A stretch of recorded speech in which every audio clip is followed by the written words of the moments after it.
did the thing. I made it.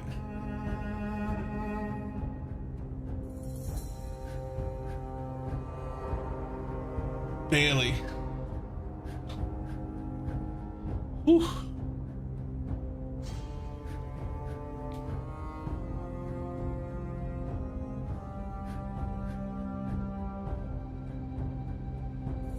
Oh.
Hi, I'm Jonathan Rogers from Grinding Gear Games, and welcome to GGG Live.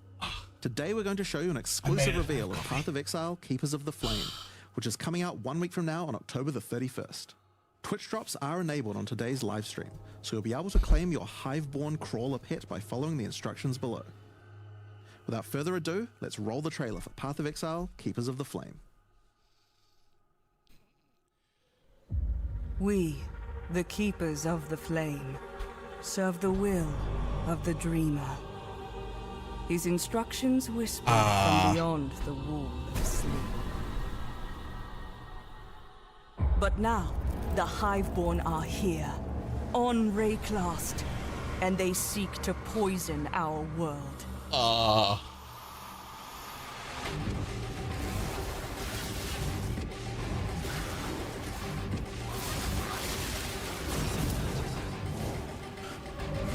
We must close their breaches, destroy their hives, slay their breach lords. I mean, we knew that.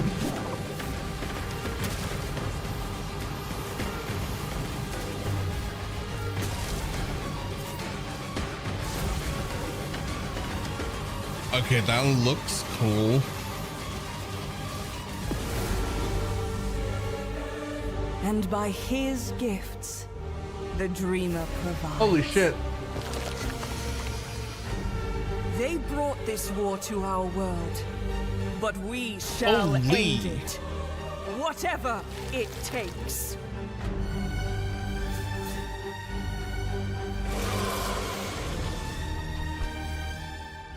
It's the Tree of Whispers. I mean, the Genesis tree.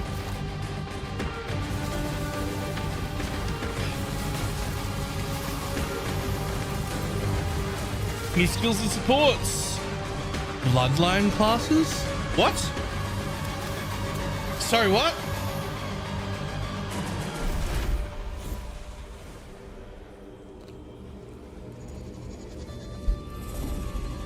I'm sorry, what did you just say?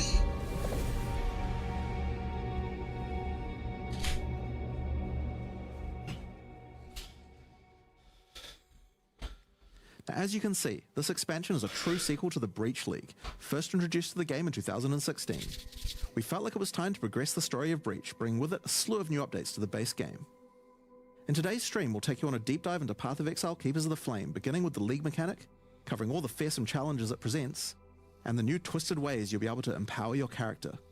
After that, we'll dive into the newest ascendancy options possible with Bloodline classes. Then we'll cover the much anticipated and synchronous trade system coming to Path of Exile 1. Afterwards, we'll move into the new Uber Pinnacle bosses, how to access them, and some new drops worthy of the added difficulty. Finally, we'll cover some notable quality of life improvements before moving on to our supporter packs and challenge rewards. What do you mean? We'll then have a live Q&A session where Ziggy D will ask Path of Exile's game directors Mark and myself your questions from Twitch chat. What do you mean? And after the live stream, we'll drop the full patch notes at 11 AM New Zealand time or 3 PM Pacific. So let's get started. I'll hand things over to Mark to introduce the new league. Hi, I'm Mark Roberts, Game Director on Path of Exile. Breach is a beloved league that has had an iconic history in PoE. We intend to honour that legacy with our first ever sequel league, Keepers of the Flame. This develops every aspect of Breach, adding new layers to discover, richer lore, scarier bosses, and entirely new mechanics. That said, this is still Breach, so you will still be opening breaches and slaying hordes of otherworldly monsters. The Breach Lords have found the means to stabilize the connection between their realm and Rayclast. Now, with their grip tightening, we learn their true goal in our world, conquest.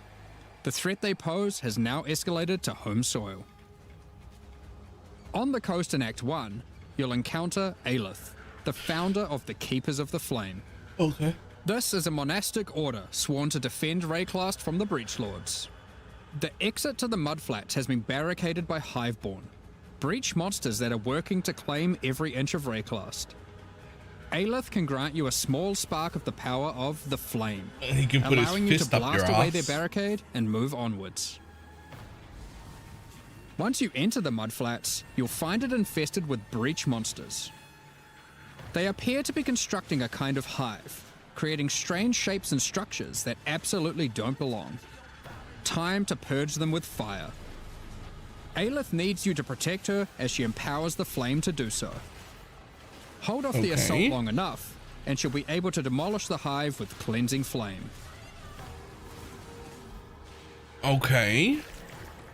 In other areas, the gap between worlds is strained. Here, you'll find a more familiar encounter with a new twist.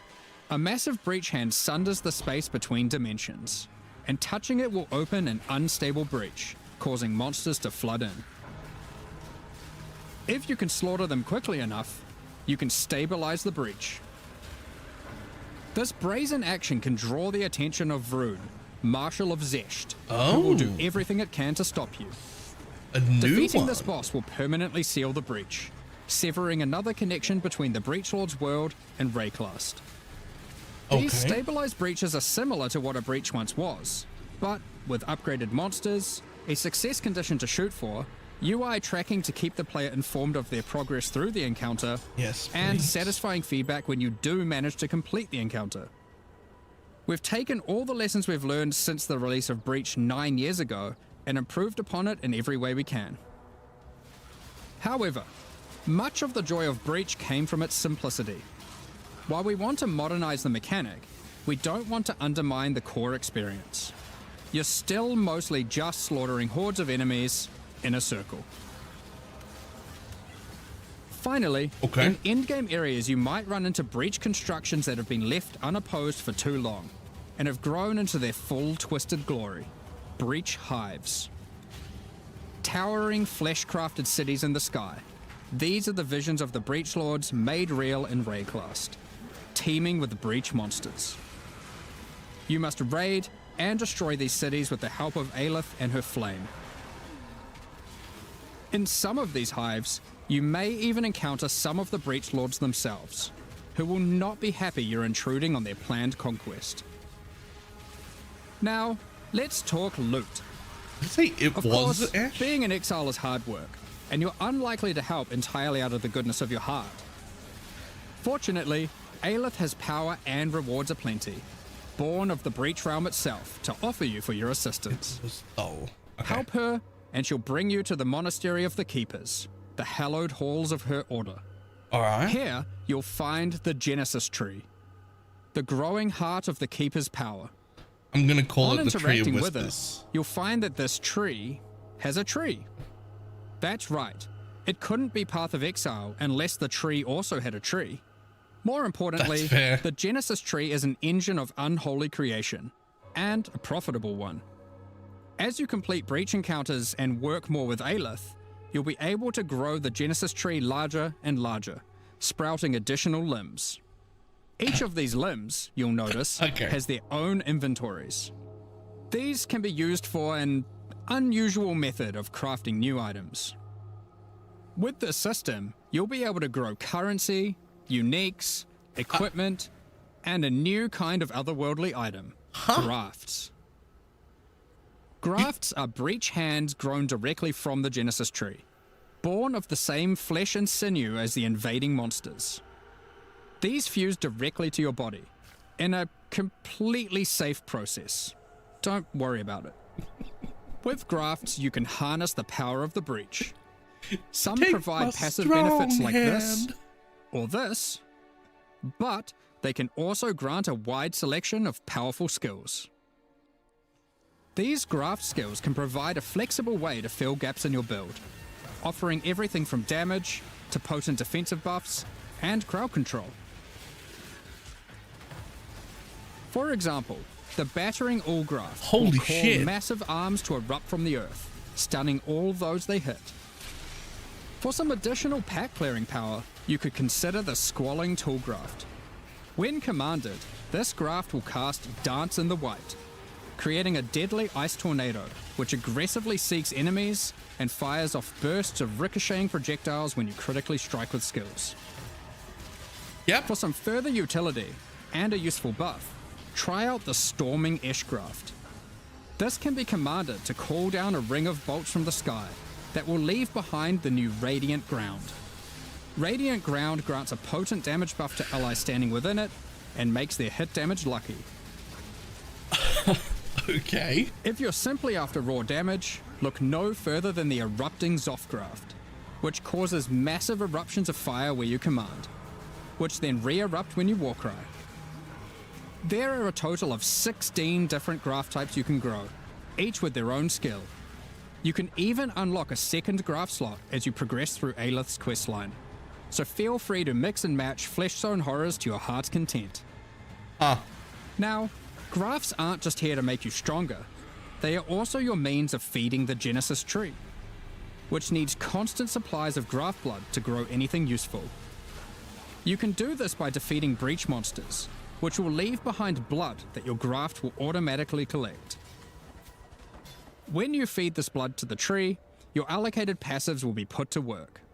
This section of the Genesis tree can be used to grow new grafts for you, which the Genesis tree will then birth in a gruesome display. Basic passives on the tree might increase item rarity of birthed grafts, or the chance to birth additional grafts. Ew. These passives can target specific types of grafts, and this passive causes grafts to be birthed with a random amount of quality. Quality improves the amount of blood that can be stored by your grafts. This section of the Genesis tree births currency items. Basic passives can result in more or better currency. Allocate this passive to sometimes cause a shower of currency to burst forth from the flesh of the tree. Yeah, it's a bit gross, but working with the organic matter of a bunch of dead otherworldly creatures was never going to be a clean affair. Grafts themselves are born of a different world, so are unmodifiable by most currencies. However, with this passive, the Genesis tree can occasionally grow fleshy mockeries of currency orbs. These function like augmentation orbs, regal orbs, or exalted orbs, but they work on your grafts instead of normal gear. Yep, it's graft crafting. Allocating this passive can result in Foulborn currencies. This Foulborn Exalted Orb, for instance, behaves as a normal Exalted Orb, except it guarantees a higher tier modifier. By locking out a large portion of the lower rolls, a normal Exalted Orb would be able to hit. Okay. The largest section of the Genesis tree is used to grow rare equipment items. Yes, For these, you have a lot of agency to influence the type and modifiers on your grown item. For example, you can specifically target boots with a dexterity requirement, with an increased chance for speed modifiers, and reduced chance for cold modifiers. Or maybe you'd prefer to look for a two-handed axe with increased chance for physical modifiers. This section of the tree is for growing unique items. Similar to the equipment section, there are passives that let you target growing specific types of uniques or rarer uniques. The process of growth is not always a perfect one, however, and can result in some defects. This passive can result in birthed uniques becoming foulborn, which mutates one of the existing modifiers on the item into a new one, resulting in some interesting new ways to use that unique. For example, this foulborn quill rain no longer has increased projectile speed, but instead has increased area of effect. Holy shit. Another foulborn quill rain could replace the mana gained on hit with the much more powerful modifier where insufficient mana doesn't prevent your bow attacks. Here are some other examples. Oh my god. Oh my This god. passive even gives a rare chance for foulborn uniques to have multiple different modifiers mutated. I'm sure you'll come up with some extremely powerful uses for these. We'll leave it up to you to discover what this mysterious part of the Genesis tree can grow. So, ultimately, you'll be slaying masses of breach monsters, harvesting blood with the aid of your grafts, feeding that to the Genesis tree, growing some items and better grafts, and back again to the slaughter. As with all our challenge leagues, this league will come with a set of 40 challenges to pursue, and completing them will award you with the Keeper of the Flame armor set, allowing you to truly embrace becoming a monk and worshipping the Dreamer. Now, graft skills won't be the only new tools to play with. In 327, we're also adding a collection of new skill and support gems. Let's go over them now. Kinetic Rain is a new wand attack which covers the ground in unstable kinetic energy. These hazards collapse at the slightest touch, releasing their energies into any unfortunate soul who happens to be standing on them. With enough projectiles and area of effect, an enterprising exile could carpet the world in dangerous kinetic force. It's a one trap? Wall of Force creates a barrier of kinetic power, causing allied projectiles to ricochet towards targets automatically. Drop one behind a boss, and redirect the bolts of your armies. I'm sure you'll find ways to break this one. Huh? Conflagration is a new bow attack, which rains down fiery bolts from above that stick into the ground and pulse as you approach. Once you get close enough, these bolts detonate, causing ravaging ignites. These bolts chain react, allowing you to create fields of incendiary destruction. Thunderstorm is a bow attack, which creates a whirling storm of wind and lightning where it lands. Huh? While you're within the storm, it will rapidly grow, until it becomes violently thunderous with lightning-infused clouds. At this point, leaving the storm will cause it to detonate, dealing damage to everything within and releasing a flurry of tornadoes in all directions. Attacking with Kinetic Fusillade will create hovering orbs of energy. These linger for a few moments above you, before zipping off to nearby targets, chaining between them, then detonating. Living Lightning support will bring to life living sparks of energy, elemental minions that zap through packs of enemies with speed and ease. Use these alongside your spellcasting to augment your pack clearing abilities, or find whatever means possible to cover the world in living sparks of ruin. Windburst support unleashes chaotic tornadoes as you attack, which ricochet around wildly and quickly. These deal moderate damage as they travel, but will explode into a highly damaging burst when they expire. So it's a choice between scaling their duration up to get better coverage, or down to access the burst more quickly. Kinetic Instability is a support gem to go along with the new wand attacks that causes enemies slain to leave behind those same orbs of shimmering energy that Kinetic Rain creates. One might ponder just how many orbs you can create if you were to use both. In 327, exiles will be able to absorb the power of some of the bosses they defeat. These take the form of new Ascendancy class options, called Bloodlines. Bloodline classes are a new means of character customization in the endgame. They are secondary Ascendancy classes that are unlocked by defeating specific endgame bosses. They are allocated with your normal Ascendancy points, and you'll have to choose how many of your points go into the original Ascendancy and how many into your Bloodline class. This means there is a nigh limitless ability to mix and match here. as you could choose to invest just a couple points into your bloodline, or max it out. And you could take any bloodline with any base ascendancy class that you see fit. To unlock your bloodline, hunt down the endgame boss whose power you desire, and defeat them. Or have a friend help, and claim the power for your own. There are 10 bloodline classes to discover. Bosses who offer this power are typically associated with past leagues, giving additional reasons to engage with that league content. Hello. Let's run over a few examples. The Chaos Bloodline will be offered to you by the Trial Master, if you manage to succeed his final challenge. With his blessing, you can greatly augment your Vow skills in different ways. Priest of Yalmak lets you use Vow skills much more often, while Priest of Kopek makes it harder to build up Vow skills, but makes them far more powerful.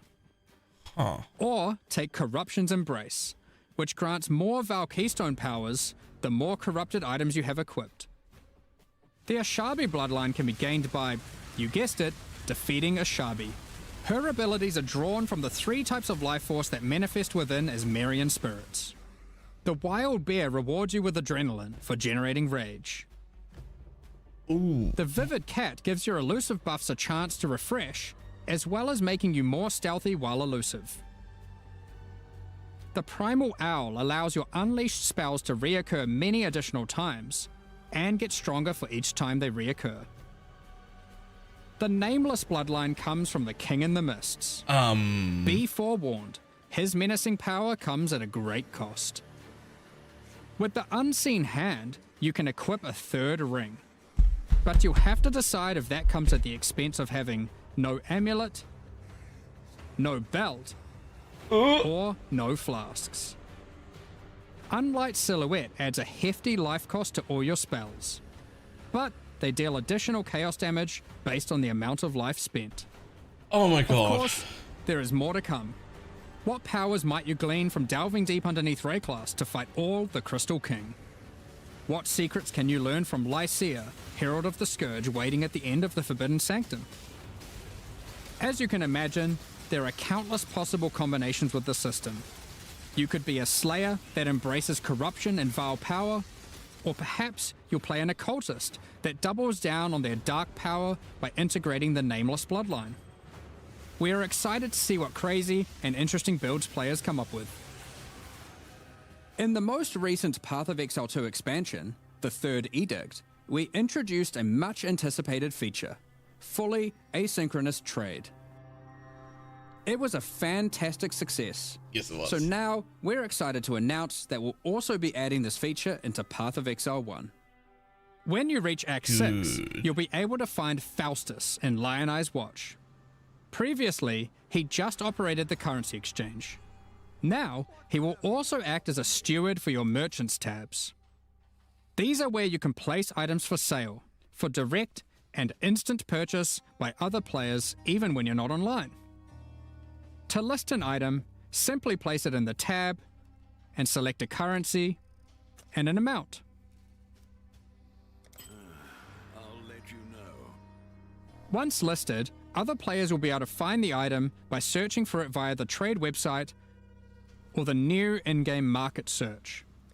To purchase something for yourself, it's as easy as hitting this button, which will teleport you to the seller's hideout, where you can view their merchants tabs, buy the item, and also view the rest of their wares in case something else catches your eye. Every purchase costs a small fee of gold, as Faustus takes his cut. To account for this further drain on gold, acquisition and cost balance elsewhere in the game has been adjusted. Anything you've managed to sell successfully will have your profits collected here, in a separate tab to claim at your leisure. To be clear, previous means of trading, such as via pre-existing premium stash tabs and the website, will still function just as before. Merchants tabs, Dumb tabs and the now work for asynchronous like trading that comes a with few them days and are then an that's it. entirely additive feature on top of the already existing methods to trade. You might find yourself needing the trade system to buy some upgrades, because this update also introduces 3 new Uber Pinnacle boss fights. These encounters are manifested from the memories of Zana, and in her long torment, they have festered into something truly deadly. These fights offer an imposing challenge, alongside powerful rewards. Hi. In order to gain access, similar to existing Uber Pinnacle fights, you'll need to discover fragments dropped by Tier 17 map bosses. Each attempt at the new Uber Pinnacle fights will require 5 of these. Let's dig into some of the challenges you'll need to face in these new Uber versions. Okay, well, I'm going to build a Tier In the 17 original incarnation of farmer. Neglect fight, the statues can be used to block the laser beams to hide behind, giving you an opportunity to avoid being shocked, frozen, or killed. When you run near these statues, they activate and allow you to reposition them. While activated, they will not stop the lasers, meaning you want to position them well, then avoid them. However, in the Uber version of this fight, instead of being a safe haven, the statues will refract the laser beams, causing a ruckus of energy to cover the arena. Activating them will prevent the refraction, so unlike the base fight, where you want to position them well and then avoid them, you'll be wanting to constantly keep these statues active. But then, you have to deal with their assault of attacks. While fighting the incarnation of Fear, these fiery orbs will slowly clutter up the arena, locking off portions of it until you bait the boss into detonating them himself with his thrown spear. When Uberified, these orbs are attached by a flaming leash to the boss, rotating around him constantly. More and more will spawn as the fight goes on, making it even more imperative that you clean them up by cleverly using the boss's abilities against him. Normally in the incarnation of Dread fight, during the bullet hell phase, you have to acquire a red rose, run it to the boss, then collect a blue rose, doing the same, causing it to get heavy stunned Sure. and interrupting its mechanic. In the Uber version, you have to do the same, but in order to get the blue rose, you have to defeat the incarnation of Neglect, and to get the red rose, you have to defeat the incarnation of Fear. Good luck. Given the difficulty of these bosses, their rewards should be worth your while. Let's take a look at some. From the Uber incarnation of Neglect fight, we have Bitter Instinct, a spiky shield that turns retaliatory strikes into preemptive ones, making it just a matter of time before the long arm of justice crushes your foes. Alternatively, you might find Festering Resentment, a poisoned blade with an unending supply of toxins built into the hilt. Oh, These shit. toxins are put to good use, causing every spell you trigger to be capable of poisoning with all damage it deals, enabling a truly crazy trigger-centric poison ruckus. And from the Uber incarnation of Dread, the Hallowed Monarch, a counterpart to the Dark Monarch, which focuses more heavily on investing into one or a few minions, rather than growing your hordes to massive proportions. Why helmets? Storm Rayclast, with your chosen few at your side, stealing power from your enemies as you go. Why helmets? We've got a number of quality of life changes to bring to 327 as well. Many of which you may have seen already in some of our pre-livestream teasers, but How for is those that who not a haven't, belt? Heist is a mechanic which has long frustrated some players who may otherwise have been interested in the rewards it has to offer, but have no desire to grind through the early progress of finding and running low-level contracts to get all of the rogues to their maximum level. Well, starting in 327, Heist rogues will automatically begin at maximum level, so you can start your dubious criminal career without all the busy work. Can we also get rid Points of like half invested the into your gear? Atlas passive tree will now be refundable with gold. Just speak to Kerak to do so. For players who love jumping between strategies, there's also an option to instantly refund your entire tree, which of course can now also be done with your regular passive tree as well. Now you can Hey, make I've been all here your the whole decisions time. with no regrets. Well, I wasn't maybe some late. regrets. I was. You no longer need Almost to late. purchase bestiary orbs. You can now itemize beasts for free directly from your bestiary. From late Act 1, you can now mass identify your items at an NPC in every town, and from Helena in your hideout. This does not require Scrolls of Wisdom at all. While using an Alteration Orb, you can now hold Alt to swap to using an Augmentation Orb, if one is available. Opening a blight chest will now open all other blight chests near it. Rogue's disenchanting services can now be accessed from towns and hideouts. Kerak missions now have a handy icon to show at a glance what kind of mission they are. Holding down Control and right-clicking on stacked decks will now continuously open them to your inventory, notifying you in chat what the outcome is. If you still want to open them direct to the ground, to let your loot filter provide a dose of fixed that. dopamine, It looks way you can better still now. They do just that didn't too re-record by it. also holding Shift. Val Orbs can be used on monsters encased in essences, to the same effect that Remnants of Corruption have.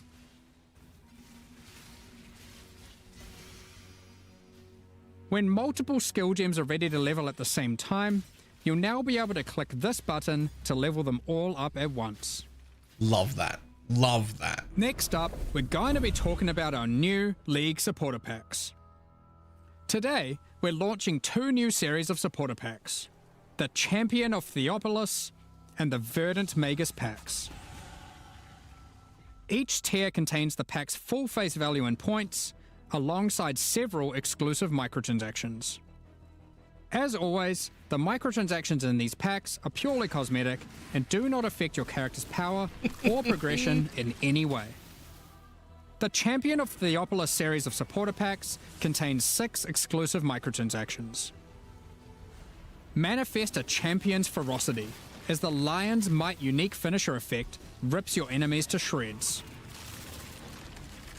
Open the Champion of Theopolis portal to end your crusade through maps in the style expected of a true victor of the arena. That portal looks cool. Defeat your enemies like a true gladiator, wearing the Grand Champion of Theopolis armor set. Meh. The armor awarded only to the most elite warriors of the Grand Arena. Take charge of the situation and storm into combat with the Flaming Minotaur's Quicksilver Flask effect. The Champion's Podium map device rises up to honor the glory you've achieved as you activate it. Ascend the stairs and stand atop the platform as you enter your maps. Each flame surrounding the platform represents a remaining use on your portal. Oh, I like that. The burden-back Billy Goat carries all the supplies necessary for a campsite as he travels behind you in battle. When placed in a hideout, instead of roaming around like your other pets, their supplies are deployed, creating a small camp where you can access your stash and providing a place to take a load off while you rest next to the campfire. The Verdant Magus series contains 6 exclusive microtransactions. Having Faustus sell your items on your behalf is great and all, but sometimes you just want to feel a little bit more shady about your dealings. The Back Alley Trader hideout decoration is more secretive with your trades, creating distance between you and your customers. Note that until 327 is released, this Back Alley Trader will only serve as your currency exchange. Once it's out, it will be updated to have the new managed shop option to also facilitate your trades. The Verdant Wayfinder pet is a loyal companion to any Master Magus. As you approach waypoints, it envelops them with its vines, guiding you throughout Rayclast. Control Earth and nature itself, as the Great Verdant Magus armor set envelops you in the ancient power now lost to time. There's also a matching back attachment included. Remnants of the forest ripple out from within you with the Verdant Magus level up effect. That's what I was equipped, thinking. That matches restoring the life only to the helmet corrupted I'll ever land. wear. Call on an ancient golem to use their power to create a safe passage for you to retreat through with the Arcane Golem portal. As a Supreme Verdant Magus, you can travel to your Arcane Isle hideout. A cluster of islands held together by ancient magic passed down between elite mages. Stand atop your tower and relish the great heights you've reached above those who have not harnessed the arcane. Okay. This is a cool These pack. packs are now available for purchase on both PC and console and will remain so during Path of Exile, Keepers of the Flame. Additionally, any microtransactions from these supporter packs will be made available for use in Path of Exile 2. Meanwhile, the Crypt Keeper and Frisian Magistrate packs leave the store forever at the launch of the Keepers of the Flame League. So now's your last chance to purchase them. Thank you so much for your ongoing support. We're just about to start the Q&A with Ziggy D. Afterwards, we'll post the full patch notes for Path of Exile Keepers of the Flame at 11 AM New Zealand time, 3 PM Pacific. With release at the end of next week, our community team will be posting crucial information you'll need for the release. Keep an eye on the news. Thanks for joining us today and checking out our latest developments. Okay, a lot of We're that looks looking really forward to cool. holding off the Breach Lord's conquest, crafting gruesome grafts, planning dozens of Bloodline-empowered builds. There were things I was and expecting filling out that our weren't in trees there, tree. though. We hope you all join us. I was definitely expecting, like, other Ascendancy reworks and maybe direct skill balances.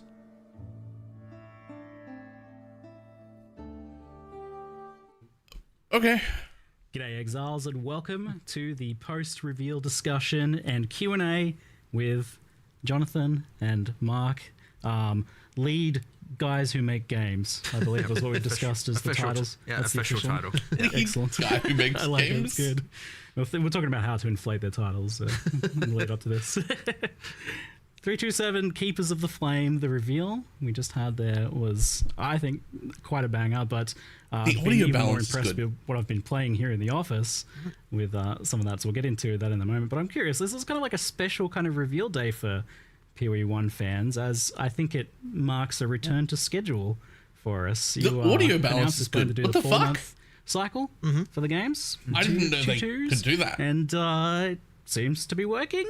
Yeah, I mean, it's certainly hard, I'll tell you that, right? Like, it can be pretty brutal on some of the stuff when it's like, every 2 months you got a deadline. But yeah, I mean, look, we have to do it, right? Like, I mean, that was always the intention, to get, the regular schedule. It's super important. So we have to make it happen. We have to make sure that is something that we can do going forward. But yeah, I would, like, I'm honestly, I'm so happy that we managed to, to get everything back. And I think it helps a lot. I think like things feel a lot less like crazy here this visit for me, like, and things seem a bit more of a finished state as well from what I've been looking at. So well, we're putting a lot more effort into sort of getting that production process down, making sure that everything's going well. Like, we're hiring producers at the moment, just by the way, in case anyone's out there is like looking for as a for a production job. It's something that we're really concentrating on, making sure that because when you've got a schedule like this, when it's this tight, you have to be really, really careful, because like, I would say one of the hardest things that we didn't expect, trying to make sure that we get the schedule this short, is you start to become really vulnerable to just like random things, like this person gets sick or like something like that, and that's like suddenly it's like a real challenge. So that's been real hard to adapt to. But yeah, I mean, honestly, we have to do it. Because PoE 2's 030 kind of, we missed it by a week or two as well. Yeah, We're like, normally that's okay. Yeah. You slip a week or two, but now all of a sudden, now you got a bit 2 week more overlap with 327. And it certainly has less room for error. But again, that's why more production staff should help, and we are just going to get better at it. But yes, we made it to 326 and now 327, mostly on schedule, give or take. One was, you could argue one's an anomaly, 2 is a pattern, so hopefully it should continue as normal. But yeah, we'll get better at it 100%, so we'll work out the kinks. But it was always going to be some growing pains to going to 6 releases a year for across both Path of Exiles. So. Yeah, guys, no one cares if you're 1 or 2 weeks out. We care that you're not 11 months out. Okay? 6 is pretty wild, but it seems to be happening, so fingers crossed it keeps happening. Is the contingency just that, like, occasionally you just might delay by a few weeks here? I don't want to. I really want to be real strict about it. Like, we said we'd stick to the time and adapt the content around the time. Like, consistency is key. So hopefully we can keep doing that. That's still our current philosophy and plan. So, I don't care if we're a week or 2 out. Just not 11 months again, please. A while, it kind of helps everyone get an idea of like scoping a lot I absolutely. I mean, look, it helps with everything, right? It helps with the players just feeling the consistency. It helps with like developers. Like it's just overall like a way better state to be in. So, Breach 2, aka Keepers of the Flame. It's the first real direct sequel league in PoE. Now, I know we're kind of sequeling with stuff in PoE 2. There's like definitely follow-ups there, but this is the actual first true sequel league, and it seems like people are pretty keen on the idea. I think the reception's been pretty good so far, first impressions. Request for what are you guys thoughts Harbinger on doing a next? sequel? Were you like anti-sequel, pro-sequel? Because I know people kind of... I would say personally that, like, so whenever you do a sequel, you're entering a dangerous territory, because people who didn't like the original could then now be like, oh, I'm disappointed because like as soon as they hear that it's a sequel to something they didn't like, they're like, it's not happy. So you could just be ruling out a bunch of people in your audience right away. Now, Breaches, I would say, is a pretty popular one, so like there's less danger there. Yeah. But effectively, in order to make a sequel to something, I think you really have to be doing something that had to be a real banger back when you did it, so that people actually, are definitely on board from the beginning. In general, I'd say we'd prefer to do stuff that's like new, but I think this one was a good fit. It was a good example of something to do, and yeah, people are liking it. So it's I mean, as Jonathan said, yes, like some leagues are more divisive than others. Some have more kind of X factor out there gameplay. With the whole Blight Tower defense, and some of them are more maps and a bit more crazy. And immediately you do turn off some people, and we know that going in. When we make these, we try and make it something good for everyone, but Breach had that, just like you're just slaying hordes of monsters. You're just killing. It's the classic. We talk about reinventing the wheel. Here we talk about not reinventing the killing monsters in circles. And it has that. And by the way, that is a massive thing when doing the sequel, is we're like, we must keep the killing monsters in circle.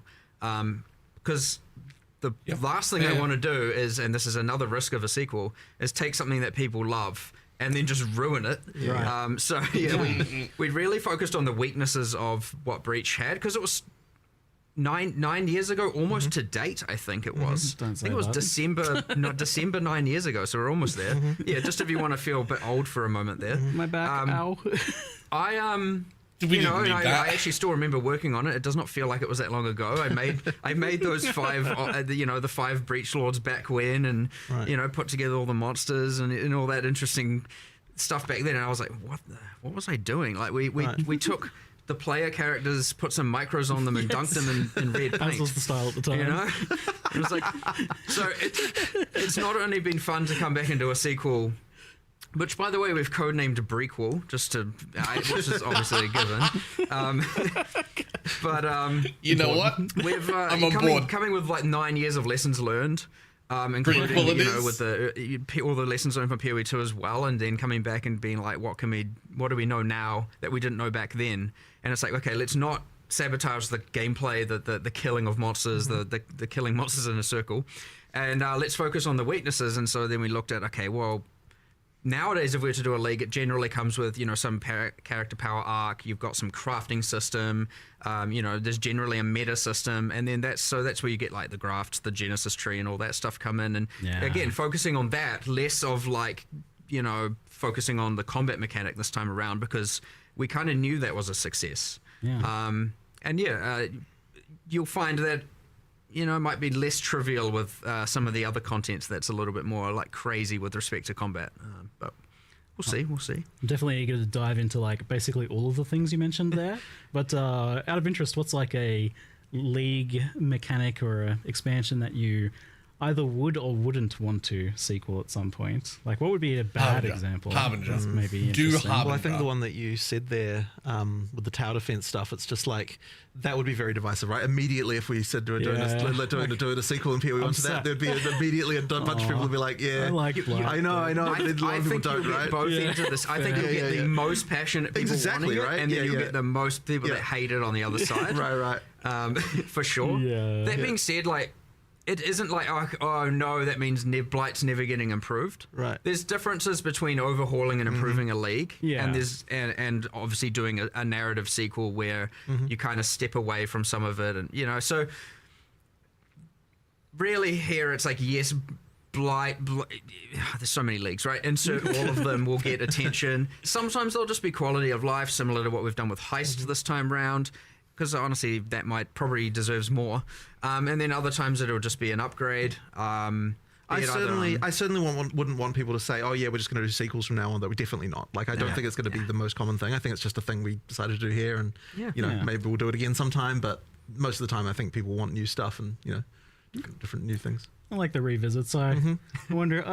There's definitely some lore and stuff I'd like to see expanded. Like I feel like Harbinger, for example, touched on some stuff that was maybe only touching the surface. Part of what allows us to do the sequel here, by the way, and from a more production point of view, is that because we did the Twisted Domain and the new Breach monsters in PoE 2. We got to utilize the monsters. So we didn't take the bosses from PoE 2. We made full from scratch boss fights for this version for Keepers of the Flame. But for the monsters, a lot of it's reusing the models, the animations, the rigging, a lot of the art side of it. And because we get to do that, we get to then focus our attention on all those other things that we would otherwise have to have a bunch of resources dedicated to. So like there's a kind of like two birds, one stone going on there where we not only got to do it, we got to do it in a more cost-effective way that allowed us to focus on other features that are going in the expansion. So, win-win for players and for us in that regard. But, it would be less trivial with other sequels or to other leagues where we don't necessarily have all the monsters and everything made like that. So, not to say it's impossible, but it's just an interesting factor that came up that allowed us to do more here than we might, if we don't forward think enough or forward plan enough, and I mean quite far in advance, because like making these full monsters from scratch is not a short-term process. We might not be able to do for some other leagues. So, just a kind of fun internal kind of consideration that we made.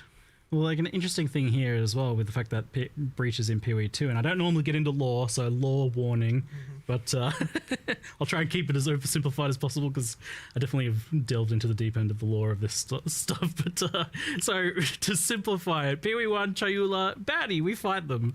They're like the pinnacle boss from the first game, and yet in PoE 2 they're like explicitly not there as part of the boss of that, and also there's this lore kind of exploring the idea that they helped humanity at some point. So I'm curious if this expansion is kind of filling out the story in the in-between here, maybe explaining some of the stuff. It 100% is. That was a huge other win we got to do here, because really there was like, there's the breaches in PoE 1, previous to Keepers of the Flame, and then there's kind of breaches in PoE 2 with the Twisted Domain, and it's like, wait, how did we get here? What happened? So there's 25 years. It's what's going on here? So we wanted to. Given again, because 9 years ago we weren't really putting that much into the narrative of leagues and into you'd find back then we're not far from Onslaught League back then, right? It was just 20% of some stats. So, and even when we had Anarchy, there was Exiles, but like there's named characters, but we didn't really have voice acting for anything. Like we've kind of stepped up our game in a lot of delivery of that. So now we get to come back and go, let's establish a bit more about Breach. Obviously, there's uniques and flavor texts historically, but we got to establish a little bit more, add some interesting stuff to it. Meanwhile, also, progressing the narrative towards what if people are playing PoE 2 see. Now, that being said, if you just play PoE 2, you don't need to know all of this. If you just play PoE 1, good on you. You now know it all. It's all entirely optional information to know, but you kind of have this. Worth noting, on the kind of Chiola arc, there's a bit of like, is he good, is he bad kind of thing going on. Still to be determined, at least for the players. I've got a cult following, but that doesn't necessarily mean one way or the other, does it? He was a baddie here, you're an acolyte of Chiola over there. Yeah. What goes on in between? But I was reading the flavor text of the acolyte of Chiola this morning, and I'm like, even that doesn't really kind of suggests that maybe it's not a good idea to be following them, but but there's power. But the monastery of the Keepers of the Flame is actually where the monk trained and from PoE 2 grew up and all of that stuff. So kind of little fun bits there. People playing both games will appreciate it. It's still great. It's going to be great in either I missed the video. Do you know when they'll upload it? It's probably already uploaded. It's still a shared narrative, and it's nice if to it's be able to not, evolve all of that. And it'll be real soon. It's honestly been fun, really, honestly, doing all of that. It's cool. It's cool to expand kind of like some of the story of the Ascendancies there as well. Like you're getting a bit more of a tie in there as well. But you said the monks trained there, though. I thought you were just telling me earlier that the monks trained here in the studio. What's so technically now, officially, the monk has been trained by one of our IT administrators here, since that was the He was the person he's I'm not sure what the martial art is, but he's very well trained. I believe a black belt, and we used him for our mocap reference. That's so cool. Hopefully he doesn't mind me mentioning that, but it's Awesome. it's quite fun. I think our animators enjoyed that one a little bit as well. So That's awesome.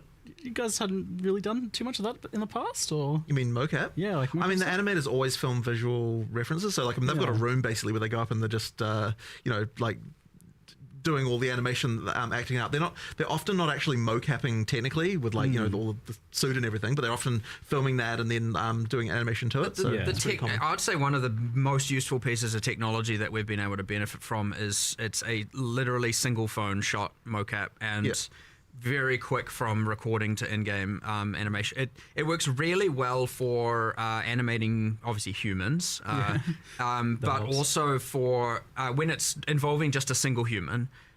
It's like ultra quick. Like if you have two and they have to interact and make contact, it's not very good at handling that. But it's been insanely fast. So you just get a single small tripod with a phone, and you can record a human and chuck it in game pretty rapidly. So that's been amazing, and honestly, almost all of the human animations you'll now see in game, where it's not someone punching or hitting another person. So like, it's not the best for combat and kind of scripted cinematic interactions between characters, but just those kind of freestanding town idols and all of that stuff, you can do pretty rapidly now. It's been a pretty big improvement, I'd say, in a cool way. So yeah, I mean, you're getting like PoE2 quality stuff in Path of Exile 1 as well. Like I've definitely seen things like that's a lot more going on there than there usually is in PoE 1. You're just talking about the fact that the original bosses were just exiles with extra color filters on them, right? I mean, everything new that goes into PoE 1 like has been a lot higher standard than some of the early stuff for a very long time, right? Because it's not like you have people being like, oh, you know what, I'm going to make this worse quality because it's going in PoE 1. Like obviously they're going to make something look as good as we can make it, right? So artists are artists, exactly, right? So I mean, the good quality art. You could probably phone it in a bit more, I reckon. They don't. No, an artist doesn't want to do that, right? They want to make stuff that's good. So who wants to do that? I appreciate That's a that quick mindset. way to remove their job satisfaction. Right. Make bad stuff. It's too good. Yeah, fair enough. Fuck you, make So it look mentioned the worse. sanctity of the kill monster in Circle. So on the mechanical front, I noticed that there's actually two distinct types of breaches here. There's very much close to the original one, but then there's this hive one. What are the differences between the two, and how do they work? We've got 4 encounters total. At the more common one is the kind of what we're saying is the hive. So the breach have come through those the hand portals. They've stabilized the breach and are now building their hives. And so you'll come across there's heaps of walls and constructs and some half organic, half inorganic. And you get the little spider things, which I think is the Twitch drop for the stream. You get those and they're kind of building and they're like putting together like molecule by molecule building these hives.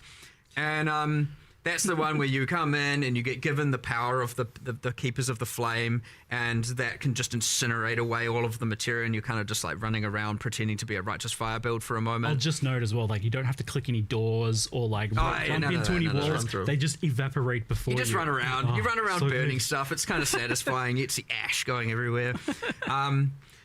There's a couple of things going on there. So generally when you get to the center, you summon an Aelith, you start the encounter. And effectively just kill a whole bunch of monsters. They're trying to get to her. They're trying to kill her. They're not super effective at it. We're not doing the whole like, they are persistently wanting to aggro on her. They're going to try and kill you. That's honestly more of an immersive flavor thing than it is like meant to be too interruptive of a mechanic or anything like that. Again, because I wanted to just keep killing monsters being the primary focus. But there is a thing where the more walls you burn, the more there's amongst all the walls you can get these like spawners, these like hive portals, where the monsters can then come through. So if you want to activate more, to have more monsters, have more difficulty and get more reward, you want to burn as many of those hive spawners as possible, and then they will turn into portals once the fight begins. If you just want to run to the center, start the fight, do the fight and leave, go for it. The other thing here is, though, that, of course, obviously this can be a bit of a clear, speedy thing where it's like, So, during those encounters, using the power of the purple flame, these kind of purple flames scatter out, and each of them kind of has a skill attached, just like an oh shit button. And so, like, if you're getting overwhelmed, there's, like, different things you can just click if you wanted to, if you needed to. Most powerful characters, you'll be fine. just as it kind of like will send out a giant nuke and clear stuff, or like create this like flame wall, and anything that runs into it will burn. And that's honestly more to help out players that are kind of struggling or on the weaker end and aren't like, able to kind of keep up with it. So it just normalizes the difference between bottom end and top end a bit. Again, not meant to be intrusive, not meant to be like complicated. We kept it simple, and it's just like 99% of it. I mean, just when you boil it down, it's basically just like a fast-paced wave defense. Like, just survive 6-8 waves of monsters that are rushing at you pretty fast, and but it doesn't have that same clear speed pressure that your like basic one has. Yeah. So that's one encounter. Second encounter is like the traditional breach, the one that players have, historically been playing. You activate a thing, the breach expands out. So these are breaches that haven't been stabilized yet. Yeah. So they haven't come through to build their hive. So you activate it, it starts expanding, you kill all the monsters, it's revealing, and then once you've killed enough, and if you can kill enough, like it can be kind of hard early game, but like towards end game, that's your goal. You'll notice a progress bar filling up, and once the breach gets to the end, that means that it will become stable. And so what was going to happen is when it becomes stable, the breach are going to send through their like difficult monsters, their elites, their enforcers, their front line to come through and secure the area so they can send through their like little worker spiders to start building their hives. So this is like a yet to be a hive. And so you don't witness all of that. Generally, what you do experience is you kill enough monsters, and then in the center the portal activates, and a bunch of monsters and often a boss floods through. And so now you have to go back to the center and fight all that, kill everything, defeat the boss, get the loot, and then everything drops then and there once you successfully do that. If you can't do it, run away. That's up to you.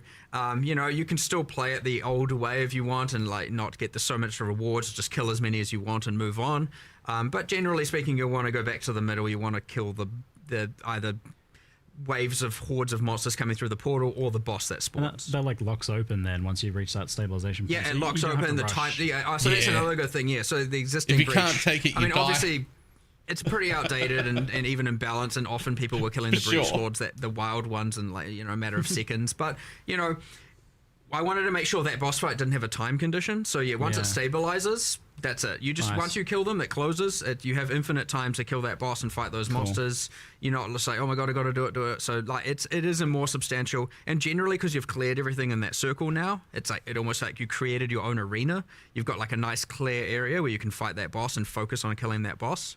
Now he has minions in a regard, so obviously it's not just one-on-one, but that mechanic's like quite cool. So that's the like Varun, the Marshal of Zesht fight. He has some specific drops. You generally want to kill him. And then, so that's encounter number 2. And then, encounter number 3. I know who's going on a bit of a thing here, but these next two are a bit quicker.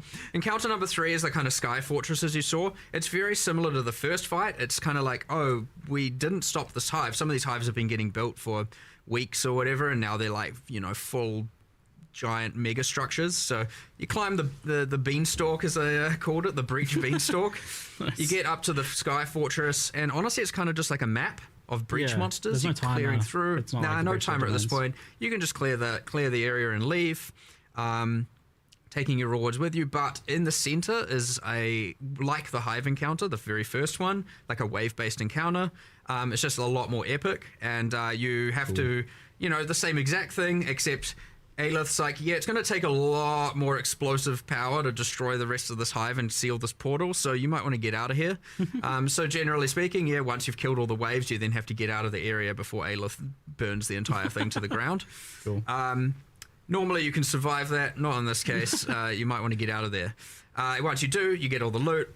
Sweet. You're not going to get that encounter too frequently, but, it can be a little bit of fun, a little bit more action-packed when you're trying to escape.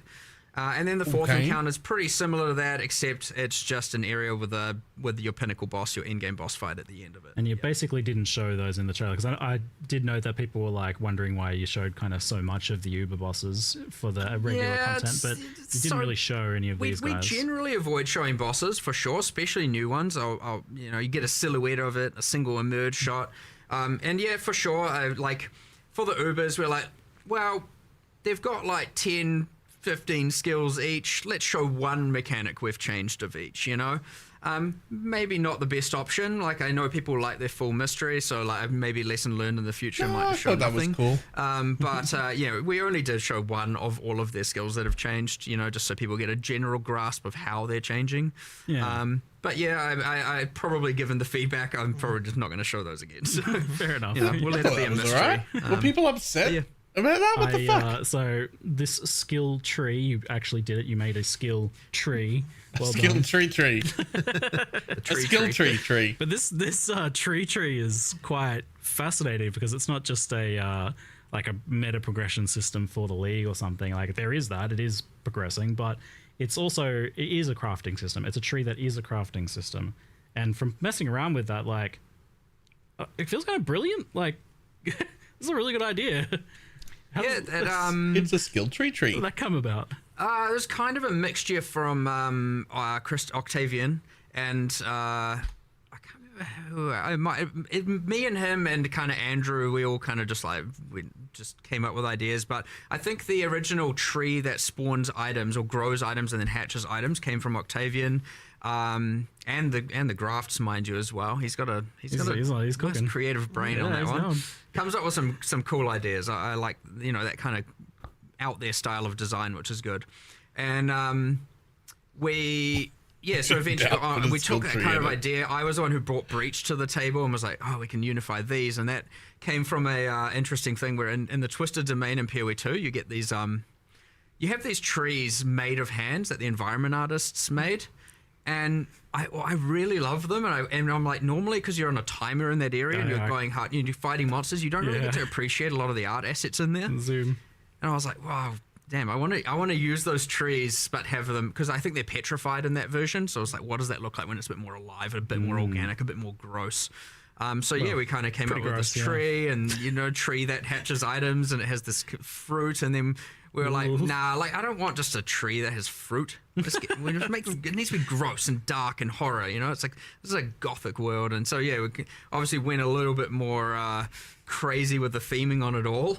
But I like it, right? It is dark. It's like a little, you've got this alien-esque demon species, right? Diala's has a dead mod. Yeah. The blue gem mod. Yeah, Can I get that, like fucking Breach skill tree into a different mod? The good thing about the tree having a passive tree is we get to reuse all the same code that our passive trees use. And then the other, because it's good, because then you don't have to make a completely bespoke system. And again, it's picking your battles, being able to focus more on what the nodes do as opposed to the underlying system.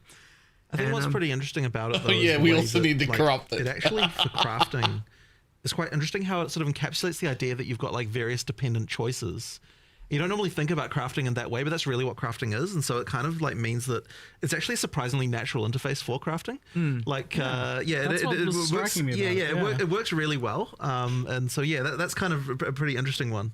I don't think I've ever seen it before. It's a big thing of its kind. Someone doing anything quite like notifications that. are off. Like, I've seen some crafting trees and stuff, but they're usually separate, or there's like some little bit. But yes, like that's what I was thinking, because I'm thinking a lot about like how do you communicate crafting, because it's a pretty complicated thing generally, even in its simplest in Path of Exile.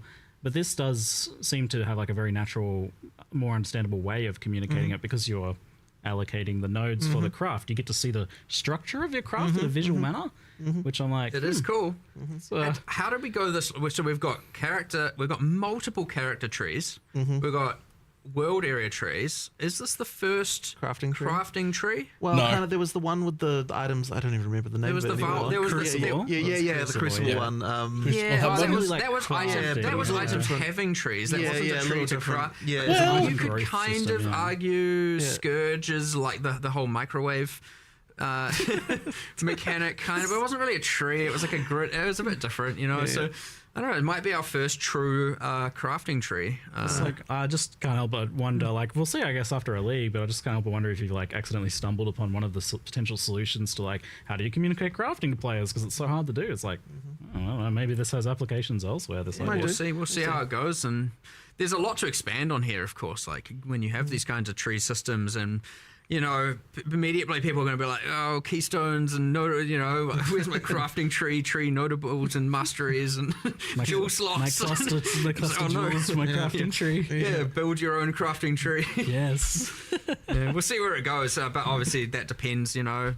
We don't want to overcomplicate it off the bat, so you come in with something kind of simple, elegant, see how it works, see how people respond to it, and then, you know, if things go core, because we always like to decide based on how the players respond, we can evaluate how we want it to be, if we want to change it, if we want to leave it as is, if we want to, you know, so we'll do all that. But yeah, it's cool. I like a lot of the ideas coming here with that, you know, with that. Yellow, I don't think that's going to happen. Pretty crazy cool things.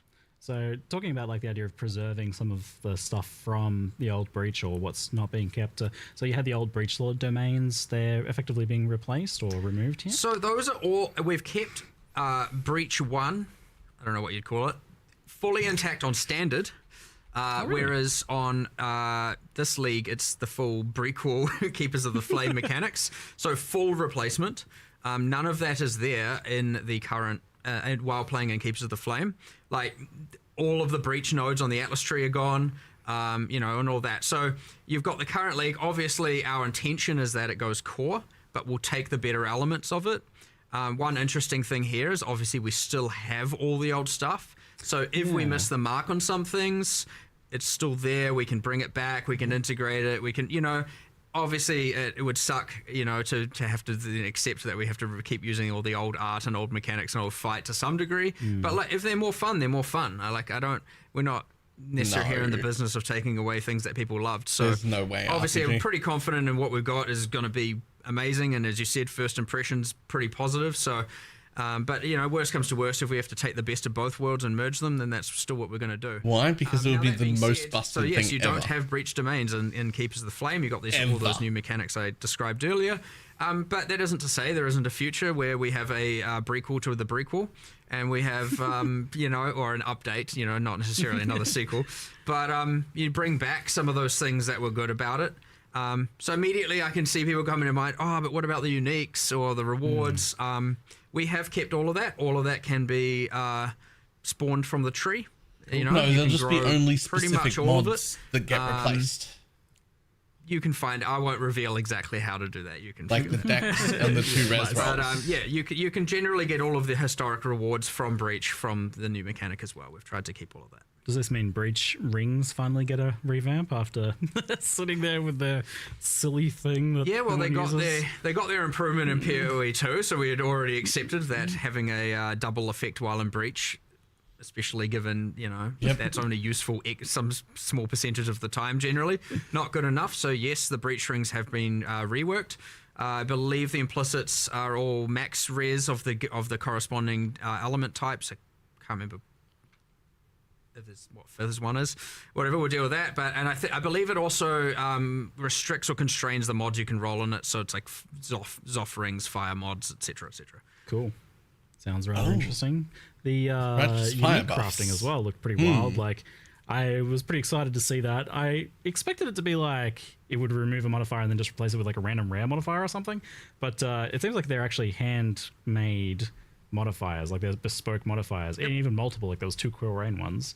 Is this just like a long list of them? And surely you can't do 1,000 uniques worth of those. Like... I actually don't know what number they got to, but effectively it was just like, we'll just go until we run out of time. But yeah, like there's a whole bunch of uniques. It is here's the list of mods that it can lose. Here's the list of mods it can be replaced with on a per unique basis. That's exactly what I thought. Again, not all the uniques. I almost assure you it won't be the majority. And obviously you're not going to be getting pinnacle boss uniques from here and stuff like that. Those are restricted to things that have specific drop locations. But yeah, that being said, it is a list. It would suck to, you know, lose the key mod on an item. So generally speaking, we don't allow like what gives that unique full identity to be removed. A lot of it can be either the fluff stats, sometimes the downsides, some stuff like that. So yeah, we'll just kind of see what happens there. If people love that, it would be the thing where we can add more and more and more and more, and then eventually we will have the entire unique pool covered. Okay. So we'll just see how that goes. It will not be the Rage Blood. You love to see it. So the other thing was these creepy arms that you can grow on yourself. I love that. We just, here, have an arm. Sure. Just plug it into your back. Why not? I mean, we were shoving rusty bits of metal in ourselves and stuff before, so why not continue with that? But these are like, it was in the video, but I didn't really like kind of understand kind of how impactful they'd be until I was messing around with it, especially for leveling. But these are like pretty major skills and an extra layer, because especially so there's 16 of them, and you can have 2 of them, and they're like a mixture of auto casting skills, proc based things, so like on attack or something, and manually cast in some cases as well. Like I had a tornado that was like crazy. So these seem pretty significant. What's kind of like the plan for how impactful you want these to be, or like, especially at endgame, like they'll definitely like very impactful while leveling. Obviously, there's always going to be a spectrum of usability. Generally speaking, yeah, they're going to be pretty powerful. But you know how strong characters can get. They can generally outclass everything. That being said, for a long way, they're going to be pretty damn useful. And even beyond then, there's generally can scale the difficulty of the game like hectically. You'll notice like something I think you observed as well. The numbers on the skills are like out of control. Yes. That is because they don't scale with your stats. Yeah. Obviously, debuffs on the enemy, anything you debuff on them does. But yeah, they don't scale with your increases. The reason for that is that I wouldn't want it to be that if you're a spellcaster, you have to use one that's doing a spell, you know, because you generally focus on increases. And I didn't want it to be that, now in order to benefit from grafts, you have to really only invest in global damage increases and stuff like that. It would restrict the character builds too much. So we made them not scale with like your character stats. Obviously, again, as said, if you reduce the resistances of the enemy, then the enemy takes more damage, that kind of stuff. But yeah, there's a kind of a lot of them that vary from utility through to just like pure offensive power. They all also just come with stats. So, and yeah, as you said, if you didn't want to, like, there's ones where you use skills and you can use that tactically. You can merge that with some of your abilities, or if you just want to, you know, effectively let it autocast, there are versions for that as well. If you just can't be bothered, that's also fine. And honestly, at the worst comes to worst, at the end of the day, they still kind of just give some mods, and that's fine. And they are obviously used to them. If you want to get one that just like specializes in harvesting more graft blood, that's also a thing you can do, because those systems are linked. Like the grafts do gain the graft blood, which is what you give to the Genesis tree to give the items. So there's kind of a nice interlink between, I mean, they should really be replacing the power that you previously got from mercenaries, right? Like if the league needs to give you something that's going to fit in that power curve, so therefore you can look at it in a similar they are mercenaries on your back. In a way you could say that. That's what I was kind of thinking when I was messing with it. Like, okay, so we've been through this. The third ring is neither left nor right, it's a cock ring. They had like 2 really good skills. Right. It was kind of a similar idea. So the design of mercenaries has informed this somewhat, then it seems. Sadly, you can't gear your arms. No. Can't put items Can't put on a bunch of rings on them. Gloves. Tell your arm to hold a sword. Yeah. You know, that would have been kind of fun though. That would be pretty cool. The way Octavian explained the graphs to me was, he said they're not you, and I'm like, somehow that's really creepy to hear. It's like they're attached to you, but they're not a part of you. That was explaining the scaling. Like that's why they don't scale with your stats, because they're not you. They're independent life forms, and therefore don't benefit from your passive tree. We didn't do this, but we had a desire to do unique ones, which I thought was kind of going to be fun. We might do this later, like going core, we'll do it, but we're like, what if you, and I think it was Octavian's like, what if you had a leg growing out of your back? What does that mean? And you know, I was like, what if you had like a good jacked quadrilla arm or something? Because I was like, you could just have unique ones where they have like just like deformations, and you can have like random, you know, deformed crazy things going on, or like, you know, I think I had a design, I was like, what if there was one that was like converted, you're like, I don't care about the league, it converts all graft blood to gold or something, and it's a kind of like cursed pirate treasure arm or something, and you know, we'll see if that goes somewhere later, but I think that could be kind of fun to play around with. So there's definitely some sort of like biomutant kind of combining of limbs and genetics and stuff potential here, maybe. Later mechanic, right? Like nice to have these things you can expand on. So so it looks like you can synergize with them, but you don't necessarily scale them directly, like you're saying. You can debuff enemies and things like that. while we pan down to some of our additional questions, I've been noticing some that get mentioned a lot in chat that we'll kind of transition over to briefly. So WASD gets mentioned a lot, like if that's something that's planned for Path of Exile 1, if it's feasible, what goes into so that? in order, it's a pretty big deal. In order for WASD to happen in PoE 1, we need to get the rigs from PoE 2. In order for that to happen, we need to finish moving all the microtransactions over, which has definitely been a bit of a slow task. Oh god, I didn't realize we were that far away. Yeah. And so effectively it would be like, we do want to do that at some point, and then after that point we can make WASD for PoE 1. But yeah, it's just a question of getting through all that work, and then we can do it. Like, I'm not against it by any means. It's just, it's just, I mean, I want it to happen. It's just getting all those things moved over to the new rigs is the limiting factor. Yeah, and you want it to be kind of reaching a certain threshold, it seems like, of quality. Well, I mean, so yes, you can do it. You can do it by Like just like controller. where the character just rotates. Yeah. But I wouldn't say that gets like that. The quality of that is really not great. Like, I don't think it feels good. So yeah, I kind of want to make do it with the proper rigs that we get. And look, that would be so beneficial to everything anyway. Like, we're highly motivated to do that because it means that we don't have to rig a bunch of stuff for the old rigs anymore, which a bunch of artists would definitely appreciate. So yeah, like we will get that done, and then but yeah, it's going to take a while. Like, it could be quite a while. The biggest benefit from the rigs is just that we're going to then be able to actually do a lot more new skills. Animation in PoE 1 as well that actually use new animations, and it's not going to be an absolute nightmare to try and make. So that's going to be epic when we actually get to that point and can just be like, okay, floodgates open, let's go and make a whole bunch of new skills that are using new animations. Because you'll notice, even though we have a bunch of new skills in this patch, it's all using the existing animations and different means of delivering it. So generally speaking, we have kind of your spell projectile, spell AoE, spell buff. They're kind of separated into all these categories. Yep. And so when you generally do a buff, you just use the buff one, and AoE use AoE one. But as a result, we don't have just cool bespoke things where you, I don't know, do a flip while doing doing crazy stuff like that. We're not going to be able to really get that in PoE 1 just because the cost is insane to animating that. You got to do that on 7 different characters, 7 different rigs with all the different weapon sets. Yeah, with every single weapon set. And because generally PoE 1 doesn't have as much restrictions on the weapons to skill association, it would you'd be like, it's not great. It's really not great, and it would be like the cost of doing that would mean we'd have to do so much less other stuff. So yeah, I mean, just a random tangent on why the rigs would be beneficial as well. Like, immediately I'm just like, oh my god, please, I want to do new skills that are But we will do it. We will do it eventually. It's just porting all those stuff. Yeah, well, it's an interesting insight that you even plan to kind of bring this PoE 2 rigging system over to PoE 1 for animations and things like that, because that indicates that the future of Path of Exile 1 is not very static visually. Like, obviously we're seeing new stuff getting ported back, but potentially a lot of stuff getting remade and Thank you very much for the updated. And, PoE 1 is anticipated to change a lot in that regard over time.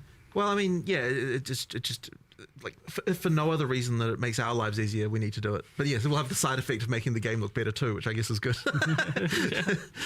So another thing I saw mentioned in chat quite often was asking for Trial of the Ancestors, and what's the plans or status of that? I mean, we want to do it. That ultimately is just a resource thing again. It's one of those ones that it can't be one-to-one. It was too gameable, too solvable. Got to a point where it was like, this is the strat you do. We need to fix a bunch of stuff with it. It's not out of the question. It's honestly just whenever we assess the scope, it comes up all the time. And it's like, oh, we could do this, or this. What do we? And it's always going to come at a cost to something, and it just has been so far. At least 326, 327, that we've wanted to make sure that we had other priorities, I guess it's safe to say. So TBD, who knows? Every single time we don't plan too far in advance with the stuff. So generally, when we are at the next league or the next 2 leagues worth of discussions, it's we have a list of things that we could do. It's in that list. I'm sure it'll come up at some point. So we'll see. Feel free to be coy about this, but it seems like since something similar is occurring in Path of Exile 2, that might help you kind of solve some of these questions for PoE 1. Maybe that gives people an idea of the time frame. Well, as I said once, if obviously there's a could do with respect to PoE 2, but if we manage to go down that route, we get to do the exact same thing we did with Breach here, which is that if we have all the monsters made, and a lot of art made, and a lot of encounters, so even if it doesn't appear the exact same way, it'll allow us to do a massive shortcut, which would mean that all of a sudden it is way more possible to add as a feature without having to compromise too much else. So nice. Yeah, I can see that. All right, let's talk endgame, and I'm sure you're anticipating a discussion on Tier 17 modifiers, modifier design, their addition to memory strand maps, risk scarabs, and map modifier effect. So I list all these things out because they all come together to form a bit of a tangled mess of late endgame. And I'm just curious, like, before we even get into like what people are asking or what people are saying about it, I'm curious what your guys' thoughts are on this topic, I guess, of Tier 17 modifiers and their impact on late endgame. I mean, the main thing I'd say there, like just as an overall view on it, is that like T17s, there's this tension between, like, it is not a good place to be when there's a tension between what players are enjoying and what the thing we want to try and do is. Like, that's like a problem that needs to be resolved. So effectively, it's like, what T17s are supposed to do in theory is something that we want, which is to say, like, that like you get something that you don't necessarily like want to have to play against, and like you have to actually, and you have to deal with it or come up with a way to get around that. But in practice, players don't want to do that, so there's something clearly wrong here. So something does need to change, but it's a little bit tricky to come up with something that we want to, like, that both sort of satisfies our desires for like like interesting challenges that are different each time that you play them, that like all the there's like new and interesting things you encounter, but yet also something that players actually like. So there's a problem for sure. So what is your desires for Tier 17 maps? Like, what do you want? Well, as I said, I don't think it's necessarily the desire for T17s as such. It's more the desire that you have like like interesting combinations of mods happen, and they're like, oh, this is a new challenge I have to rise to, and like, how am I going to deal with this, and that kind of stuff. And like, that's something that like in practice players aren't like really liking. So as I said, there's a problem here for sure. It's just a question of how we kind of 100%. They're not in the right spot. Yeah, I am of the like, we need to go back to the drawing board a little bit here, because like we. And to be fair, we are like trying to band-aid it, but we can only do that for so long. We kind of just need to reinvent something here a little bit. Like, they were intended to be the penultimate bosses that allow you to do the Ubers. Right, yeah. But they're also now, also this non-sustainable map, and where you have to, obviously a lot of people feel they have to trade for it. And then in the other cases, you've got a bunch of modifiers people hate. You've got this like thing where, because of the mods, you end up devolving down to the in-game strat becomes, as you said, stacking map mod effect and modifiers via risk. And it's like, it's not fun. It's not ideal. Please tell me you're tried to narrow the gap with T16 T16 and a half, that kind of worked, and then you get some other weird problems where, like, because those can be A-prop corrupted, just and T17s can't. There's some weird issues there as well. And honestly, it's like, it is a kind of mess. And we intend to keep band-aiding it until we can drawing board, but I would expect you'd probably see a pretty... I think it needs a full redesign. Yes. It needs a full redesign to try and see if we can come up with a way to both achieve what we're hoping to achieve, but also make the players not dislike it, right? So is this maybe like separating out what you're trying to do with the Tier 17 modifiers and what you're trying to do with this penultimate like boss thing that is like the lead up to the Ubers? That is a split at the very least. Okay. I don't think that we've worked out exactly how this can work, though. Like, I don't think that like the best, most rewarding content in the game should also be the tickets to the Ubers. And in that even that's like broad and sounds weird when you first say it, but like it's so hard because it's kind of, you know what I mean, where it's something's wrong. There's a fundamental tension with, you want the hardest content in the game to be the most rewarding. But like, the moment you do that, there's all sorts of incentives that come into play that mean that people don't like it when, like, there's a map now that you can't run because the mods are not good for you and that kind of stuff. And like, so then there's also, it's a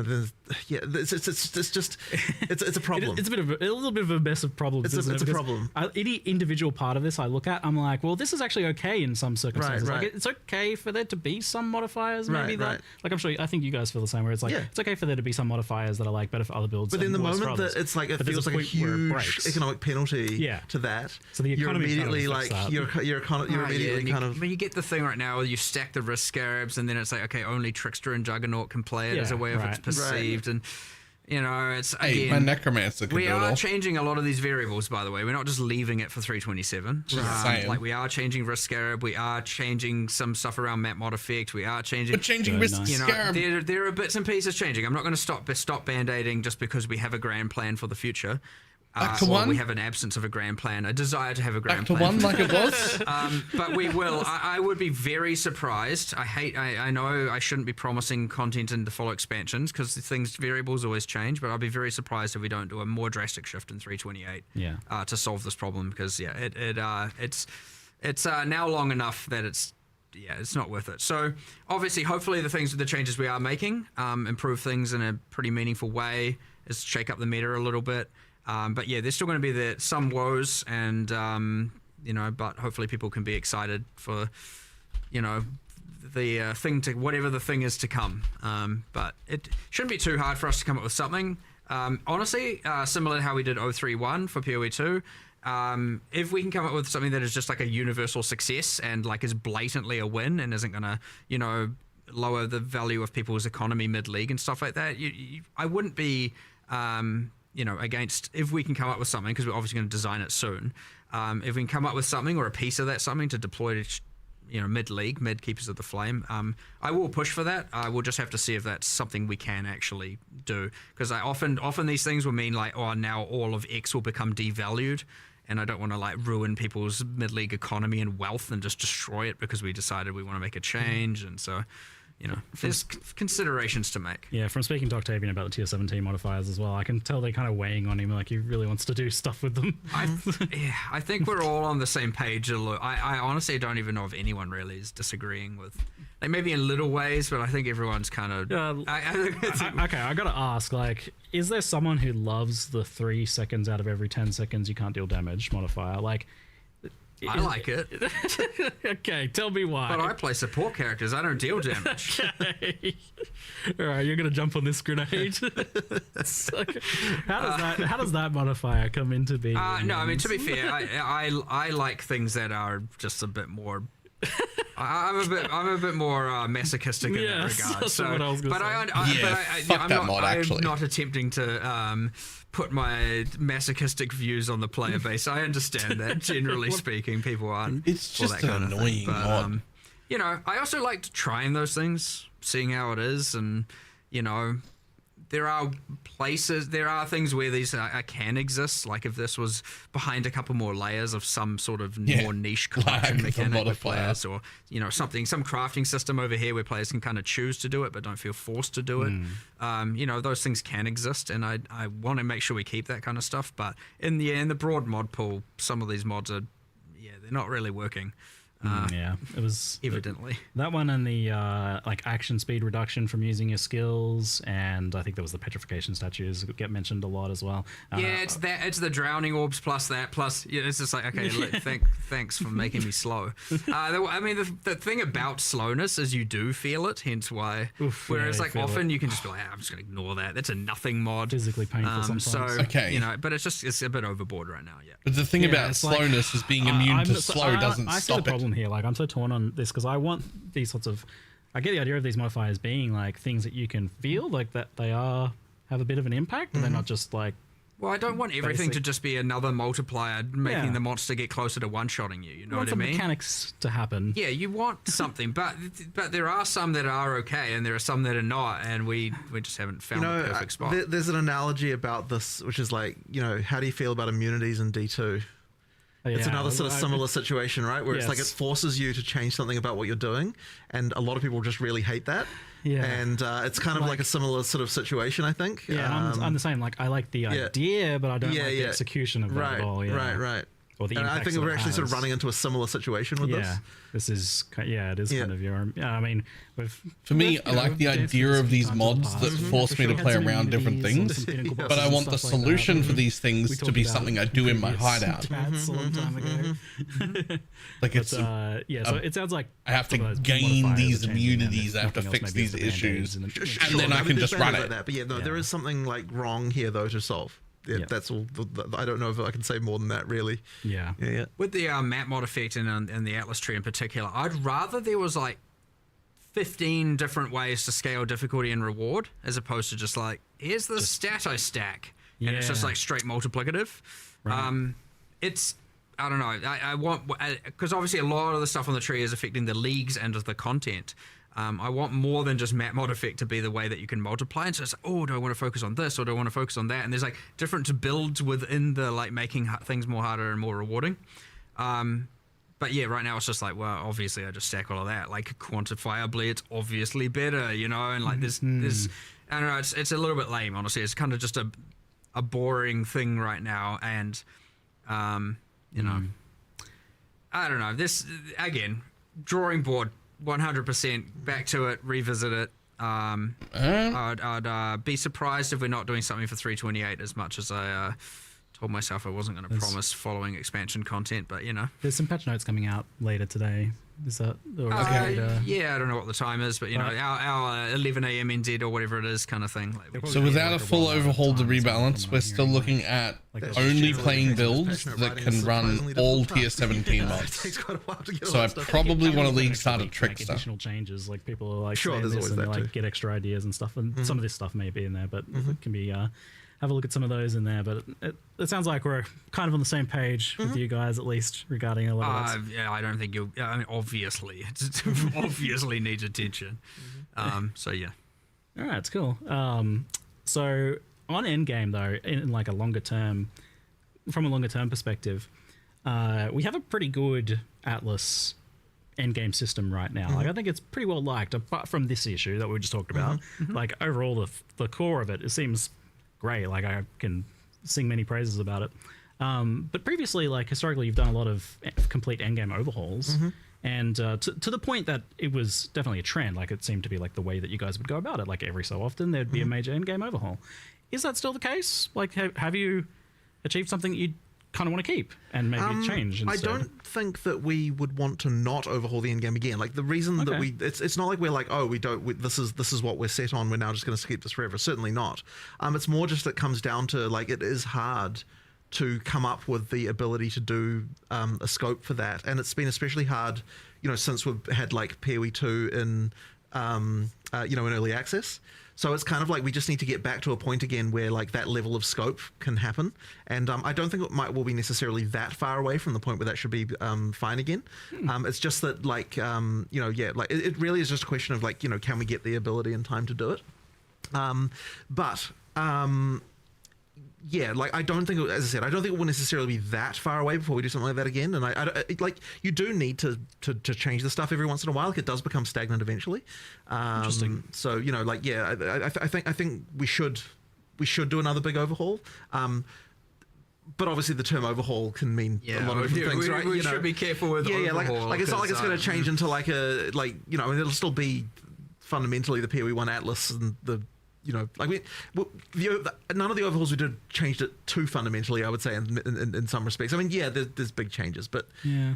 I guess it depends on how you look at it. But it's not like we're going to suddenly be like, oh yeah, we're changing it to be like a PoE 2 like system or something like that. Like let's not do that. We do need, would need new pinnacles and new challenges there and that sort of stuff. Like that's something that we will have to do eventually. It's just getting the time. That kind of stuff, like escalating the narrative and cycling out bosses and cycling out characters and changing all that stuff is like generally pretty harmless and generally cool. Like you're not really messing with the systems and the core of what people like and the cycle that people like.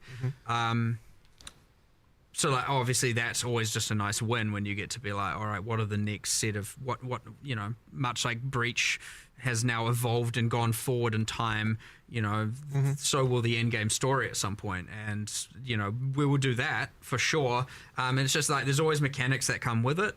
And sometimes if you add those mechanics, they can't coexist with some existing ones because it overcomplicates everything, it becomes a mess. I would hate to have, I don't want to add more systems and now all of a sudden it's extra steps even more over to have to do on your maps before you run them and that kind of stuff. So sometimes things need to be replaced, but we appreciate the fact that PoE 1's endgame is in a pretty overall, I mean, everything always has its problems. I'm not going to deny it. We just discussed them, as you said. But it's in a pretty damn good spot, and there's so much good about it, and I don't want to ruin that. So, we'll be very careful with that stuff. But honestly, generally, we'd like what you might find is that we use this T17 thing as a motivation to go, what is the redesign? Okay, let's use that as the like crux of what we design around and fix the problem both narratively and like game design wise by removing these problems from the game, creating something new in its stead. And yeah. I think what I'm most curious about is like, if let's say you went into a meeting today to try and come up with a new end game for PoE 1, like an overhaul for it, would it still have an Atlas passive tree like it has now? Yes. Yeah. Yes. There's no way you'd get rid of that. I already know. It's too good, right? I already know what it is, so I already have it in my mind. Oh, okay. You were saying before last time that it's deep in my mind. You've got a story arc planned. Well, the Secrets of the Atlas was intended to be part one of a multi-part, right? So I've got the other parts, or at least most of it. And yes, the tree is still there. And honestly, I don't think anything is fundamentally in my plan in my head is changing enough to cause any concern. So, I mean, all right, great. It's all for the better. I'm pretty confident of that as well. All right. Great. And now everyone will have to just wait to see what those ideas are for an undetermined amount of time. I assume we'll get a follow-up to the story maybe next expansion, perhaps, of following along what's happened to that. It was pretty interesting last one. We'll see, yeah.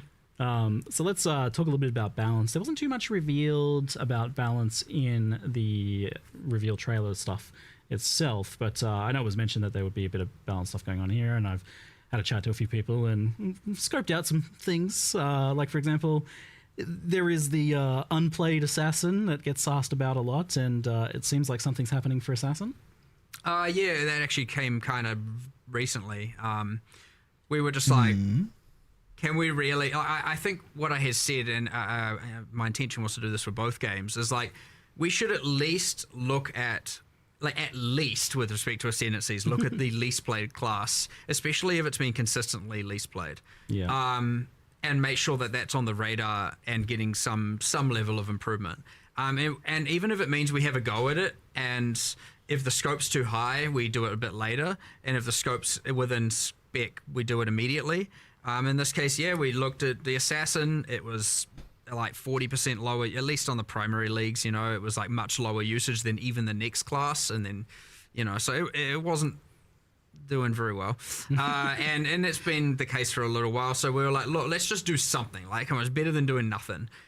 So obviously we just put together what we could over a couple of days and kind of mix and match. We had like 3 or 4 different iterations, and, you know, it came up when we were looking at it, you know, it was like the whole, you have the interesting thing, you go, and look, you look at the class, and it's like, why is the ruthless poison node better than the non-ruthless poison node? Weren't the classes on ruthless meant to be a bit weaker? And then it was kind of like, oh, okay, well, that's a thing we can maybe draw inspiration from, and, you know, we just did our whole like process for Amazing. that. But yeah, so we teased that last night, whatever the time zone is, and you know, hopefully people enjoy it and play it.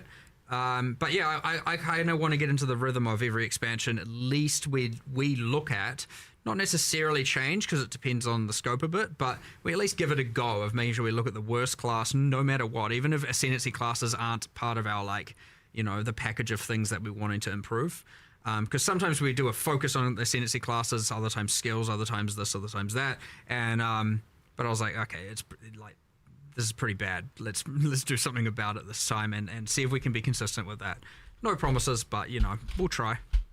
And there's a little bit of a wild card in the mix here with Bloodline Ascendancies. So just to clarify, these are Ascendancies on top of your original class that you can choose where to put your points. Same point pool. And the reason a lot of people ask or immediately are like, well, why don't you give separate points like Affliction? And the real reason is combinations are great, but also I didn't want to have to water down the power of the points. That's too much power creep, like, to add to a character to be able to give trees at large. And so there was that interesting part of it. The other second part is that we wanted to make sure that there weren't enough points that you could put all 8, at least generally speaking. So you'll find most of the classes only have 1 to 3 notables, kind of up to 6 points worth that you can spend. Yep. And this is so always, no matter what ascendancy you are still matters. I didn't want to just make it that literally the entire game, no matter what base class you are, where you start on the tree, is I kind of wish they gave us if it happened to be that a one certain like, bloodline was OP, set of extra points, sure, like at one least of the them 2 probably is. points, right? And all of a sudden now every single person is just this one thing. It wanted to be like, nah, I think we want to do a feature that adds as much in-game build permutations as possible. Yeah. Well, and also what's cooler than just being able to take the powers or learn the powers of your favorite boss for the purpose of a fantasy. Let's mix and match these things. And now you get this cool, like, okay, I'm a Templar. I'm all about, holy powers, but I'm also going to embrace my dark side over here, or maybe the ways of the Asmiri, and you get like a Shabi Guardian thing or something. Oh, sorry, I've got support classes on my brain all the time. So, you have your Slayer something, So, the permutations honestly are endless. And obviously metas are found and builds are created and all of that. But what we obviously find is that, there's a few awesome perks here that I kind of like, is that we can add motivation to doing certain content that otherwise you wouldn't normally do. That's want great. more build permutations. We can says the add lead this director of the for game with the future most content very wild easily, build right? There's probably other permutations. bosses that you're like, oh, we could do this Right. and this and this. Like, it's very easy to expand this and take it away. And the reason we're able to do that is because it is an in-game feature. It's not like overcomplicating the campaign and that player's experience. Like, you wouldn't want a second class in the campaign. People were like, holy, I've already got a tree and I've got this tree. You mean a third Oh, yeah, class. a second. It's like, okay, I've got too many classes. There's too much stuff going on. So being able to keep it in the end game is an in-game unlockable thing, where we can expand this feature over time. Now, all of that, of course, is under the assumption it succeeds. Again, we'll listen to the feedback, check what players think about it. But it's assuming it does well. Again, pretty high confidence. Yeah, it will remain and we'll keep expanding, keep extrapolating, keep changing. And then it's yet another lever where we get to add so many different builds, because one bloodline being able to then be paired with all 19 ascendancy classes is just like, all right, we've got a lot of stuff going on here, a lot of different options, a lot of cool things you can do. And yeah, I mean, I am actually real excited to see what happens here. More than most things, I'm always like kind of excited to see what players do with things, but like here I'm just like, I don't know.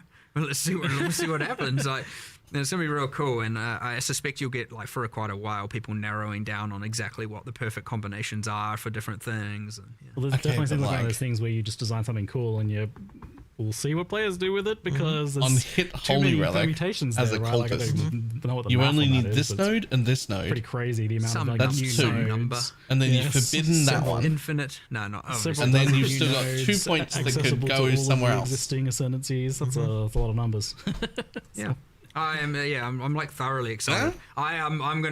I'm gonna just do the whole, like, what boss do I feel like being this league? I'll just see if I can make that work, and then so I'm actually gonna go backwards. I'm gonna pick my bloodline based on what boss I want to kind of embrace the power of. Then I'll pick my ascendancy. Then I'll pick my, I'll go from there. And then I'll pick my skill, and I'll end up a support character. I'm sure. flavor building on this. Well, if there's no mercenaries, I need to be a good mercenary to my friends. That's my philosophy. Back to being mercenary again. And as a necromancer, So this isn't tied to Breach League, the Keepers of the Flame. It's a core game feature. we just need those two. Yeah, 100%. Yeah, Yep. cool.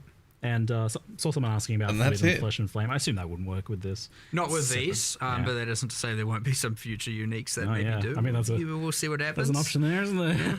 Okay. More forbidden flesh and flame. I don't know what I want to call them. Yeah. All right. Oh, Continuing on the balance topic, from asking around the PoE community, some of the more common things that just kind of come up was, the most popular thing was just the general idea of buffing underprivileged skills, like giving them some love. So you mentioned this idea of like looking at the worst thing in terms of ascendancies. Is that something you want to do with skills? Yeah, as well? we're always, there's a little bit of No, none of the things to go assassin into here. stuff Like, works for for example, minions. yes, there's obviously the core skills that are bad.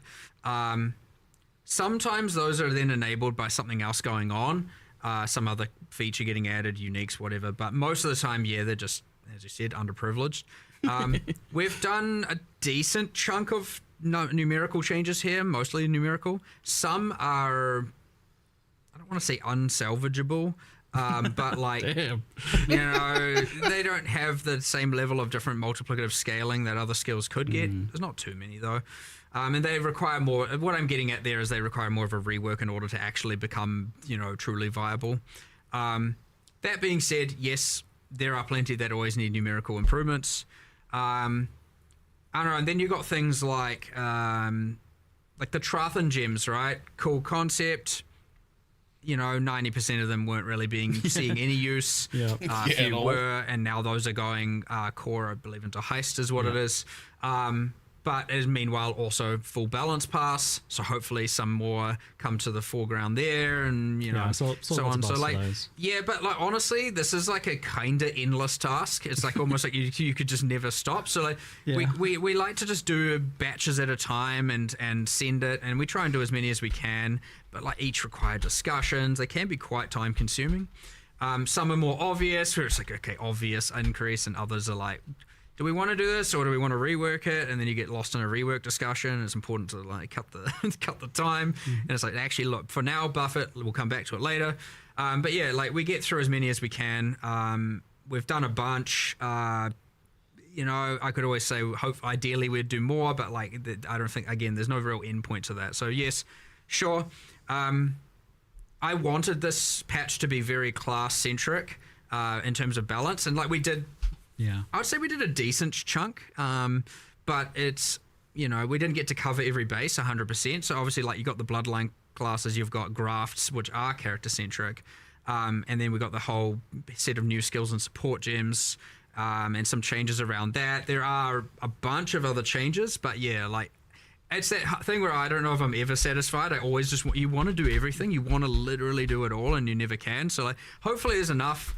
Certainly should be enough to shake up the meta, should be enough to make everything feel fresh and some awesome cool new stuff, but like, you know, don't be surprised if a particular person's favorite skill didn't happen to get touched. Like, that's the interesting thing about the skill buffs idea, is that you manage to achieve these days very, like, there's lots of different builds, and they're changing a lot each league as well, by virtue of like the new stuff that you're adding, like ascendancy changes or new skills or whatever. All that stuff is creating lots of new builds all the time. But when it comes to the skill buffs, I think it's more just about, like you said, like someone has like a favorite skill that has been languishing. Some sweep lover it is out sucks there to just crying see. still. It sucks to miss something, like, because you see, because what happens when you buff everything, then you get a lot of like, but what about this? And you're like, yeah, I know, I'm sorry, I wanted to, I really wanted to, and you know, and then sometimes we still try and just squeeze it in before the patch, and we just try and get as many done as we can. But yeah, like again, it is ultimately a resource game, and we do as much as we can. We really do, combined with both new stuff to change everything up, bringing like excessive outliers down, and we do try and improve as much as we can. And this time we took it upon ourselves to add a bunch of new skills and support. Right, how long until actual patch there's notes? Heaps there, but you know, it's We that got like thing an where hour? a Still? few people are going to have missed their thing, and there's a few. You know, you want to do hand casting. You want to do that. You don't want it to just. I know that's hand come up, and casting. I think even you mentioned They earlier mentioned as it well. again. It's just like, it devolves down to often, you know, either Archmage or you know, Bit of hand casting. Ephemeral Edge, and like that kind of stuff being just like, well, obviously, right, quantifiably better. And so yeah, it's the ideal thing where, you know, we'd make some changes to some of those, and ideally it'd bring up all of something else. But you know, sometimes you get some of it, not all of it, and everything. But yeah, there's heaps here. Just, you know, you never quite catch everything. But there will be new metas, there will be new builds, and probably a lot of existing stuff will still be, you know, pretty decent. But yeah, there's a bit of nerfs, bit of buffs, bit of, you know, it's how it goes with all of this balanced stuff. Really, it's a bit chaotic, but you know, there's something satisfying to it, but yeah, as I said, you never really fully get everything, and thus you never fully feel satisfied. You kind of answered my question a bit, because like one of the popular archetypes that's come up as being a bit problematic is hand casting, self casting spells, and usually I think what gets brought up with that is like slow base cast speed, and that in turn making things like echo feel bad, and mana costs being. I don't rough think as well. we've done that enough justice, for sure. Yeah. But it's certainly on the hit list. Yeah. So we'll either we can get to do some stuff, you know, in this coming week if it's simple, if we can think of it. It's not off the cards. That being said, there's always next expansion as well. But honestly, you never know, because often these external variables, like the new classes and stuff like that, can really change these things up, without you really predicting it as well. So, I can't speak to what we'll do in 3.28 with respect to all of this, because we have to observe what happens in this patch first, given how many variables we've added. And like we said, we've added a nearly infinite number of permutations of builds with the new bloodline classes and stuff like that. So, we'll see how all that goes. But we'll just keep doing it. It never stops, never ends. It literally is an infinite task. You never run out of stuff to do here. So we'll just keep doing it every single patch as best as we can. One that comes up a lot is the kind of dominance of ES stacking and kind of stacking builds in general, but ES probably has been getting mentioned a lot more. Forbidden Ride, Ephemeral Edge, things like that, but also just ES compared to Life as well. Yeah, it does happen. Classic. There are Band-Aid fixes and stuff like that we always like to do, whether or not you can consider them Band-Aids or just like, you just change some numbers here and there. Sometimes in the case of like Ephemeral Edge, it can be a matter of like, yeah, that's an acceptable thing to do. It just shouldn't be so easy to do. So yeah, I wouldn't say there's no broad solution here, but yeah, I agree that it is a problem where it's like the more traditional just do a thing feels like it's now wrong. It feels like you got to like pre-commit to being like, what is this singular thing I'm going to stack and then pick the thing that scales off of that.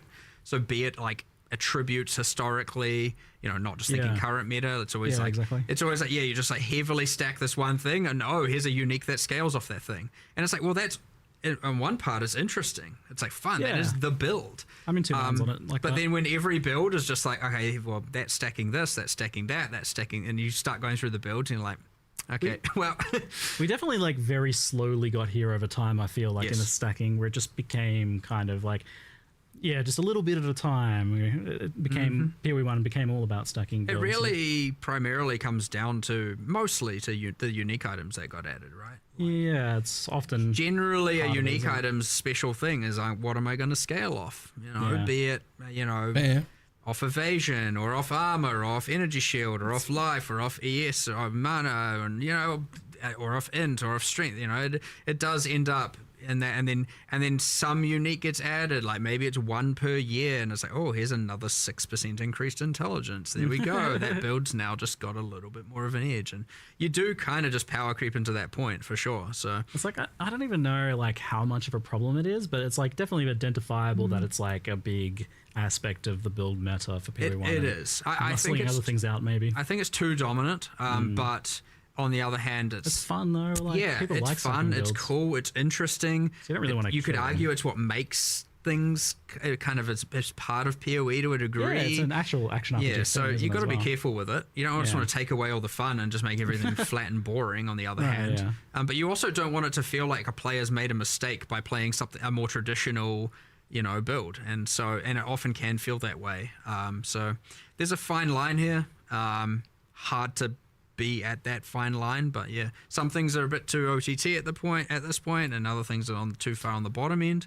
And the other problem is if they start buffing all the skills, well, a lot of those skills might see use, but they'll still see use in that stacking ecosystem. And then it's like, well, have you really made a new build at that point? Like, I think that's sometimes the problem is like, my builds feel the same because ultimately like I'm using different skills, but I'm just stacking on all of them or something like that. I don't have a like, here's the solution. Yeah, because it really isn't how it actually. It's not really how it plays. Kind of gauging your thoughts on it. I mean, I enjoy discussing it. It's just a matter of like, it's honestly 500 different solutions, and we need to just chip away at them and mold it, and it will eventually shift into something else, and then that will be meta, and then that will be complained about probably after a while, and then something else will be, and it's the cycle. It is balance. It is as I said, it's an infinite amount of work, and we just need to keep doing it. Like, you don't give up on it because it can never be solved. You just keep going, and as long as people are having fun, and you don't like compromise the philosophy of the game ultimately, then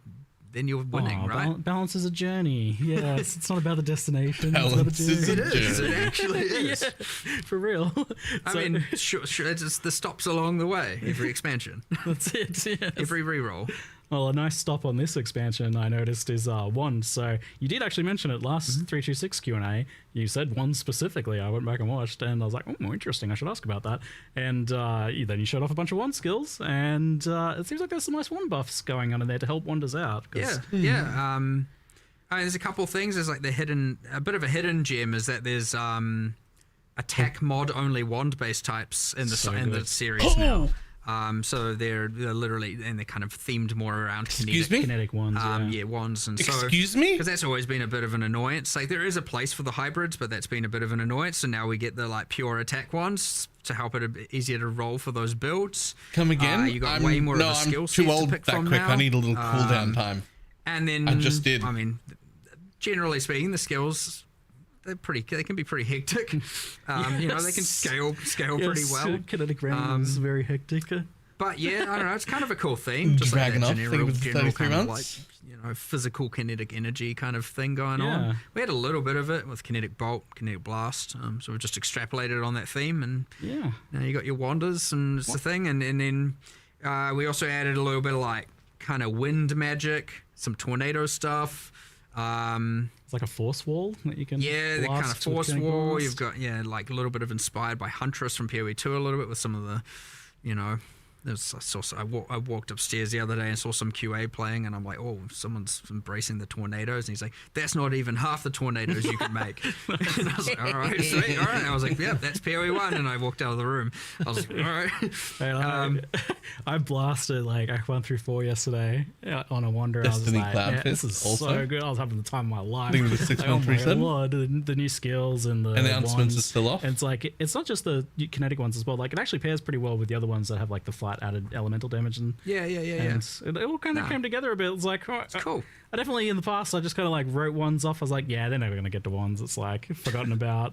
It's always been pretty kind of just, it's niche. It's actually an interesting thing. I mean, obviously it was designed before I started on PoE, and I always thought, I was like, yeah, that's kind of cool. Like, that wands that aren't about just spellcasting. It's, you know, they're about doing attack damage. I thought it was interesting. Pistolero style. That's what I like about it. Wands. Yeah, this might be the largest update to wand attackers that we've ever had in now like 15 years or something. So finally, look, I know there's some people in the chat that have been a long time waiting for this one. You're right. Have to make a wonder. The moment has finally come. It's good cool stuff. Yeah, there's a few other little gems in there as well, like some fire archer kind of things, and there's some that we want to still extrapolate on, but like wands was the main focus. Yeah, definitely a lot of love for wands, and pairing in nicely with the added skills from the hands on your back as well. Pretty cool. Lots of fun synergies there.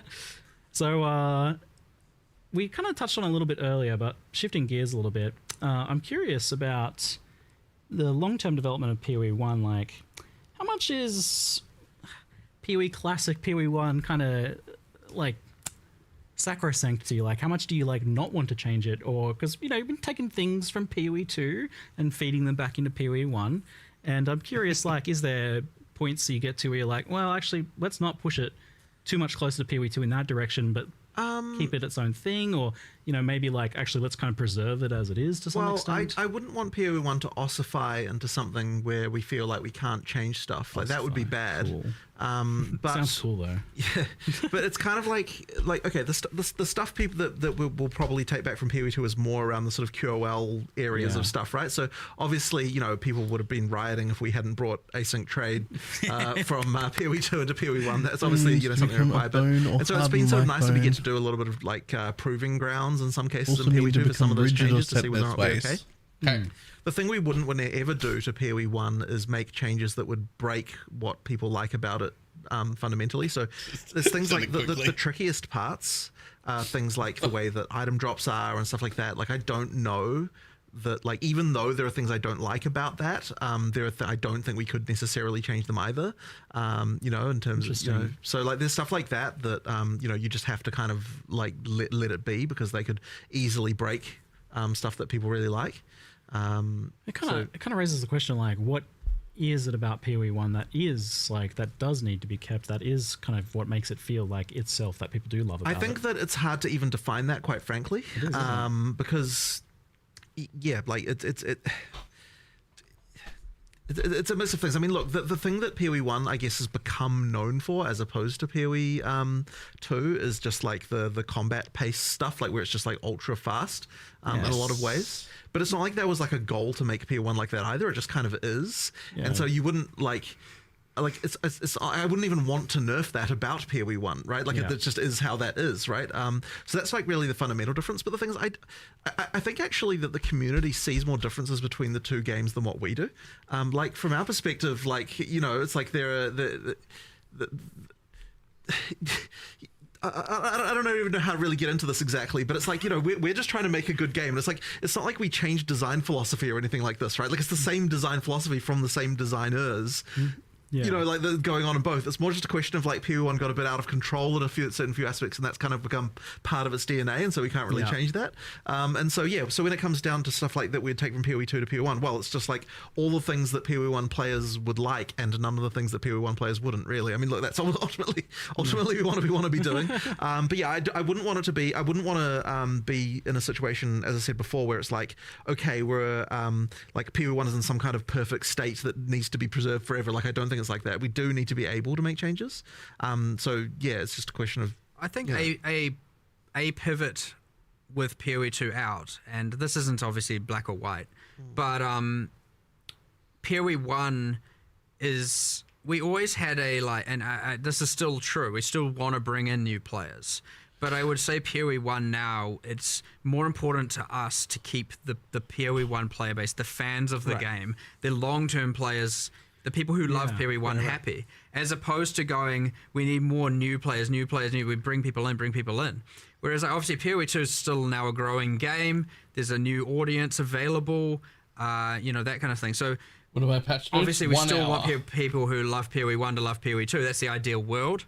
But that being said, when we're looking at PoE 1, we're not going to like try and do anything that's going to compromise what the fans love about it in order to bring in a new set of players at this point. Like I would say that's going to be pretty rare. So it's about making sure that the people who do love the game continue to love the game. And that's why you're probably going to see less in the way of like some grand structural change to all kinds of stuff. Because, you know, if that change would bring in a bunch of new players. Like, I think making sure you have a good, popular game that people love will inherently bring people in, because people will see that positivity and be like, I'm going to give this game a try. Yeah, less focus on bringing in new, more focus on keeping the existing fan base happy. And whereas obviously with PoE 2, it's a bit of a different story, where we really did think like, you know, there's a new room for a new audience here, there's room for a different audience, like we want to make sure we get as many of those players as possible. What would it take to do so? But ultimately, end of the day, what that then ended up boiling down to, aside from obviously modernizing graphics, changing the feel of combat, honestly, the biggest change is just balance. I don't necessarily even think about it, I think, in the same ways. Like, I'm not thinking I'm making changes to bring in new players. I'm thinking, like, what are the things that I want to improve that I think that we can't change about PoE 1, because they are somewhat like you know, would be impossible to change just due to the game field changing so much. And so, like, you know, like really for me, it's like, you know, I'm on a 20-year quest to make the perfect ARPG, right? That's my sort of like design thing. And it's like nothing actually changed between PoE 1 and 2 philosophically, other than just learning about some things and deciding, you know, I want to improve things in certain ways. I do think there is a little bit of an assumption that a lot of philosophical discussions occur with respect to, like, outside of talking about dexterity and stuff like that. Honestly, most of it is just like, we're just kind of get real passionate and just start coming up with real cool ideas of shit that sounds cool that we want to deliver. Like, we're not really having discussions about like, hey, okay, today, Jonathan, let's have a discussion about how many new players we can bring in. Like, we don't do that. So about like, I'm trying to boil down what we are. You know, I'm trying to turn it into a philosophy, but the reality is the process is just like, how can we make cool shit? That's it. Cool shit that's fun, that doesn't like compromise things in too thing of a way. Things people will love, things people will enjoy. That is the ultimate goal at the end of the day. As I said, making whatever the visions are of this infinite quest of making the perfect ARPG. So like, you know, it's always interesting trying to be like, how can what are the rules? What are we going to change? What at the end of the day, it's just like, well, I don't know, we'll just continue to make cool shit. And that's just generally what we're going to do. And so, I don't know. It's actually a little bit hard to try and decipher that down into like a set of rules or something. You know, it's like, I don't know. If it's cool, if it's fun, if people love it, then it's a win. And it's good that both games have a bit of room to breathe on their own then, because you can preserve the things that do make PoE1 its DNA, but are objectively like limits to what sort of improvements you can make to the game. Wait, Breach and Bites, how the hell is that working? What bonus should dexterity give you? Oh, jeez. You got a few hours? See, I know this has been... Every time I come over here, I feel like this comes up. It's been going for a while, hasn't it? Oh, for sure. Dexterity. What do you get for dexterity? Still haven't solved that one, At this point, I just feel like nothing. Just nothing. Just vibes. We just call it... We rename it to green attribute. It just does nothing. It's a little organic attribute. Like, very nice. All right, so still not solved there. So you did mention that asynchronous has come over to PoE1. It's like, initially I was like, there's almost not a question about that because it went into PoE2. It worked. Was there any problems in bringing it over to PoE1? Not really, to be honest. Like, I think it basically. I mean, the fact that PoE1 got the gold already kind of meant that it can kind of work. But the gold is a thing though. Like, it is because of the fact that the gold is more scarce in PoE1 more valuable for other things. Used. More used for other things. Yes. Yeah. So we had to do a little bit of balance around that. That's obviously, but also like we do have to go through and assign gold prices to everything in the game, and obviously because PoE1 has a lot more different items and stuff going on, we did have to go through and do all of that. So it wasn't just like immediate. We had to consider, well, hold on, the gold balance already was kind of like tight, like so. And it's in that spot of like, some people are like, I want more, and you do want people wanting more, and so now all of a sudden there's this extra thing. That's a cost, so we have to obviously account for that. What else was there though? I mean, ultimately, so who's the trade bitch this time? I guess the console. There's like the thing. So console previously had a kind of like trade board thing, which is made pretty much entirely redundant by this. So that old trade board is getting ported over into this system now. So that's we're actually deploying that. Just a fun fact. We're going to make a post about it, but we're deploying that a bit. The removal of that a bit early because we need. There's like a thing where we have to get rid of it before the new system is put in place due to just like database migration kind of territory things. So we're doing that like a couple days early to remove the console trade board, and then a couple of days later 327 releases. So fair enough. There'll be a little bit. We'll do a whole post about that, just about what happens to those items. You don't lose your items; they all get put in remove only tabs and all of that stuff. But well, I'll tell you, for the PoE1 only players who maybe haven't tried it in PoE2 yet, it's been pretty phenomenal. Right. The asynchronous trade is definitely like a massive quality of life improvement and very, very pleasing to use. It's a new era. We have a bunch of UX improvements we still need to make to it. It's got its kinks. So like, I wouldn't want people to think just because it's porting that we're seeing it as perfect. I know people have brought up having save searches. Being able to more rapidly, you could control right click your item to automatically search for that item. We're getting that feature, right? I think they even that's incredible. Yeah, I'm talking about things that are in progress. Like that's actually wild that you're like potentially getting that. That's it's very. I know everyone wants. Is that going to be in time for PoE1's release? I'm not sure. I actually haven't followed up on the exact specifics of that where that's at, but if not, it'll just be mid-league or something. You know what I mean? Like we'll try as soon as it's done on both games, it'll get deployed. Since you're on it, was there like a reason why you can't mouse over items in like your sold items log to see what they were? Like I like that information to be like, oh, what was that sold for 2D of? Tried that, didn't we? But it doesn't. I can't don't see the remember, item, but it might have been that it would require storing the item, which might have been. We discussed originally allowing that. I think. I remember discussing that before doing it, and we were like, that would be cool. That would be the thing we want to do. Probably doesn't store it at the moment because it's like a tech thing for that. It's not like, I mean, we could probably do it, but okay. Yeah, it potentially on the cards then. It certainly would be nice. Like I like that feedback as a seller, right. But I certainly love logging in the morning to all the currency and seeing what's sold for what. But effectively, I think that like trying to improve the kind of price check experience would be the thing that kind of like the next frontier of like in terms of the in-game UI trade search and sort of stuff. What would be the next slippery slope to slide down to? As long as we don't all of a sudden have like stock market-esque UIs. No, I don't think we're not going to get that. Like, basically, we have to find a way to do that stuff that doesn't get overcomplicated. Yeah. So like, but then that's the tricky part. Like, trying to improve that.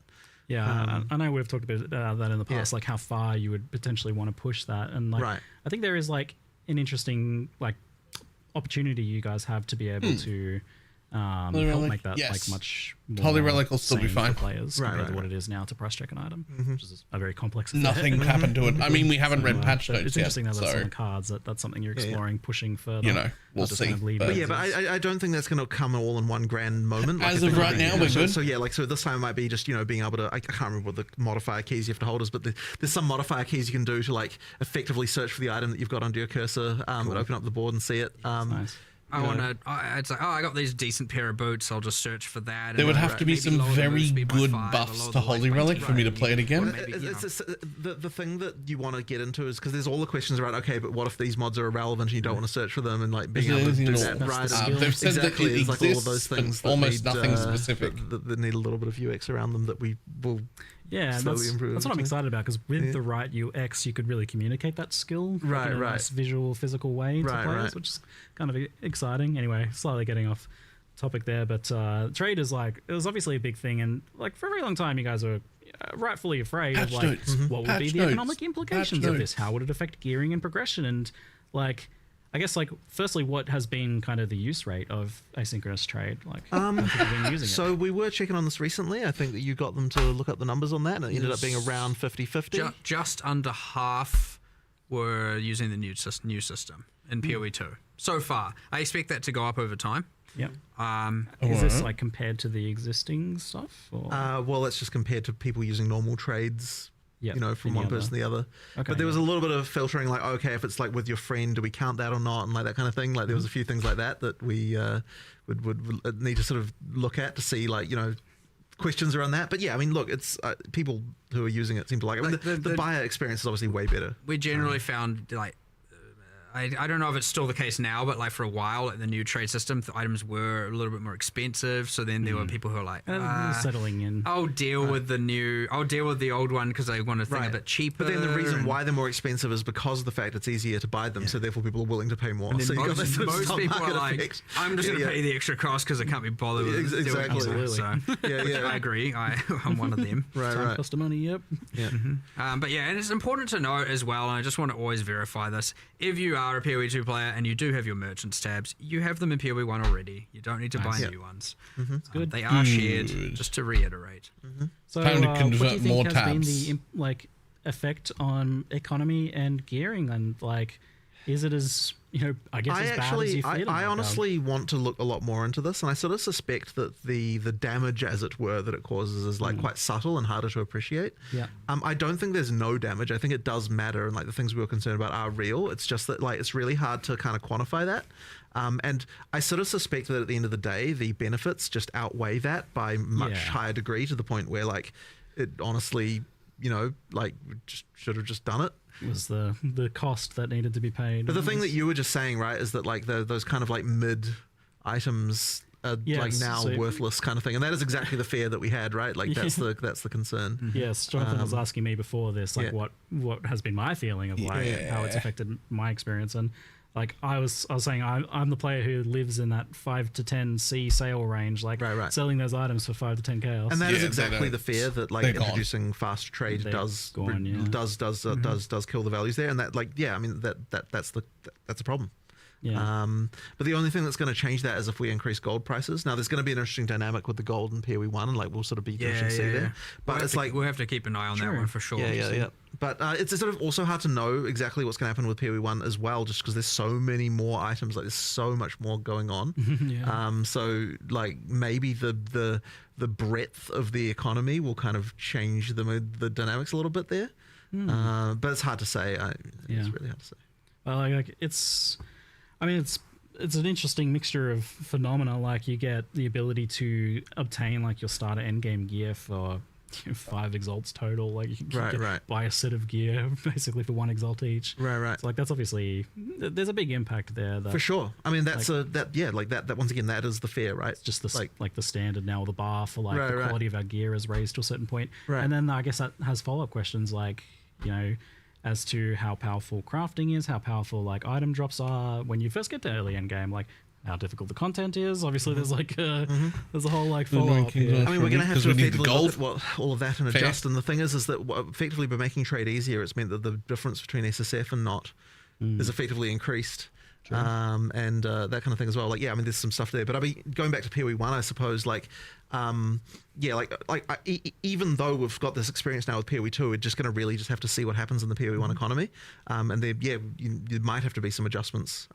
But it's going to come down to the individual. I mean, either way, though, like the amount of people I saw just being like, please just deploy a league. I don't care if there's nothing in it. Yeah, as long as the trade system's but this is the thing, right? Like it just kind of has to happen. Like it doesn't even matter. Like there can be problems and we'll adjust for them, but we still have to do it anyway. But of course, like, so you know, like it's that's such an improvement. Yeah, I'm loving it. I'm excited. It's good. It's so good. It's very very good.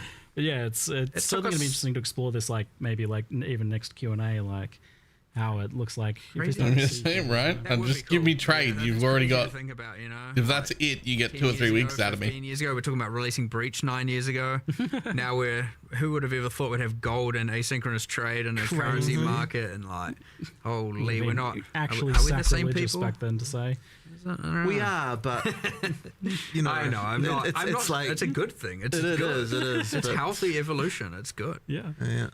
Okay.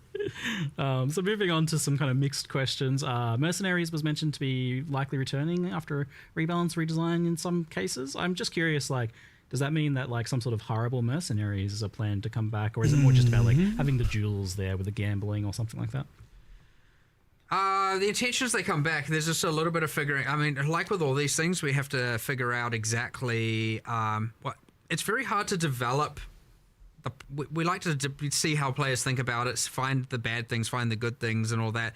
And it's very hard to develop how it goes into core straight away, because then you'd be working on that, and some things might change, and then you end up wasting a bunch of time.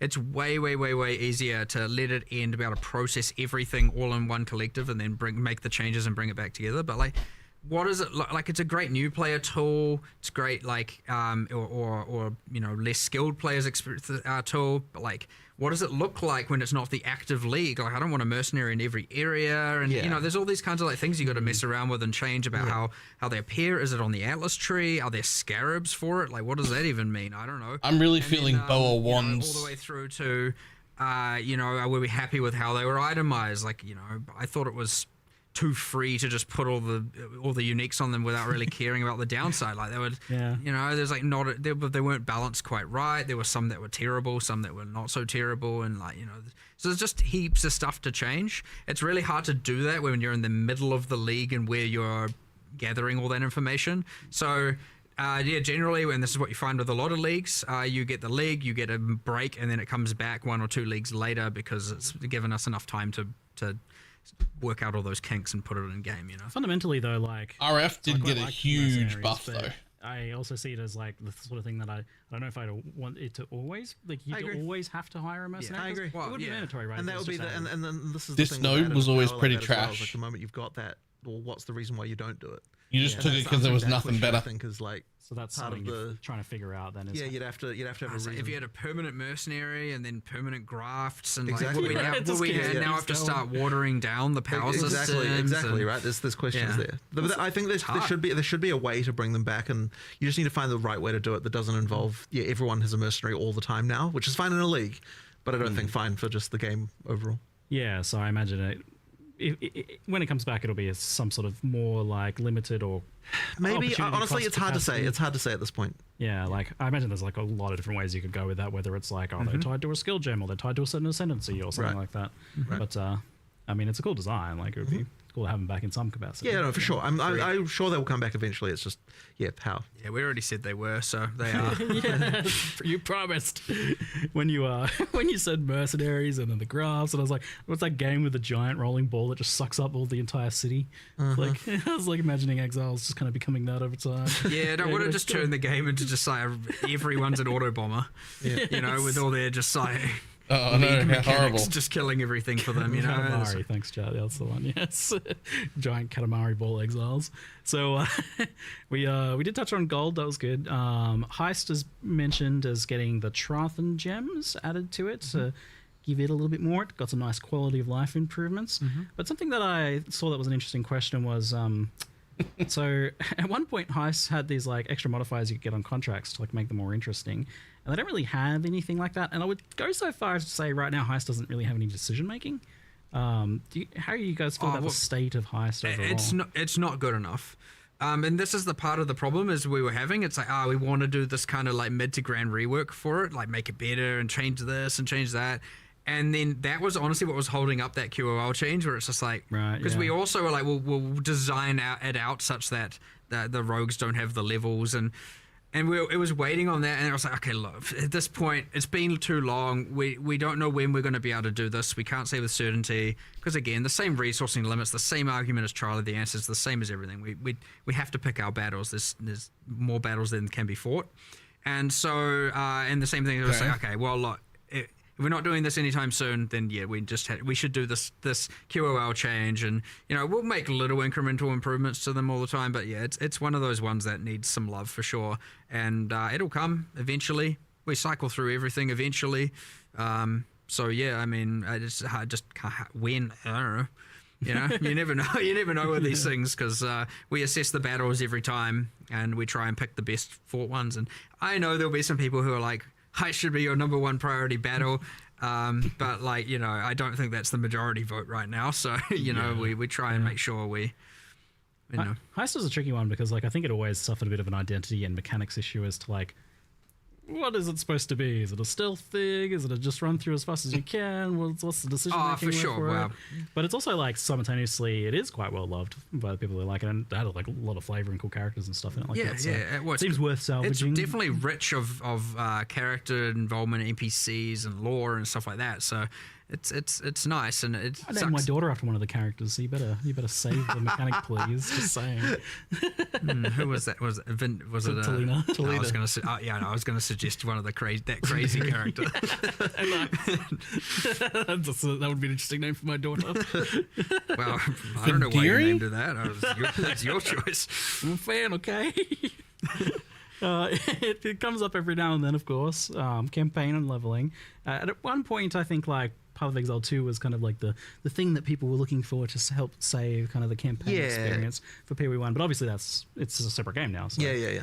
But you've done some nice improvements, like adding new things and doing a few little streamlinings of earlier acts. Is this something that you're still looking to continue, especially with the context of you're saying that you're like not really beholden to trying to seek out new players now, so it might not be as important as it once was, but I would argue it's more important. Interesting. Because those campaign changes are what helps it keep fresh for people who are replaying the game. True. It's actually it's way more important for the existing players. So yeah, it is something I do want to keep doing for sure. Great. Good. You know, I liked the adding things like different things happening in different zones, and you know, you can kind of restructure some of the areas a little bit and add a little thing here and there. I like doing all that for sure. So yeah, I would expect to continue seeing things. I don't think we have anything particular in 327 for that, but it will, you know, at some point we'll certainly be doing another set of things, you know, and we'll try and keep that up pretty consistently. If not on a patch by patch basis, at least like, you know, every year you get a certain set of them and stuff like that, just to help it feel a bit fresh. You know, I also like the things you just get to integrate like some other random league into the campaign somewhere in a few areas. It's like, oh, they're these areas are being overrun by X or something, you know, it helps it feel a little bit cool, and the world is changing, and it's not just this static thing all of the time. So yeah, I like the deeper integration of League mechanics into the campaign that you've been doing in PoE 2 and to a lesser extent in PoE 1. Don't mind that. That could be added. That's good. It's a good way to introduce that stuff to people over time as well. Did you ever have like a crazy fever dream where you like dreamt having like a league where you have some alternate leveling experience besides the campaign? I know that's never been a That would be a bit of a tricky. It's not that tricky one to do. I've honestly. already solved it. I swear to God, it's not that tricky. I've solved it. I think, you know, I'm pretty sure that has been something we've discussed for a very short amount of time, a long time ago. But don't know if we could really. Yes, I've had some fever dreams about it, but I was just trying to remember what it was, but it couldn't work. I just remember. Because I know, like, people ask about it every time, and I'm like, I guess I'll ask in a creative way this classic question of like, I can solve alt leveling, not your first character, but I can solve alt leveling. I've already solved it. You just want to make the campaign as good as possible. Like the answer is always, we'll make the campaign better. Yeah. But then I thought, yeah, like a league as a throwaway thing wouldn't be that permanent problem that you have. I don't know about that one. Yeah, I don't know. Interesting. That's why you don't want to give something that's The problem is they'll like directly compete, and one will clearly be better, and then everyone will just do that. You just make it really awful, and then they'll be like, "Oh, you're great, right, yeah, great plan. Let's just make some terrible content. No one will ask for it ever again." Cool. What is it? Incompetence. Yes. It's not. I do want to keep making it fresh, and again integrating. I want the leagues to integrate into the campaign better and feel unique. Like, I don't know if you've noticed. It is a thing in PoE 2, and we're going to start doing it in PoE 1. Every single area for Rise of the Abyssal has a guaranteed drop that drops from the chest. Yeah, it's great. And I don't know how many people actually know this. I know it's not a secret. The racers know. Yeah, and then like I think like for example, the Molten Vault in Act 3 has a guaranteed unique drop for the first time you do an Abyss there. Yep. And so you get to do that thing where you get to like, I want to make sure we're going to do this system in PoE 1, by the way, with Keepers of the Flame, where you get like a kind of extra handcrafted guaranteed drop that we pick. Cool. For each area in the campaign. So there's a little bit of like, what's it going to be in this area and this area? And so, it'll help. Ideally, God damn it! You just made it so I have to engage in like, every fucking. I'm going to skip every single area, get to endgame, and then care about it. Well done. Which is still a fine strategy, by the way. Go for it if you want. I don't know. Maybe you'll second guess some of it now, and you work out what areas you want to do. You know, I like that, but I want to make the active league feel more important in the campaign as well. So as much as we can do to strive towards having that be the case is always fun. I obviously understand though that like when you're insanely an accelerant player, you don't need it, right? You can just get to endgame and then deal with it. You might not want to sink the time, but like a lot of people do want to engage with it. A lot of people want to play the new league in the campaign, and so we should take every motivation we can to try and make that happen, and that way the campaign can feel more enjoyable. Not just be seen as a thing I need to get through, but there'll always be a bit of that, and there's not really much you can do about it, so it's really the fight to keep it as feeling as fresh as possible and with heaps of stuff going on. But it's part of that is the motivation of why we do leagues in the first place, right? Like, you want to come back and have this new thing going on in the world. You can't keep getting away with it, imagine if right? you came back and there wasn't even a leak. Imagine you came back and it's like, okay, there's some balance changes, but like, what else is going on? So, like it even we understand that you must have the league in order for the campaign to not just feel the same every single time. So. Yeah, true. Yeah. And I think like the ones that have had less impact on the campaign have certainly been a little bit less exciting for that for sure. initial leveling experience. Yeah, for sure, because it's just the same as before, except kind of honestly maybe worse. And then you really want to feel like the world is different, something's going on, something you're engaging with you didn't before, and Anyway, I'm a campaign enjoyer. Sorry, I like it, but I got to rep the diverse opinions out there for that one. For sure, it's commonly brought up. It's always worth discussing. 100%. It's a classic. We compromise on gold. We compromise on trade. It's always good for people to ask what else we I like to and check how in we and see where you guys have shifted. Yeah, see where we are and what we, like nothing's set in stone forever. Maybe this one is, but we'll see.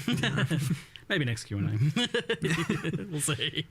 So a question that I saw that was interesting was how does GGG track bugs? What's the best way to report them? And the example was like they had a specific transfigured skill gem as like an ice golem that doesn't work with support gems and hasn't since launched. So just kind of like stuff getting kind of lost in the woodwork. Unfortunately, one of the realities of live service development is, okay, so if we're going to make a league by a certain deadline, every time we're looking at each issue and being like, okay, is this more important than getting this league finished? And it's really, really hard to prioritize some of those things in some cases. Like, they should get attention eventually, but it's like, we have I have no idea how many open issues there are in our bug tracker. It could easily be tens of thousands. It will be. Yeah, it will be. And this is one of those things where games. we have this thing where it's like, okay, here's something that might affect 0.1% of players, and it's really, really hard to prioritize that over here's the new content that everyone's going to be playing. So people do get slack time where they can just kind of work on random things like that, but it can be hard to get some of them. You might find something as simple as this skill doesn't get affected by support gems. Could take 5 seconds and hasn't really been observed or prioritized. That is an option. Or it's going to take 5 weeks to implement some giant refactor, and honestly, we should have just deleted the skill and added 15 others. You know what I mean?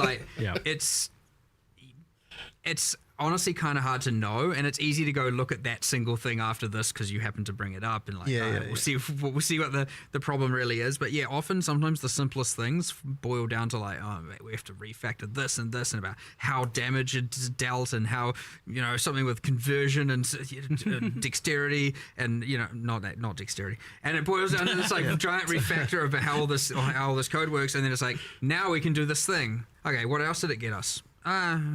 Just kind of just that. And you get issues stuck in this hell effectively of someone read it, they put it in the issue tracker, someone looked into it, they realized there was some annoying detail of it that would require some larger change, and then someone was like, oh well, we don't have time for that, we're doing some other thing, and then it kind of gets put into some hell of unversion this when we get time thing, and then it just kind of dies, and that's kind of an unfortunate situation that I have several thousand assigned to me in a version called unscheduled. I don't know what to do with this. One day there used to be this optimism of one day I'll get there, and then I've accepted defeat. But ultimately, obviously we prioritize things based on how much the community cares about it. So if people do care a lot about it, then obviously we'll get some attention. So to the point of the question, then, what can players do from their perspective for something that they think is important? Generally, most of the media, our community team has a generally good eye on things that are more at the larger issues that get brought up. They do get noted down. They do generally get forwarded to us or the relevant people. For the fine detail bug reports, our QA team, it is part of their routine to go through the bug reports forums, and the forum seems to be the most pertinent place. That is part of the day-to-day routine of the QA team. That's John's day-to-day routine also. Something that is like that you think maybe has been missed or doesn't have enough information or could get the bug report forum. The slash bug in game comes with a thing, but that's more about terrain issues or something. It's what the heck, this generated weird, or what the heck is this weird thing here? And it does give us a recreate of the level, so we can come in and then figure it out. But if slash bug going, our skill is broken, or my skill. I mean, they could pay you enough. Skill can't be supported. Those two things are not correlated, so that's if it's broken, and if the level is bad or there's monsters in the level or something glitching out, slash bug is a good way, and then there's a brief description. If you want to report a skill or something like that, it's better on the forums for sure. Okay. a couple popular requests. One was dual stash tab, and also kind of tangential to that was like more affinities. Is there something? You said dual stash tab. I thought you meant as in two stash. I was like, well, I want more stash tabs than my stash tabs. You had the quad one. You want to? I want a halfway between them. That's too much. Okay. The items are too small. Duels. Right, I got it. Okay. Generally speaking, yeah, we wanted it to always be that like rollable equipment, things with modifiers don't get specific stash tabs. Like that's the stuff you have to deal with. That's the item management should be in that. But then I understand technically compromised on flasks and bits and pieces, and it's like a little bit of a grey area. But like we so far have drawn the line kind of as just like. I mean, we've literally listed the rest of the stash tabs, and aside from adding new leagues and a whole bunch of new currency items here and there and stuff like that, it's been like, I don't know, I think that might be it. Like there's until like we add new stuff that requires items new affinities like that don't have something spots comes with this that league. should. What do you mean? A locker, so whatever. But then it's like, yeah, I don't know if we will ever really add them for the equipment. I don't want it to be that you literally can just control click. Well, people have their dump tabs and I don't give a shit about equipment stuff, but yeah, I don't want everything to just auto sort. Everything. People may disagree with me, and fair enough, you can. But that is ultimately how we want it to be, where it's like there is at least some items you're kind of looking at, like especially with mods. Like obviously with the currency, you know by the icon what it is. With an armor, you want to look at it, see what the mods are, and then make a decision. And sure, a lot of people put it in a tab and then look at it later and make the decision. And I understand with the trade system before, what actually people are doing is just dumping it, and then if they get spam from messages, then looking at it. There's stuff like that. But I do want to make sure that you're actually reading the modifiers, assessing if it's a good item, and then making decisions on it as part of your cycle. And you can work around it. That's up to you. But yeah, the moment that everything is just like somewhere, and you're just like, all right, and do you even know what you got now? You know what I mean? Like, you could argue, well, I can look at it and then control click it and it auto sort, but Omens, Rugraphs, tattoos, I think we kind of drew the line in equipment. And again, I suspect a lot of people are going to be like, well, you should change that. And I'll be like, well, I don't want to. And, we'll be at a disagreement there. And again, we're not at a disagreement. You're misunderstanding the thing that we want. So that might just be where it is. And I don't know, we can reevaluate reports. a couple Q&As from now. You know what I mean? I think on the affinities tab, on the affinities side of things, chat's mentioning that there's like a few in PoE 1 that are kind of missing, maybe like incubators and stuff. Oh, no, they are missing. It is our intention to add this. Okay, yeah. For that, more like fungibles and stuff like that, like non-modifier stuff, there is an intention to add that, yes, 100%. Cool, nice. Yay, that. Yeah. Can we get that? Yeah, I mean, we did that in PoE 2. We were always like, we've got to release the stash tab, and then we did the whole like, wait, we can just add affinities without the tab. We can add the tab later if we want to. So we still need to go through PoE 1 and add some affinities that aren't that don't have stash tabs for sale or anything like that. So yeah, done some really good click-based quality of life, less clicks. I'm always keen to see, like, for a lot of that stuff that's very spam clicky. Something that was asked was the idea of consolidating harbinger shards in particular. Seems like it's pretty painful to farm for people that enjoy that. But there also 100% should be a button in my inventory that just says if it has an affinity, it goes away. We did do something with that. It came up when we initially were speccing all the QOL changes and like things that are just like easy wins and improvements. It came up. I just don't have 100% memory recall on if we decided to do it like now. It might actually just be in the patch notes. I don't know. There's like 50-50. It might just be like already like. I think what we do is drop less of them, get rid of some of the bad ones, and drop more of the good ones, but like fewer overall stacks. Higher more in the stacks and less of all the pitter patter that you end up kind of filtering out anyway. So hopefully we did that, and then it's in. If we haven't, then it's very clearly on the radar and will come soon. Cool. Nice. I like this. So you had this thing. It was like, what? We need 10 quality of life improvements for each update, right? It's like bare minimum. Yeah. I like this. It's been paying off. I think it's you get those nice little teasers. Are pretty hype building in the lead up to it. And I'm like, oh yes, give me that quality of life. It's very important for a game again with so much replayability and people coming back and playing that you just start 30 minutes to patch notes. Remove a lot of this friction. You don't want to obviously make it frictionless because some of the fun comes from a little bit of friction here and there in some regards. But like there's things where it's like,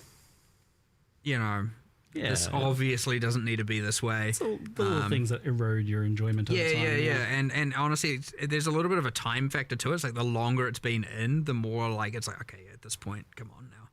We've added some other like friction and something in some other way here. We can take away from some of it over here.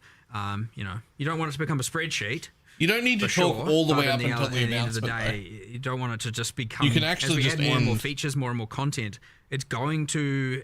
No, because what if they will say have something? Their little thing. It's going to become growingly more annoying over time. So it's important as you add some things that require, you know, manual intervention. You start removing some of the other ones and streamlining them, and that's so. It's because the game is so replayed for so long. It's really, really, really important at this point that we are addressing right? as many things as we can per league to make sure that, you know, you don't just get a build up of, you know, annoyance over the course of a long period of time. Yes, and my hands are very much thanking you as well for a lot of these changes. Oh, yeah, good. Sweet relief. I mean, those ones are always a good win, but like some of them, you know, like the Spectre thing and, you know, the heist thing. There's so many that are just like, I mean, they're not.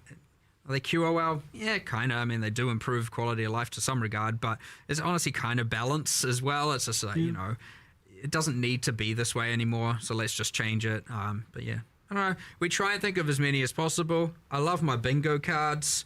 I don't think I've had too many recently, so feel free to put some more bingo cards through. I love the ideas. The bingo cards they can going. look, if you don't have 20, it doesn't have to be a 5x5 grid. You can make a 2x2 bingo card. It can, if you can't think of more than 4 things. No, it has or to be have 3x3 minimum. One thing, just a single cell. Oh, look, you got to have a middle, otherwise you can't. Fine. Stretching the definition a little bit. You know, we do take a moment to sit down and go like. It has to be a 3x3 minimum. We crowdsource. We go to our QA. We talk to other. Otherwise, you don't have a here who play and stuff, and we're just like. What you can't make a 2x2 bingo card. Come up with something. So yeah, it's good. I don't know. It's actually quite a fun process, and yeah, we go. I think this time around we've got some pretty good winners. Yeah, it's actually not allowed. No, I mean 3x3 minimum. Yeah, I mean that's the big and obvious thing. But yeah, pretty nice. So thank you very much, guys, for the chat today. I look forward to playing some more, and we'll see you fine folks in 327. Yeah, excellent. Well, thanks everyone for watching. Thanks again, and yeah. Hopefully you guys enjoy the game. See you later, folks. Yeah. Okay.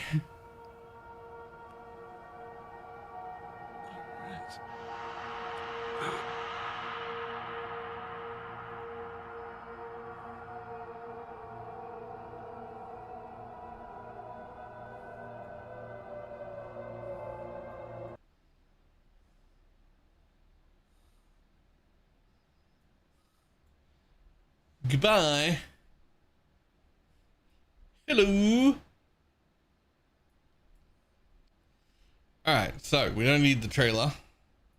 There's going to be some screenshots. So they mentioned balance like twice in that whole time. And they pretty much shunted it off to there's plenty in the patch notes, but didn't go over any of it. So I have no concept of whether there will or will not be a large amount of balance in the patch notes or not, but they did not cover it. So maybe there's a lot, maybe it's huge, maybe there's not very much. I don't fucking know.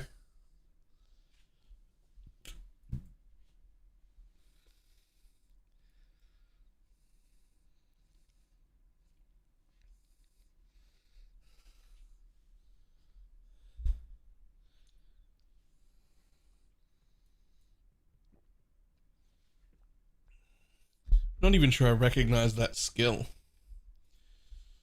But that bit there is not that important. The Tree of Whispers. Oh, it's a not interactable screenshot. Okay, so we don't get to look at more tree nodes. But damn, there's a lot of tree nodes in here. 1, 2, 3, 4, 5. Okay, so there's 5 different trees that do different things. Poison Spark Trickster with the all poison sounds cool, doesn't it? doesn't it?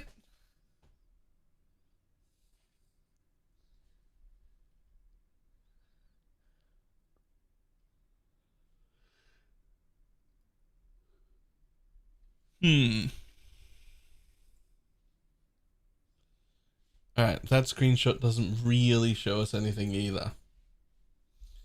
So what else we got? Handy little upgrades.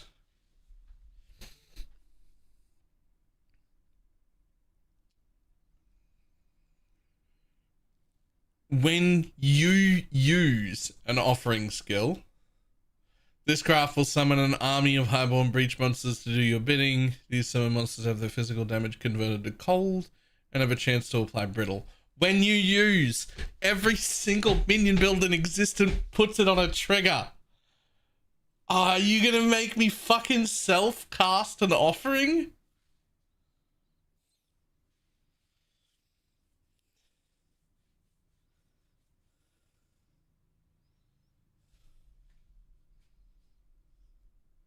They said you'll be able to set it to auto. Ah, you're right. They did say there'll be auto versions of some of these.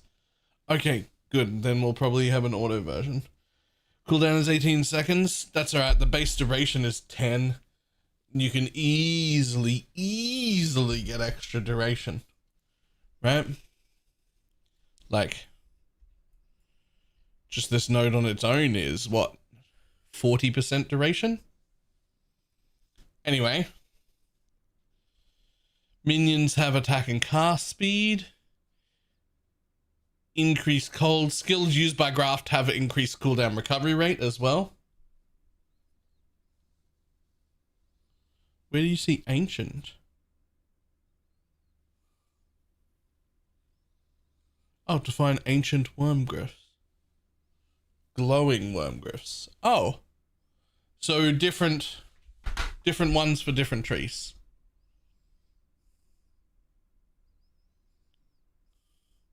Womb grip, whatever.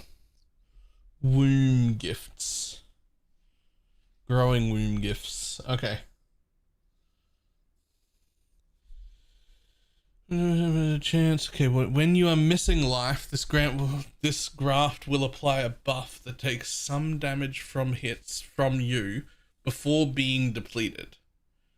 When you are struck while this buff is active, the skill will fire a nova of fiery projectiles that explode on impact. 80% of damage from hits taken from buff before your life and energy shield. 20-second cooldown. That's a long cooldown.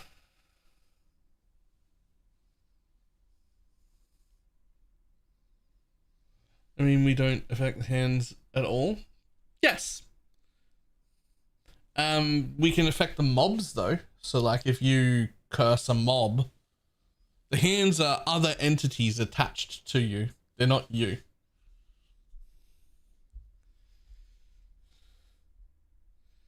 Yeah, like we can't scale them with CDR. Oh, that means we also can't scale them with skill effect duration. You're right.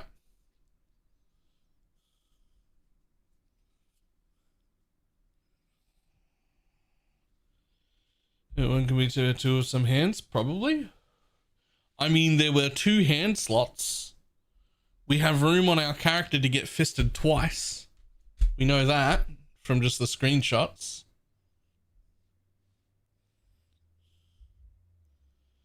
Percent increase armor. Skills use, skills use, skills use. Whatever.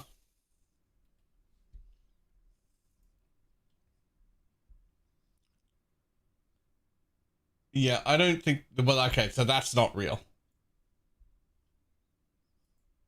What?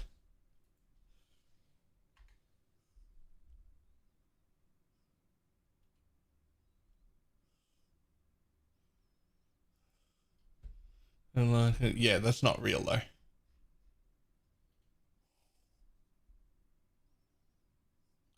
Question is, can we Valor that character to get 3 hands? Okay, what do we got here? Corrupts a graft.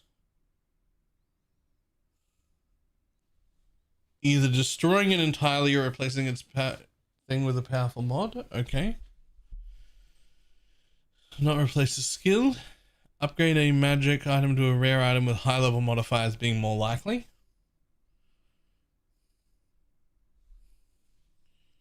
Full in the Red Dream, passives granting fire resistance or all elemental resistance in radius will also grant increased maximum life at 100% of its value.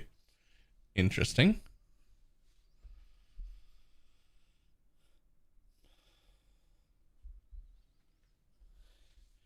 Damage cannot be reflected.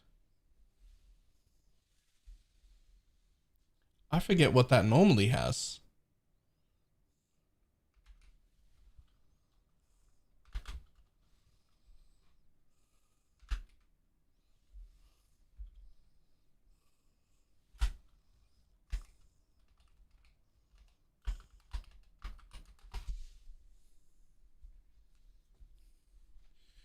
Oh, that replaced increased energy shield, did it? No. Energy shield, life, chaos. Chaos bypass. There's a lightning res. That replaced the lightning res roll. That's wild with res tattoos, no? Yes. Yes, it is. Turn each travel node in the area into 6% life.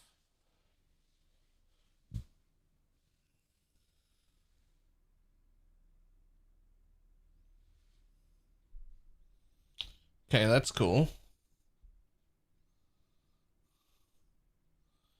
Alright, as cool as these guys look, there's very little information on this page. We've got that one for the bow thing, which did look quite cool.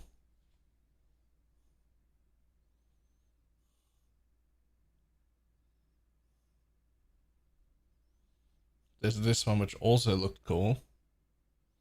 And kinetic rain, which also looked cool. So we've got some information on them at least.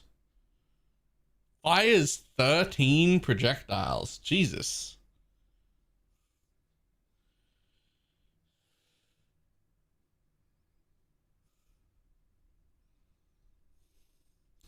So these will be just the ones we've seen. I doubt there's a new one here. Yo, by the way, can't use belt. Utility flasks are disabled. Can't use amulets and are unaffected by curse. All of these seem like way worse downsides than +1 ring slot. Like, this doesn't seem, to me, at a glance, I don't think I would give up my belt, my flasks, or my amulet for another ring. I just don't think I would.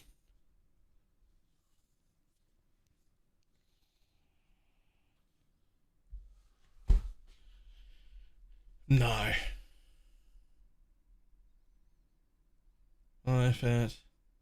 That's 46% life at Templar with tattoos. Jesus Christ.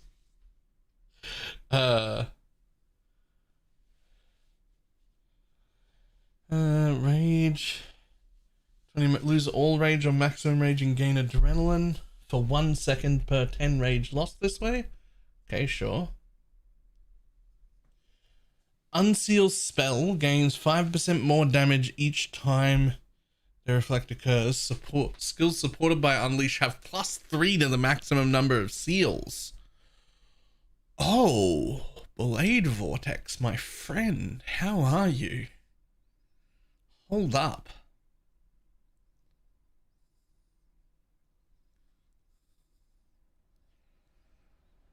Hmm.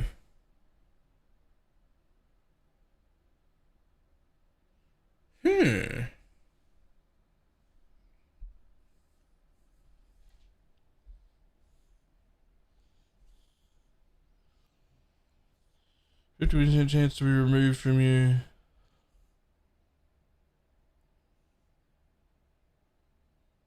Okay. Sure.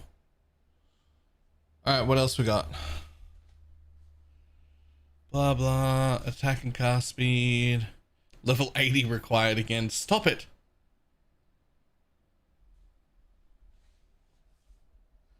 You have to first think of a build that would only work with 3 wings. Good point. Okay. Increased effective non-damaging elements. Hits with prismatic skills always sap. Okay, that's cool. Okay. Right. I'll be back in a moment. Whew.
Hey man, a little bit of breakfast.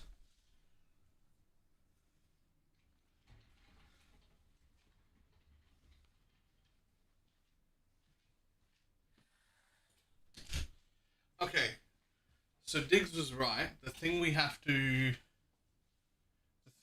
look at is not would it be worth giving up an amulet for a ring? What we need to look at is there a build that literally couldn't function before because the combination of things you would need to make that shit happen is 3 rings, which you just couldn't use. Right?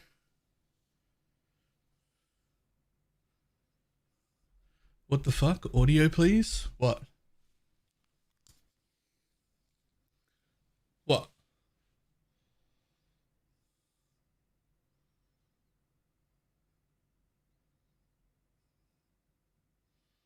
Like the whole mic was shaking. It's just the desk coming down.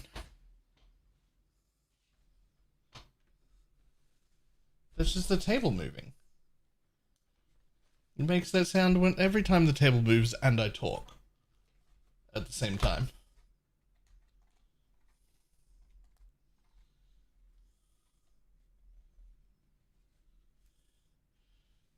What if the Shaz ring gave you the left and right option in the 3rd slot?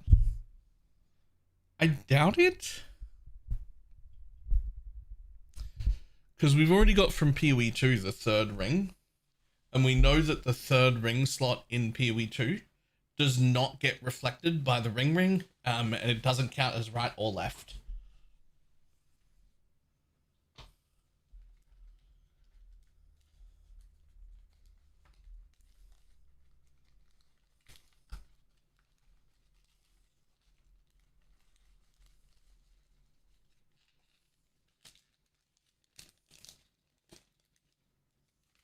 So I assume that's going to work the same way. It will not count as right or left, and it will not get reflected.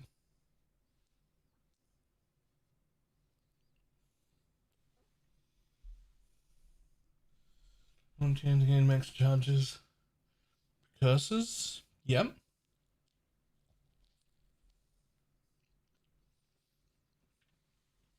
I was also thinking about things like self-chill.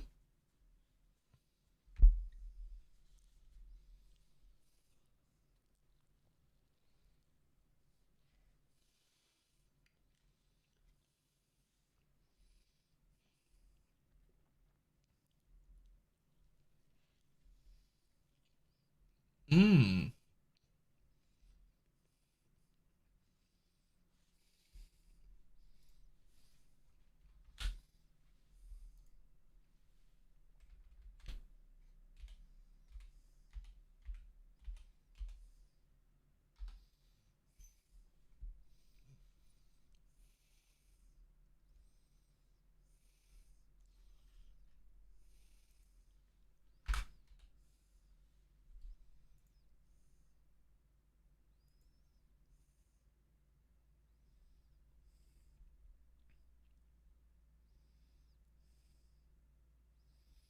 Hits with 50% frequency. So you could now stack 3 of those.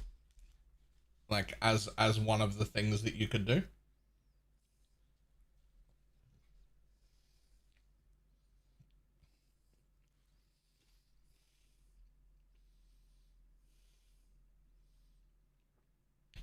If you put a Calandra in the 3rd slot, it just does nothing. It doesn't interact with the right or left, at least in PoE 2.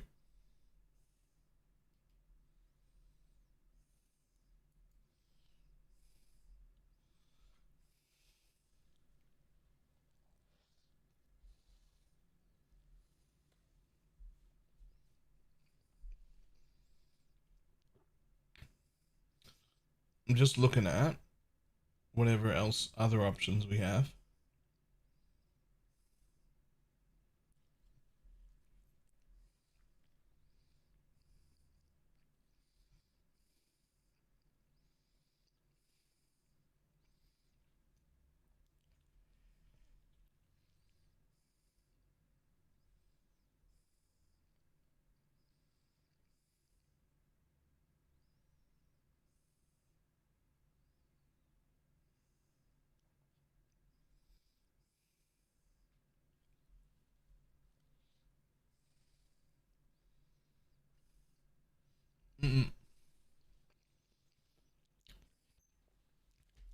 Assuming that it works the same as the extra ring in PoE 2, it is neither a right or left ring slot.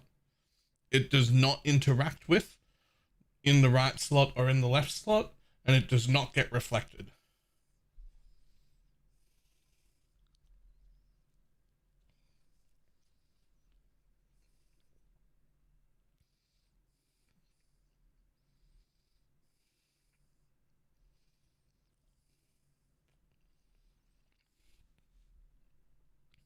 Hmm.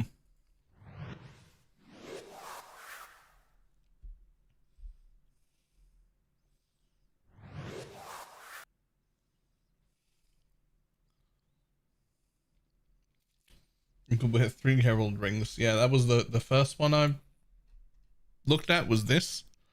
You get 50% increased frequency 3 times.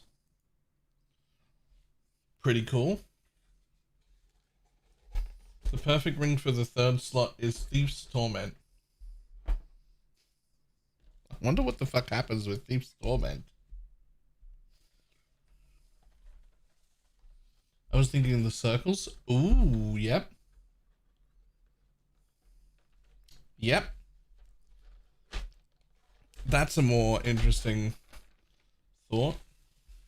Or 3 hungry loops. Jesus.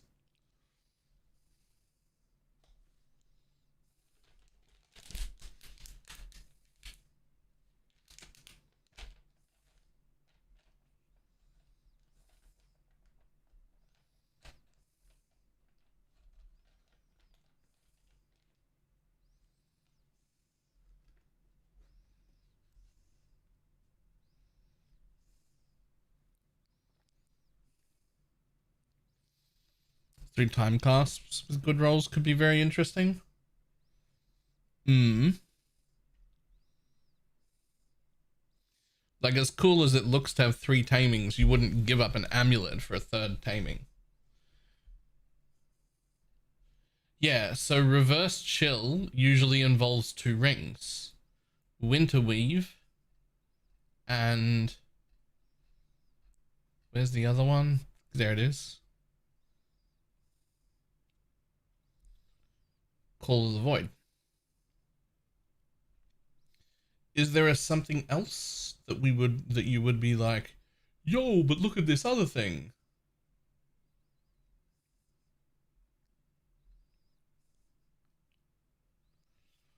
And the third one, red.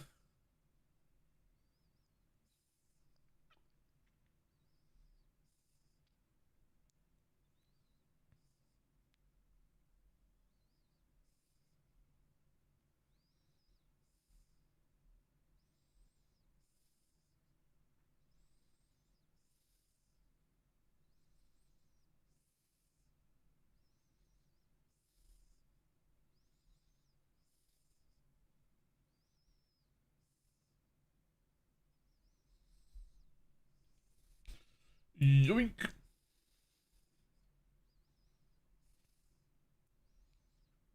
Literally on the dot. All right, Control F.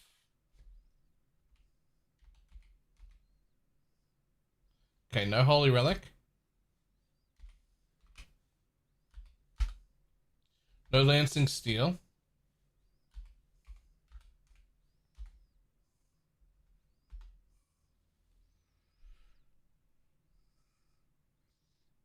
No Necromancer buff.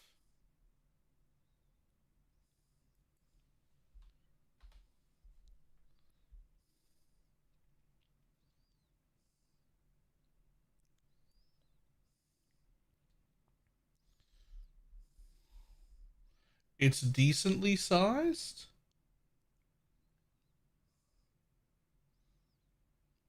Just looking at the size of everything.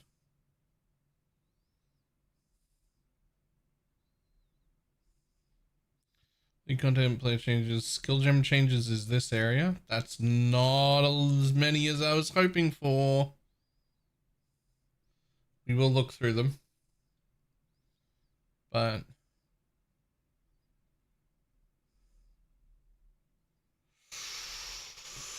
it's small.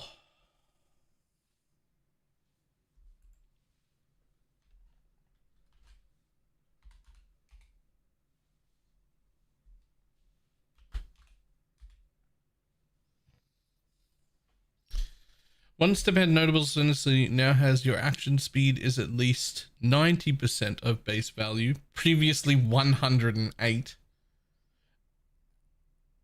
And nearby monsters' action speed is at most 90%, previously 92.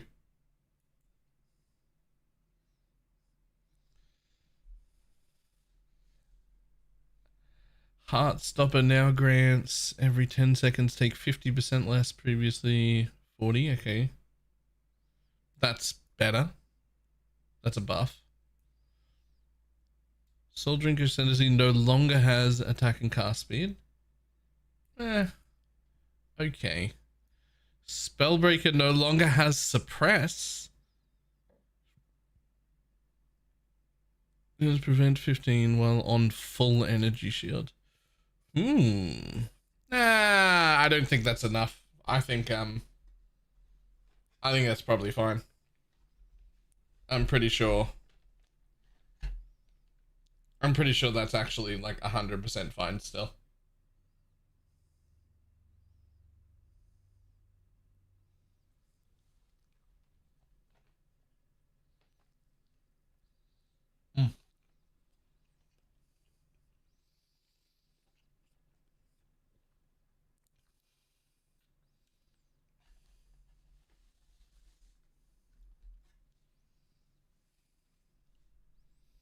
Legion of the Primordial now has 50% instead of 100. The Golem nerf isn't enough. I mean, I feel like that's a bigger nerf than Trickster got for a class that was weaker than Trickster to begin with.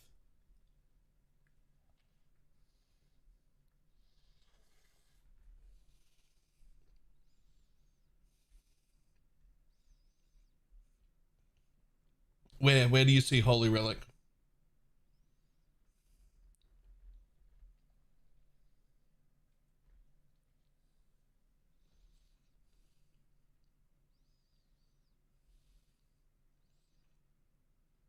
Minions always hit now? That Holy Relic is a spell. It never missed to begin with.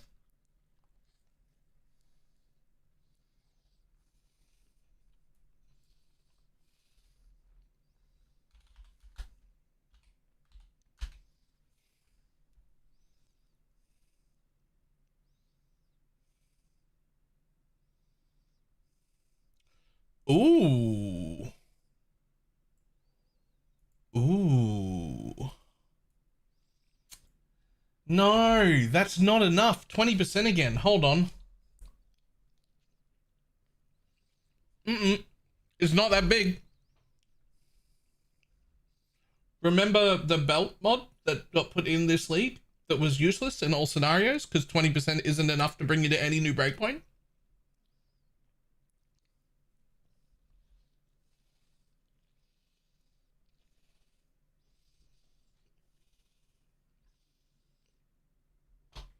It literally needed to be 30 or it would never break any new breakpoint.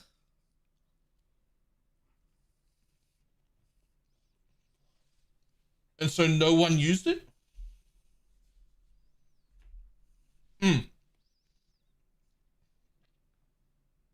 It was useful for like day one.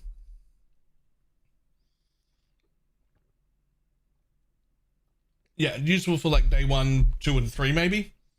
And so I guess this will help with that. Day 1, 2, and 3-ish.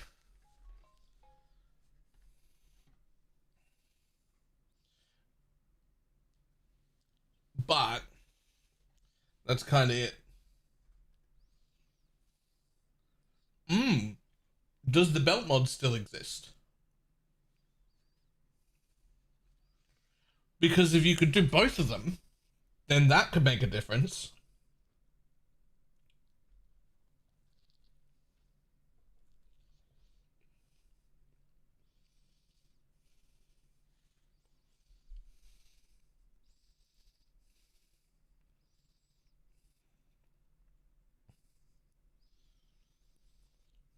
Remove the accuracy mastery that granted minions.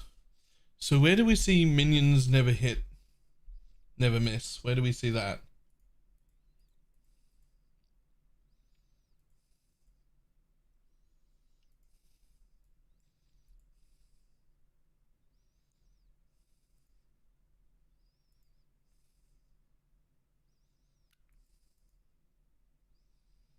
Aha.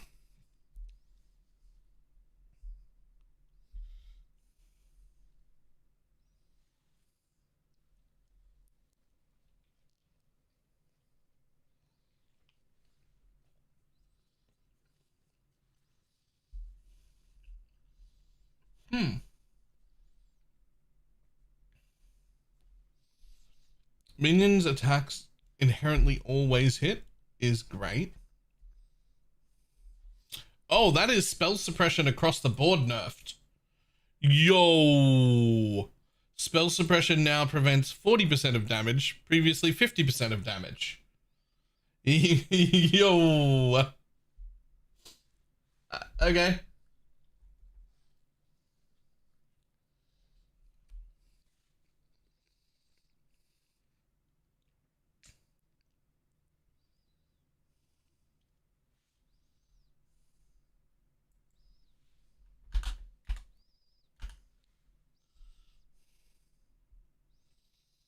Now grants. Oh shit. Wait.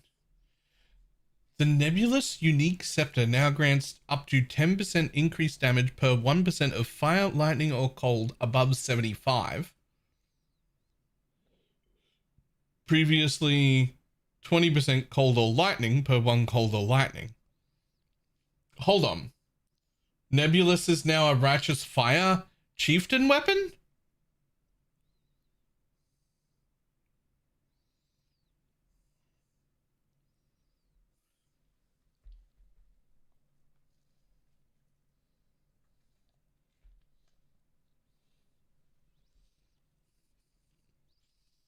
Mm.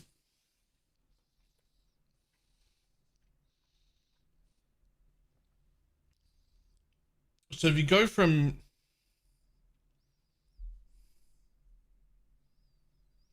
No, I think this is...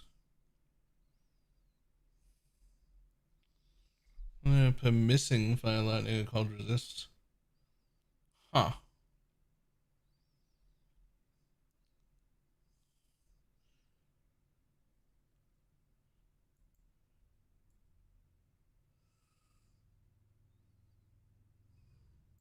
Surely that means max resist, right?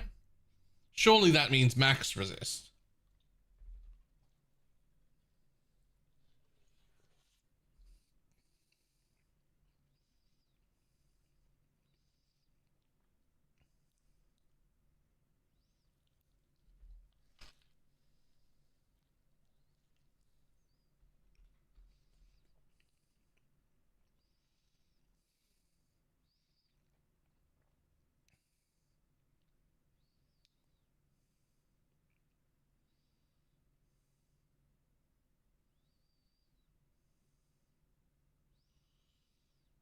Yeah, is this what is that?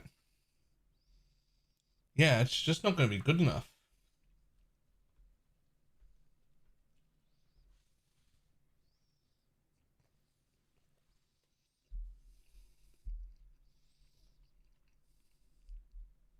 So if that is max res, then it's just what 450% increased damage, which is like a great amount, but like it doesn't compare to any of your endgame weapons, right?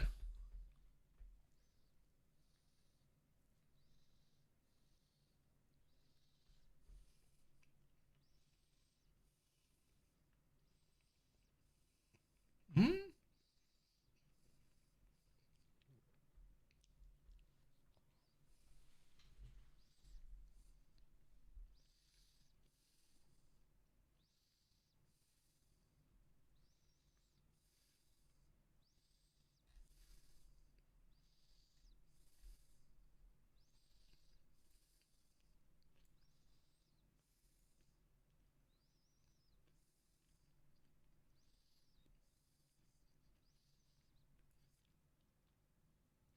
40% cooldown recovery rate is interesting.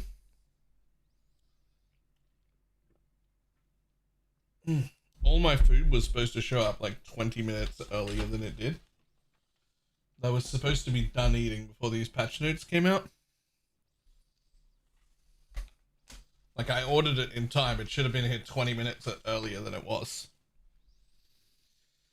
But 40% increased CDR instead of 30 is pretty good.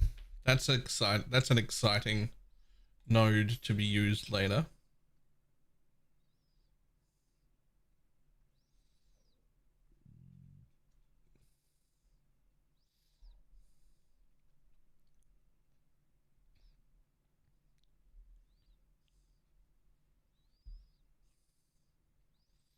Whatever. In the worthy.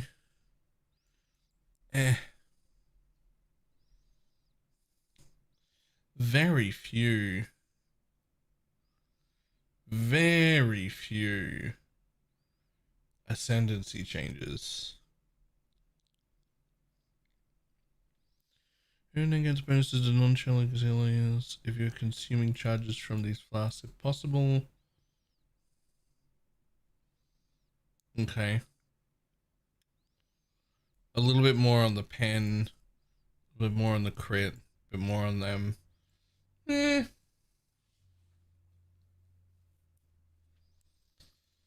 compared to normal, okay, yes, compared to normal, that's a lot of ascendancy changes. I guess I came to expect more when the assassin got like to spoil the assassin early and have that be by far the largest ascendancy change by like 1,000,000 miles.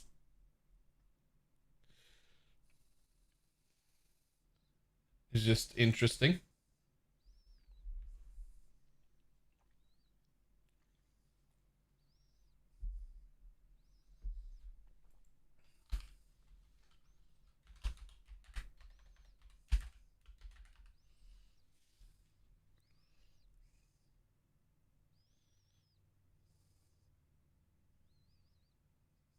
That's not enough.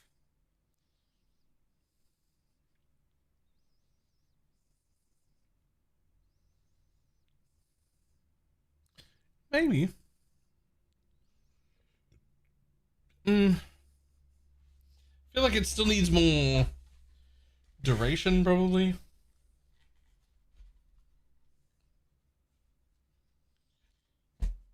Maybe with that change we can scale enough duration? I don't know, that's interesting. Maybe there's a possible Winter Orb build?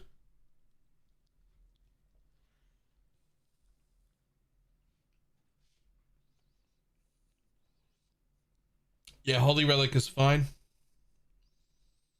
Unchanged.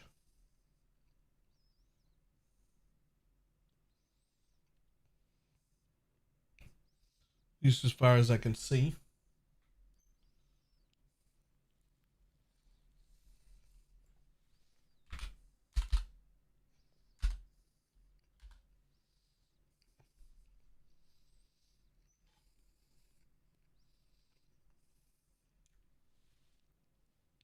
Yay! Added 5 new stash time affinities, incubators, scouting reports, ritual items, sanctum tomes, and research and settler items.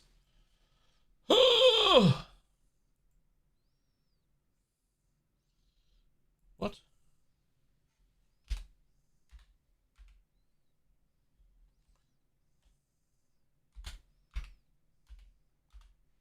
There's no lancing skill. Steel is spraying now.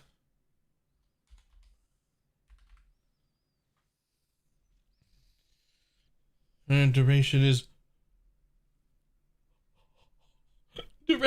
now 5 seconds. Previously 20.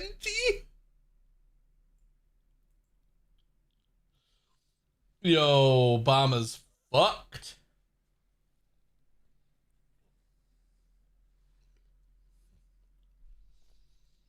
Obama's straight up dead.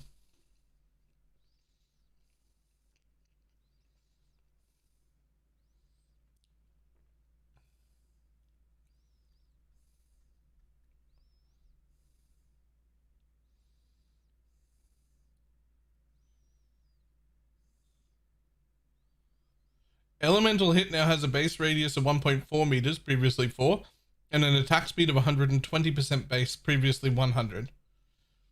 It now has a mana cost of 5 to 8, previously 6 to 10.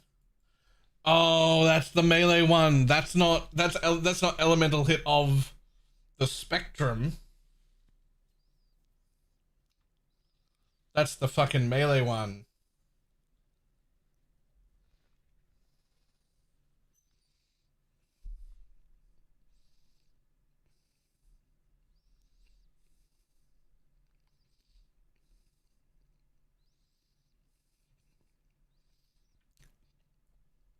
Cyclone now deals 20% more damage at all levels. That's hilarious. Bladefall now has a base crit of 10%. Yo.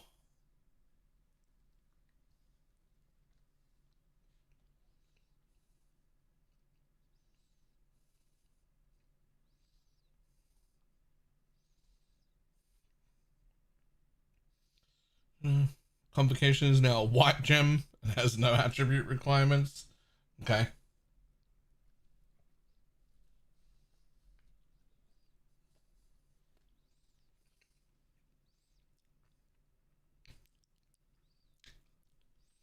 Does that Winter Orb change good or bad?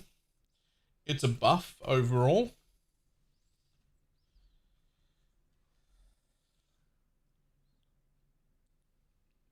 It should lead to ever so slightly faster while channeling stuff, but much faster while running through the map not channeling procs.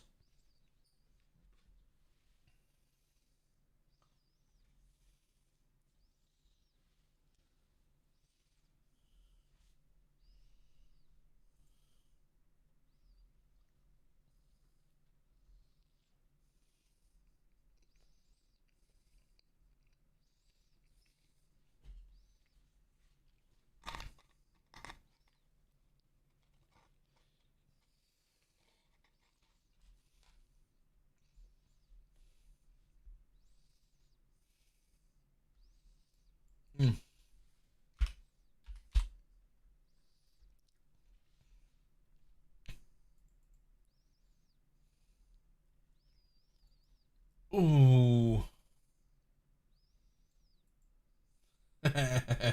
Okay, that's gone. You know what? That's fine. I did like weeks and weeks of that farm and I didn't really enjoy it.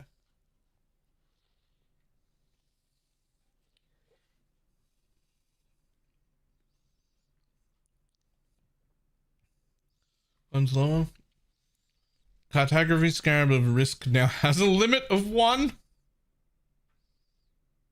That's the dumbest of all of the options to nerf Risk Scarabs. That's the stupidest of every option. There were a lot of available options. That is the most lame way to fix that. Here's the confusing part about the risk thing. Risks were fine, caused no problems, and got used by some builds in some strats sometimes for a while. They were fine, nothing wrong with them, no one had a problem. Then they doubled its effect. They made it add 2 mods instead of 1 mod. And suddenly it became a huge problem and everyone was using them and everyone was talking about it. Now, I'm just thinking outside the box here. Maybe the solution was Control Z. Maybe we just undo that to when it wasn't a fucking problem.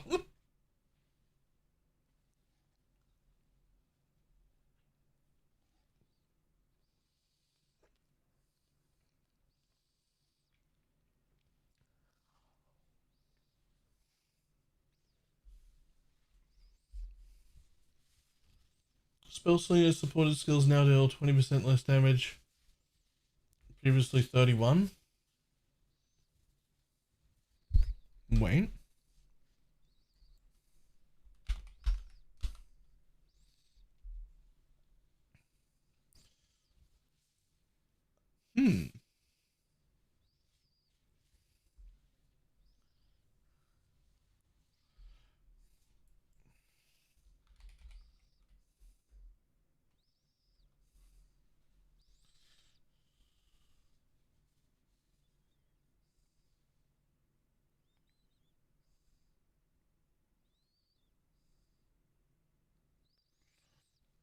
Oh, this bit's huge. The detonation speed of most volatile cores will no longer be scaled with attack or cast speed. Additionally, the ability for some sources of volatile core to ignore block, evasion, or spell suppress has been removed. Volatile cores from tier 7s modifiers and specific ritual monsters have also had their damage reduced. Fuck your volatile core right in its face. Fuck that mod. That makes us all very happy.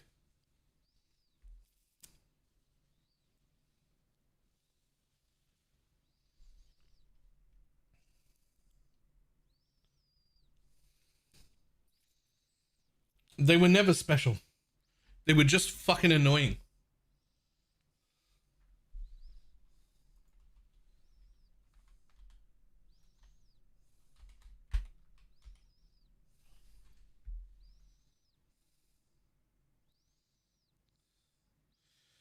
Volatile orb explosions now deal 25% more damage at all levels. I don't see how that fixes anything.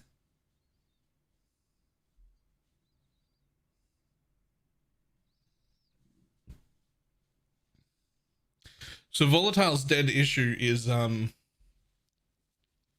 few leagues back, they made it so that when you over summon the amount of balls, they don't explode anymore. And so 25% more of 0 is still 0 because you're still going to over summon the balls anytime you try and proc them with anything. And so balls that don't explode dealing 25% more damage are still balls that don't explode.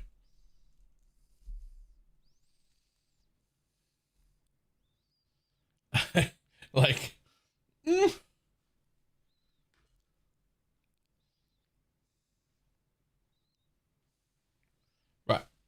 Let me get rid of this stuff and wash my hands real quick, and then we're gonna have a proper read through the whole thing. We're gonna have to have a proper read through the whole thing.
Okay.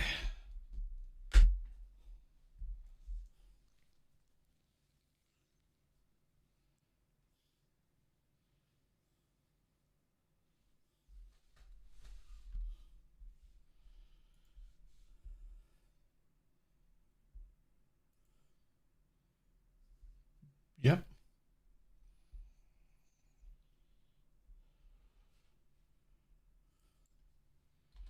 All right. Time to scroll to the top, I guess.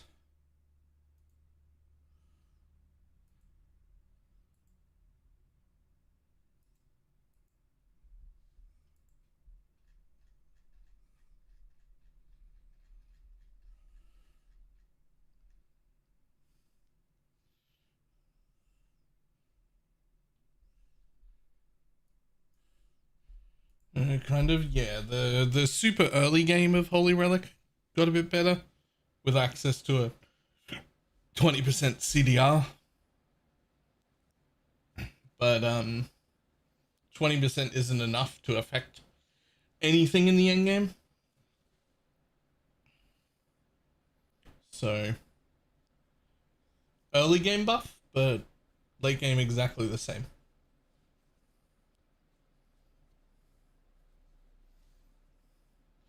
Although we get specters again.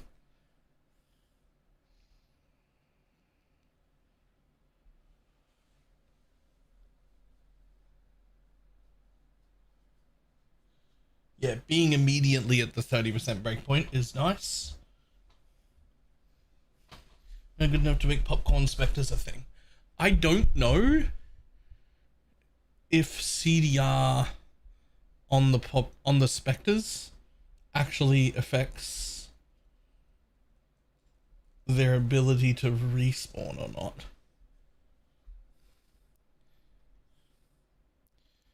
Okay, so we've got the new added gems.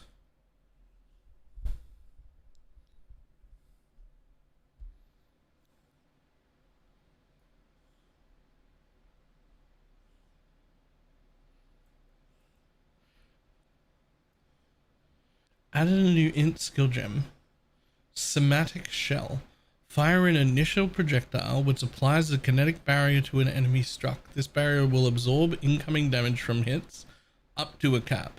Upon reaching this cap, the barrier will explode, dealing area damage and releasing projectiles which will seek another target nearby. Projectiles created this way can themselves apply Somatic Shell. Huh?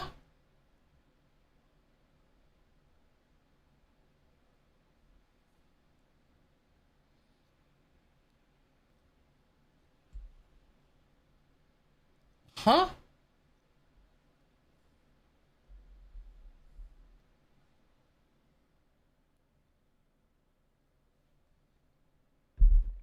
I mean, that seems great. New intellect gem, Fusillade. Yep, sure. Sounds bad for single target.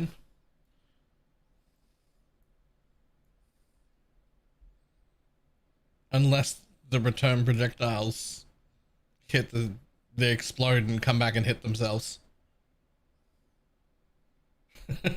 unless they explode and then come back and hit themselves.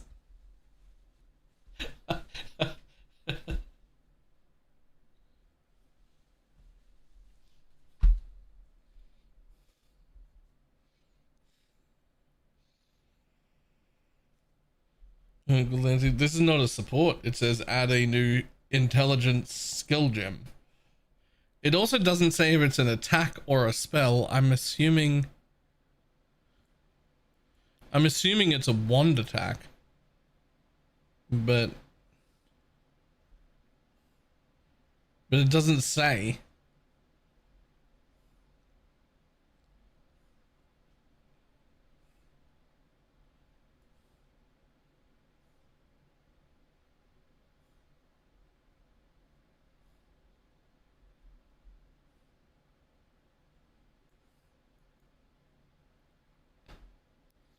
The gem create a wall which allies and enemies cannot pass through.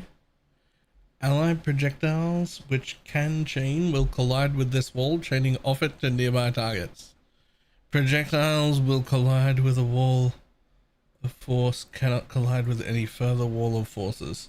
This is disgusting.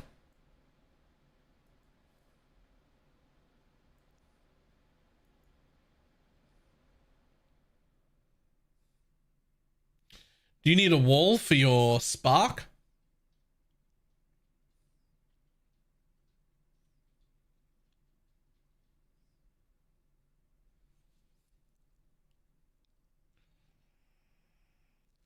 Did you need a wall for your spark?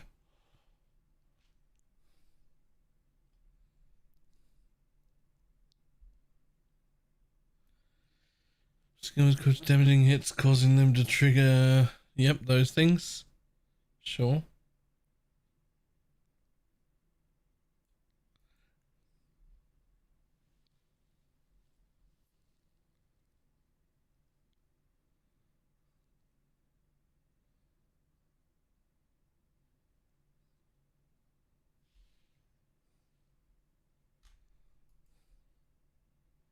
Added 20 uniques.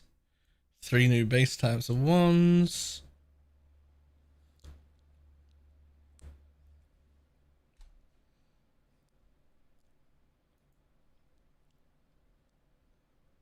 Over 20 uniques. Yep. 6 new ring bases.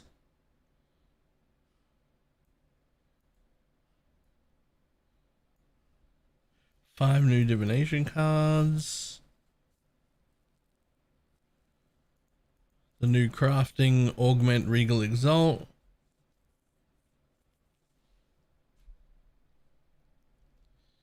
Mission Magicraft with a new modifier, sure.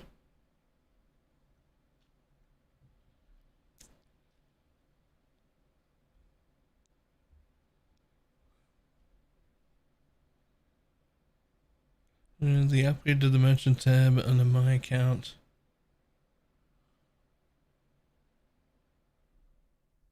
Okay.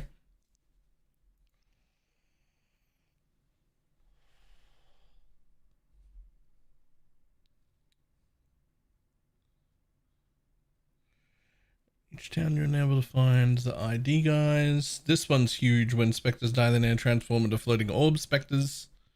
Cannot be targeted and cannot use skills, but when you enter a new area, they'll automatically come back.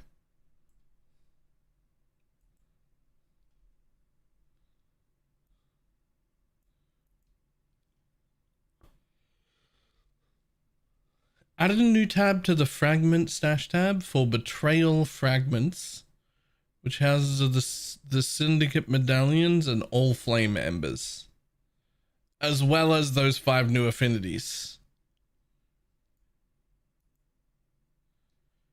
New affinities for incubators, scouting reports, ritual items, sanctum tomes / research, and settlers items, and a new tab on fragments for betrayal, which holds syndicate medallions and all flames.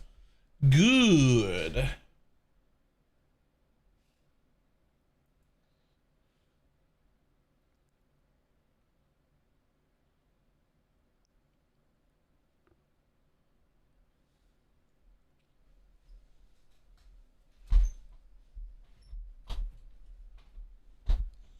And the fragment tab has like 5 other tabs in it. Yeah, who cares?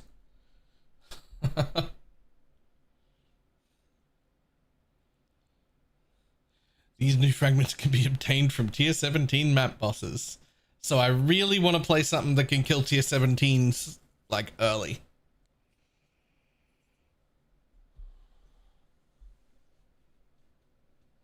Is a tab to hold your tab of tabs? Yes, but I already put all of my tabs, even my tabs, in a tab folder. So I have a tab folder that holds my tab full of tabs.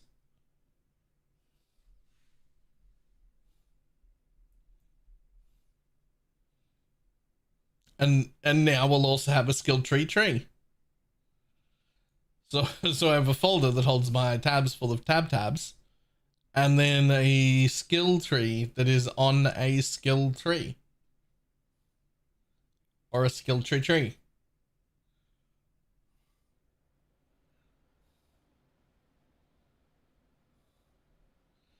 Oh, huge. I haven't done that.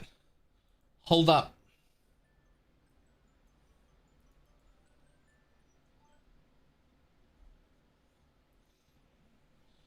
Everybody who hasn't done it already, launch PoE 1.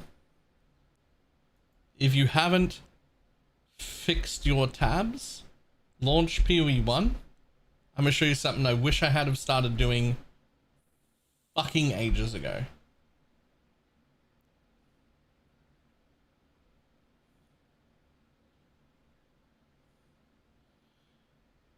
The best time to start doing this would have been several years ago.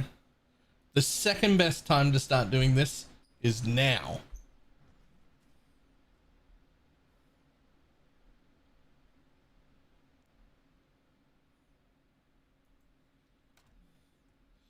So see how I've got a tab here?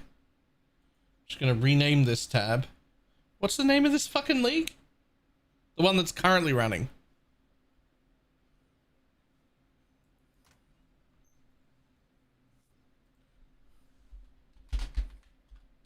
Merc League.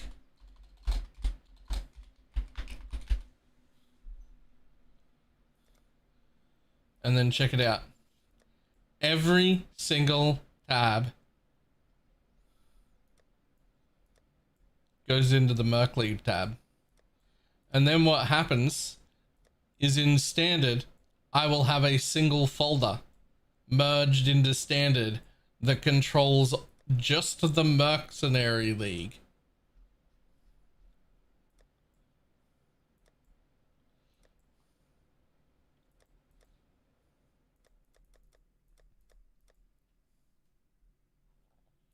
I might leave all those except this one.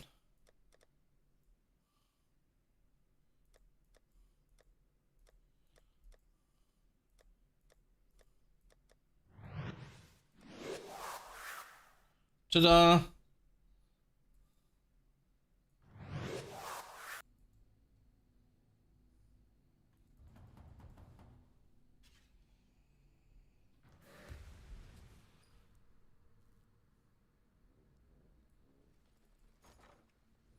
Sure, apparently I've got some more chaos. I'll just add that to the pile. I mean, like, sure, could I remove all this stuff? Yeah. Do I care? No.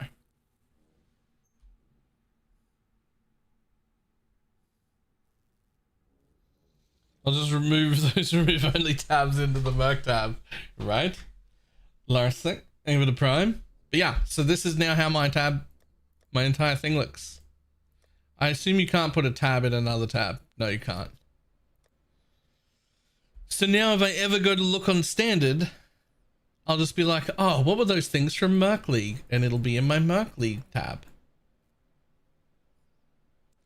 Also, I can put the currency tab at the front so that I can steal the divines out of it. Well, the relic was buffed now. There's like an early game buff because we'll be able to hit some CDR breakpoints earlier, but we're not able to hit any new CDR breakpoints. 20% isn't enough. So endgame wasn't buffed, except that the specters are now fully respawning. Like the specters are a thing now. So we're probably going to put both specters and Animate Guardian back into the build. Because you no longer lose the gear on Animate Guardian, and you can now have real specters, and if they do happen to die, then we just get them back on the next thing. Helmet is gone. We will not be using this helmet. This helmet was a Merc only thing. We won't be using this helmet ever again.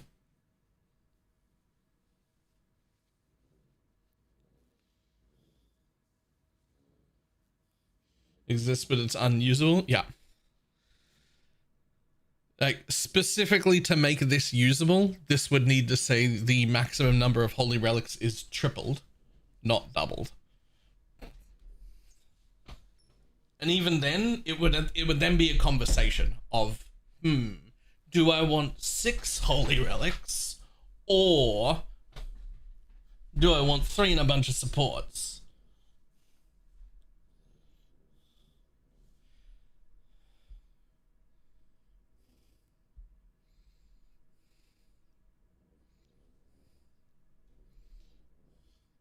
Oh my god. Wait. Unless... Ah, no, that's one modifier. Never mind. I was like, unless you can get the cannot have other minions mutated into another mod. But that's one hybrid mod. So you can't separate them. It's a boss drop too. True.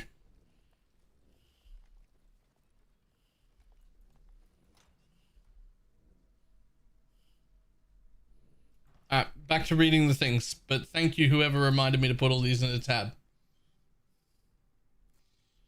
The Spectre changes make the Spectre versions so much more palatable. Yes, and I mean, to be clear, the Spectres were better. It was just such a pain in the ass, because once every like 15 or 20 maps, one Spectre would die. And then you'd be like, uh-oh. Now I gotta buy another corpse. And they were quite often 2 or 3 div. And you're like, the fuck, I can't sustain this.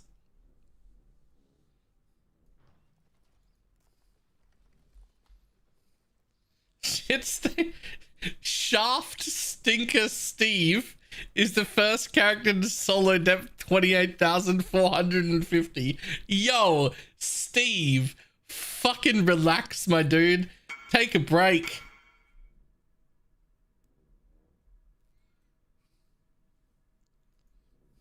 You know what? I don't know what the fuck we're doing here, but... Oh, I didn't want that.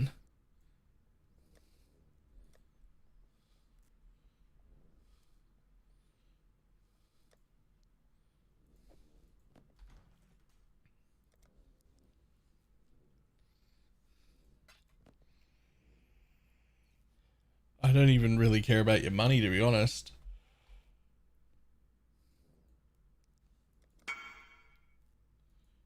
Oh.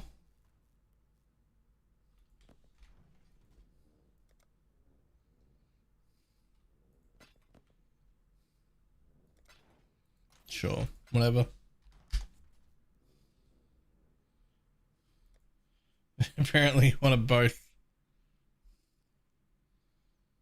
And how much Jeffries might be gigabugged buffed. I mean, yeah, there's nothing we would care other than the +1 level. There's nothing we would really care about losing. Like, you could lose any of the resistance rolls or light radius or whatever. If there's a really cool implicit that could go, or like, what do you call it, mutation? I don't know. If there's a cool mod on there, that could be really cool.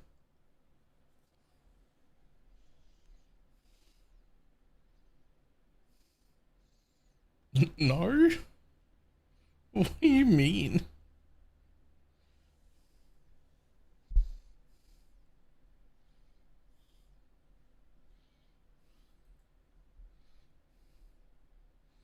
Okay. Tier 17 maps can now sometimes corrupt have 8 modifiers. Okay.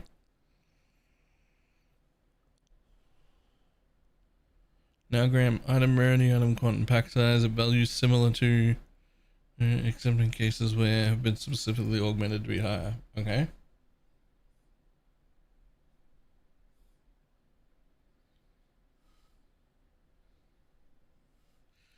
The hidden is now replaced with the remembered, requiring you to witness Courtyard of Wasting, Chamber of Impurity, and Theater of Lies.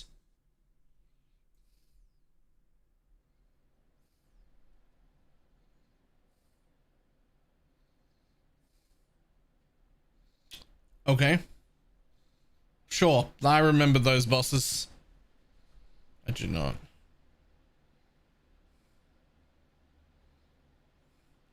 Additional bosses from Black Scarab of Blooming no longer spawn extra monsters in their waves. Rip.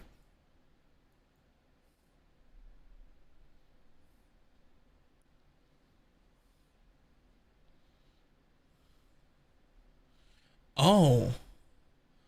Whoa, the feared Maven invitation now requires Cirrus and the incarnation of Dead to be witnessed instead of Chalupa and Aziri. Why not at Ziri? What did we do with it Ziri? It was all over the place. Did you take your meds? No. Are you kidding me? I woke up with like 8 minutes till the start. I barely got a shirt on. I forgot about my meds entirely.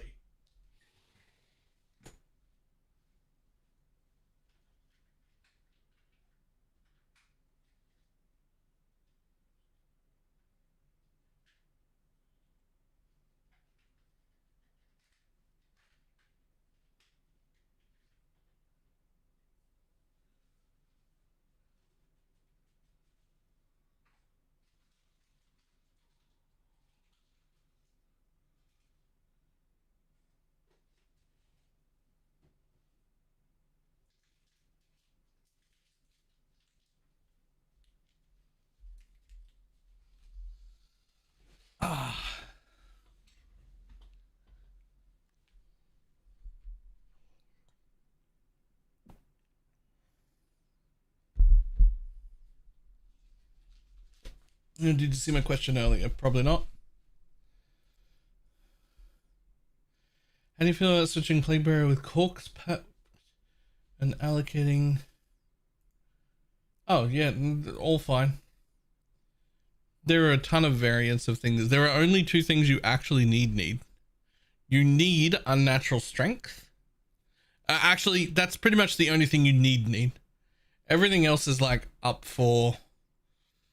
Like Commander in Darkness is good, Plaguebringer is good, Bone Barrier is good, Mistress of Sacrifice is good.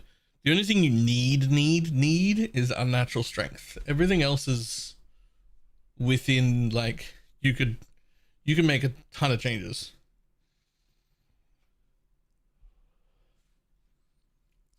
Thoughts on the cooldown recovery? You know, the fun fact is Forbidden Rider Soul Sacrifice Occultist only needs 4 of its Ascendancy points. That's exciting.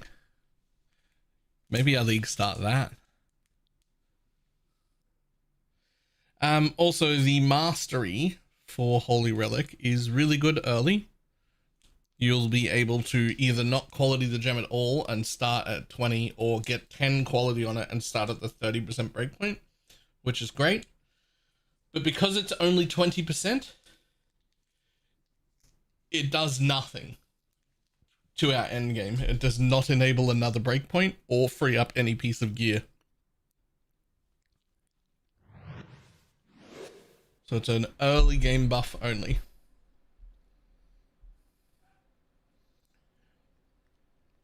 Monkatos nailed it. You would have raid.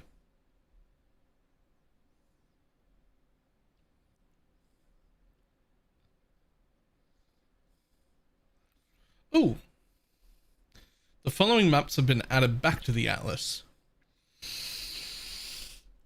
Academy, Arachnid Nest, Arena, Burial Chambers, Cell, Coves, Crater, Crimson Temple, Desert, Excavation, Factory, Forking River, Infested Valley, Lava Chamber, Lookout, Marshes, Mud Geyser, Pit, Port, Primordial Pool, Residence, Sulphur Vents, Summit, Thicket, and Volcano. The following maps have been removed from the Atlas: Ancient City, Armory, Basilica, Bog, Colonnade, Conservatory, Cold River, Coral Ruins, Crystal Ore, Dig, Dungeon, Geode, Forbidden Woods, Foundry, Laboratory, Keyline, Malformation, Peninsula Pier, Scriptorium, Siege, Sunken City, Terrence, Vault, and Wharf. I'm sad to see Armory go. I liked that one.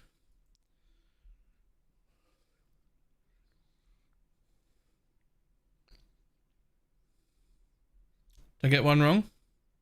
Leyline, not keyline. Did I say keyline? Really? That's fine. Don't worry about it. Close enough.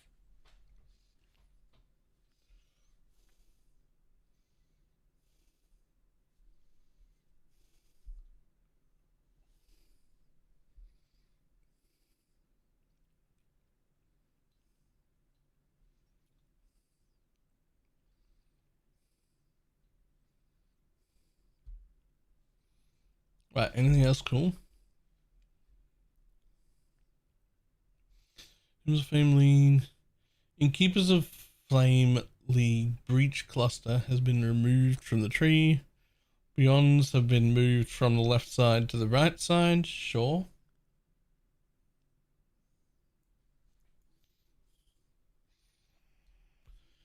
Straight and narrow notable Atlas passes have been reinstated in the Atlas tree for Keeper of Flameless League. I don't know what the fuck that is.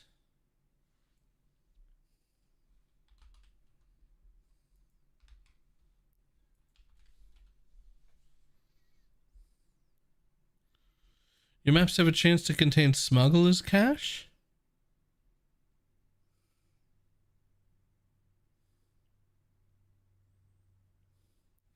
Your maps have no chance to contain smuggler's cache. Must have a 2% chance to contain extra content. Right. Right, it's to replace Breach in the... Yeah. Okay. It's to replace Breach in the blocking this content area.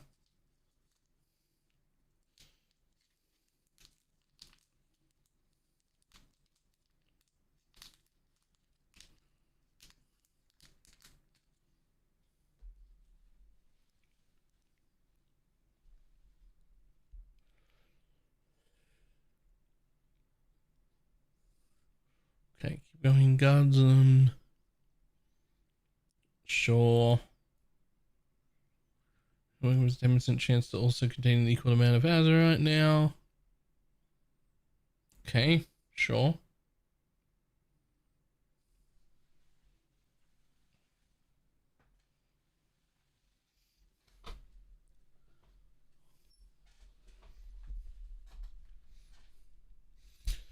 Small passives in the mounting modifier cluster.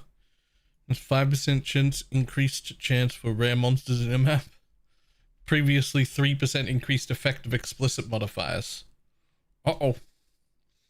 The small passives in the chiseled petrification cluster now have 5% increased magic monsters in your map. Previously 3% increased explicit modifier of maps. Well, our maps just got a lot easier.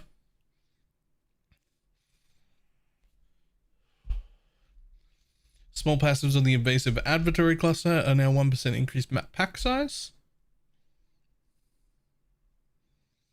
Small passives on the interior of the Atlas tree. The small passives on the interior of the Atlas tree are now 2% increased rarity of items found instead of effective explicit modifiers in your map.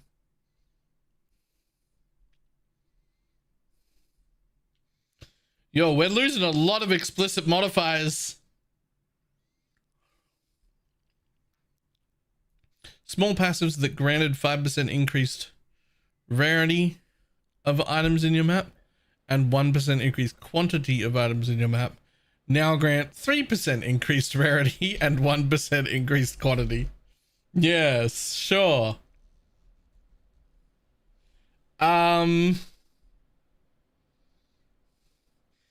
Oh, this might have been overlooked. We don't really need that strong of a character anymore to do mapping. Huh.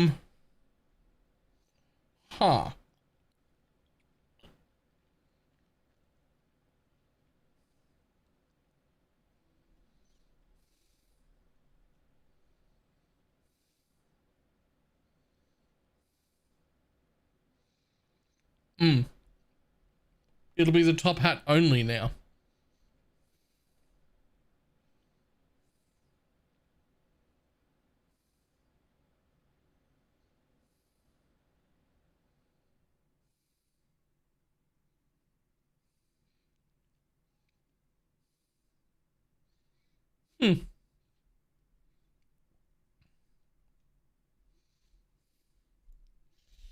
Breach better shit out loot. Yeah. Well, on top of the fact that we're just going to have 25% less health of everything than what we've been used to last time we were playing.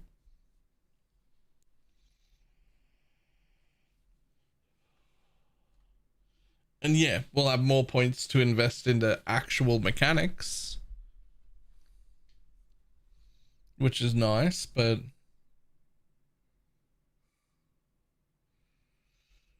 doesn't that fuck your setup? I mean, it fucks almost every setup, but that's okay. We'll all just adjust.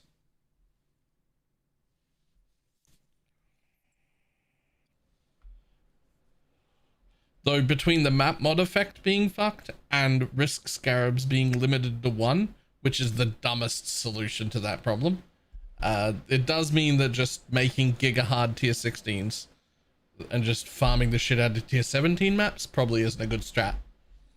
I'll move on. Because I used to just make tier 16s that were harder than most people's tier 17s and just fucking blast the shit out of them.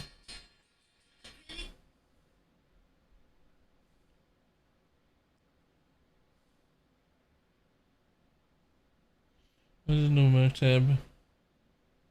Wait, is Diggs very far behind?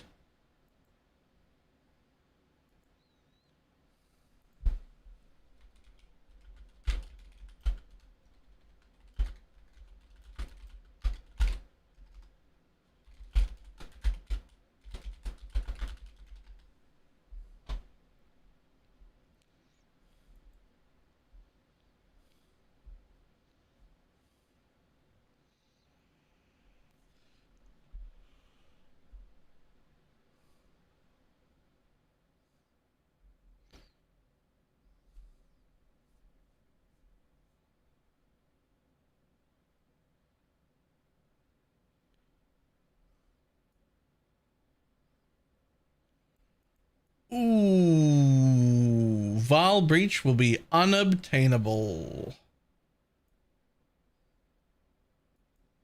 Huge.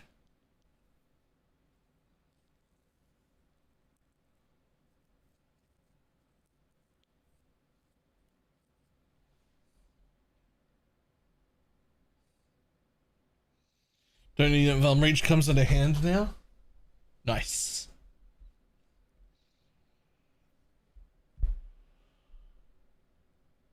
With only an 18-second cooldown, also nice. Okay. Setting up medallions more common, sure. You are now less likely to get high rarity div cards from chests in the Betrayal Transportation Safe House with Gravicious. Ah yes. Because of all of the people farming Syndicate for too much profit. Harvest Reforged craft with guaranteed modifiers like Reforge, a rare item with a random modifier including lightning, will now respect the modifiers items which restrict types, such as cannot roll attack mods. Oh. Huh.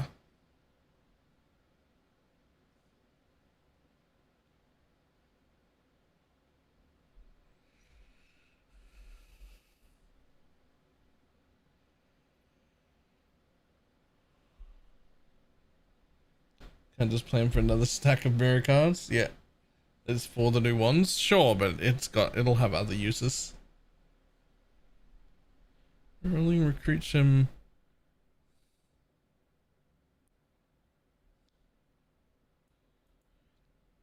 Cool, sure.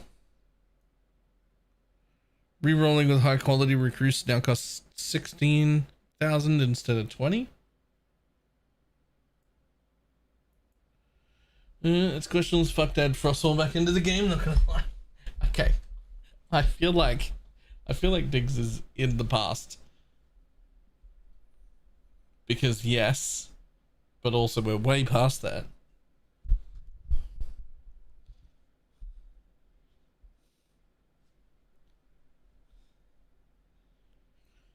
Spinning. Sure. Rogue Exiles drop fewer regular items. This does not affect their bonus additional drops. Okay. Gigantic Rogue Exiles are now revived. Gigantic Rogue Exiles are revived in rituals as regular Rogue Exiles. Bye, Rogue Exile bottling strats.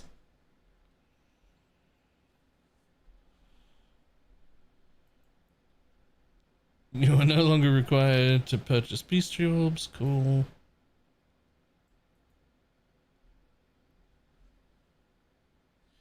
Drowning orbs will no longer drown the player faster if you have the debuffs expire faster on you.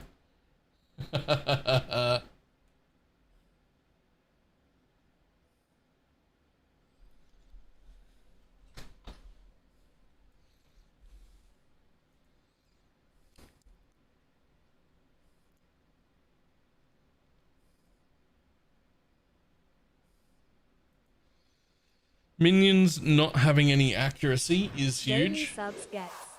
A Tim Sticks. Thank you very much. Fuzzy T1 sub.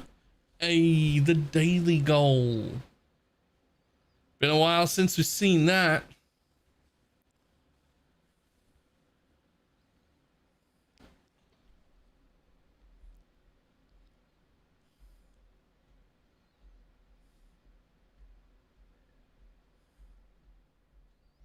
There's the minion ones now too. Nice. Yep.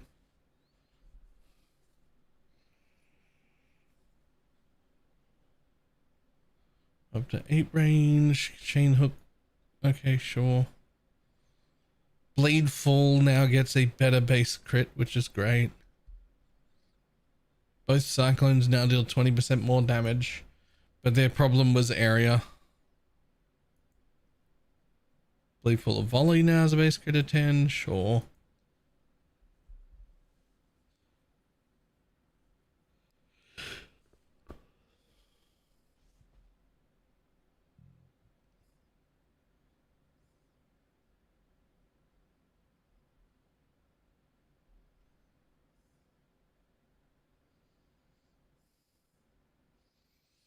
A lot of buff skills except Barmer, which got beat by a nerf bat.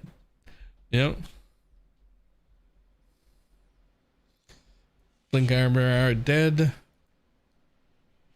Bone Shatter now better. 6% instead of 4 per trauma.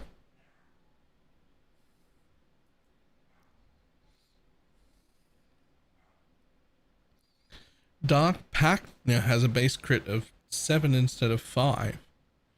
Now sacrificing 12% instead of 8.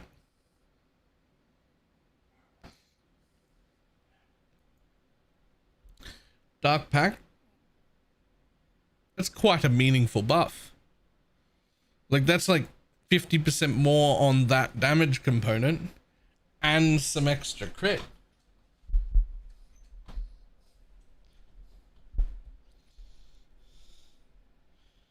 Explosive Concoction.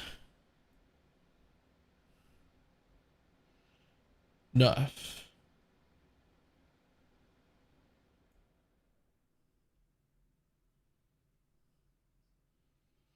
Now has up to 1,000 added cold. Oh, less cold there. God damn it. Hang on.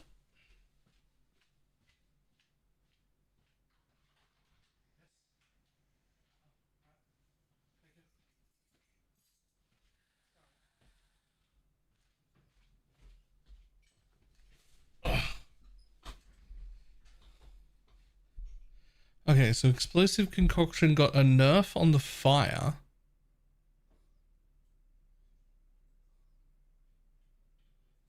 From 18 to 12. But then a big buff on the cold. And a big buff on the lightning. I think that's stronger overall.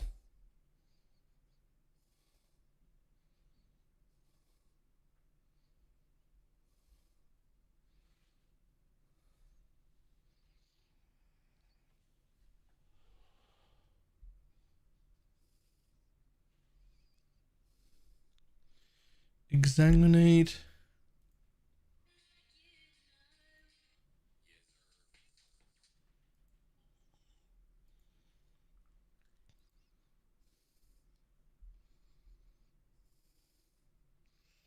Something interesting for some patch notes. Yeah, the Holy Relic thing will help early. It's not a buff to our end game, but it is quite a big buff early. Ooh. Exsanguinate now deals more physical damage over time.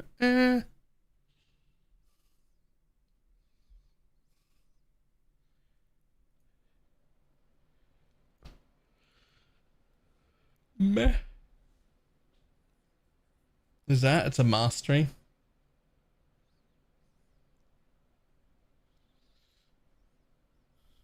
Hex Blast now deals 200% more damage if the enemy is hexed instead of 150, but still has a cooldown, so who gives a fuck? Let's change the quality breakpoints. So it doesn't change any of the quality breakpoints. It just makes you able to hit the quality breakpoints earlier, but it doesn't make you able to hit a new quality breakpoint. So like it'll be really good early to help you get up there, but eventually it'll do nothing and isn't worth a point.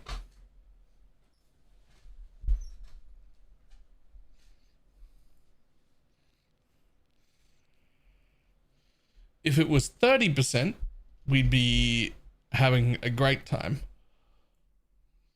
But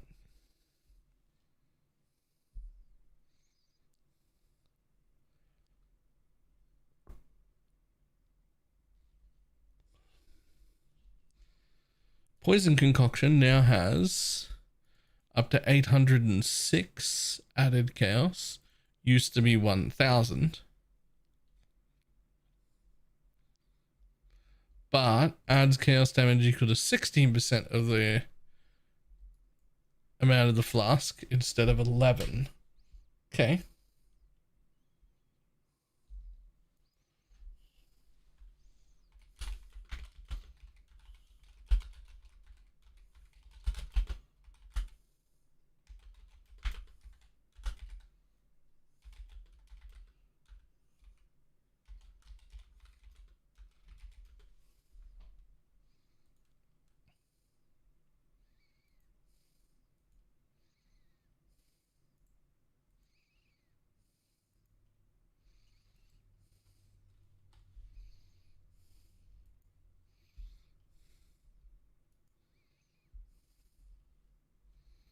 I mean, starting RF. RF would be huge.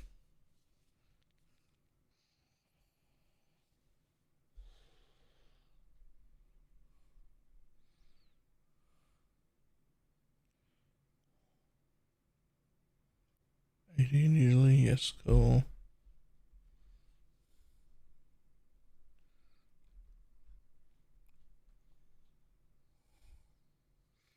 Pyroclast mine nerfed a lot, but that's fine. Oh, but made up for in the damage. Okay, so really just nerfed as like a support, not as a Pyroclast mine build. And conviction good to reach. Yep.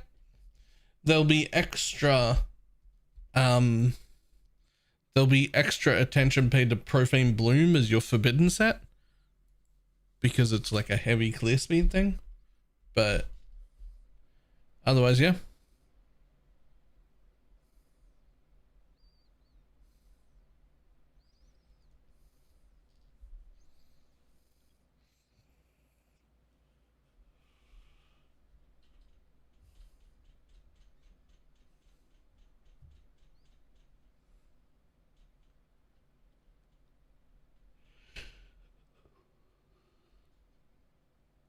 Ugh.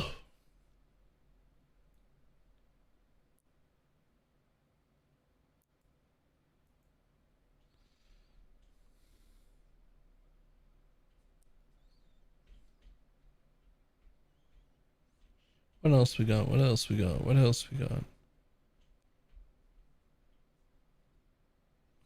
An opinion on SRS buffed heavily. It might even be an SRS fucking play.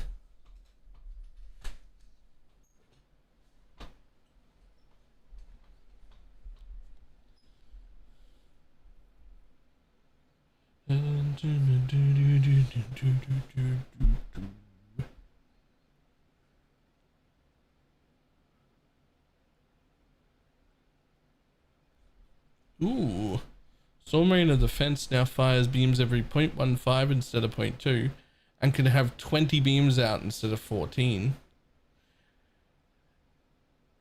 Quality now provides each arrow can fire up to 4 additional beams instead of 2.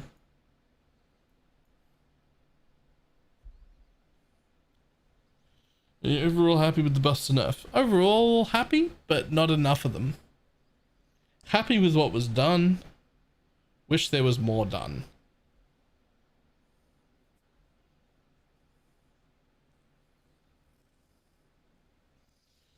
Are we going Holy Relic again? I mean, we can. It'll be great. And I will update the builds. But I've started it like fucking 11 times in a row. And I don't fucking want to again. I want to do something different. But I will update all the builds. And it should be great.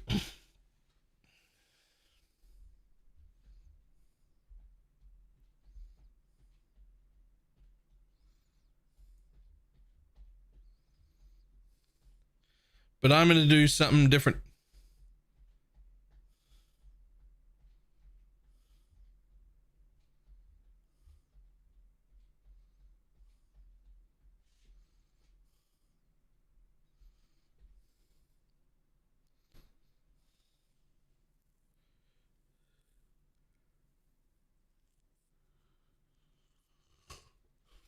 Domain of the Conduit can now fire 6 beams, previously 4. Yo. More bow buffs.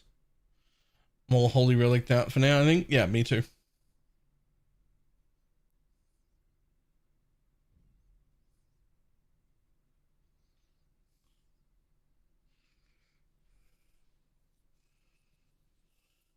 I kind of want to do something occultist. I want occultist pops.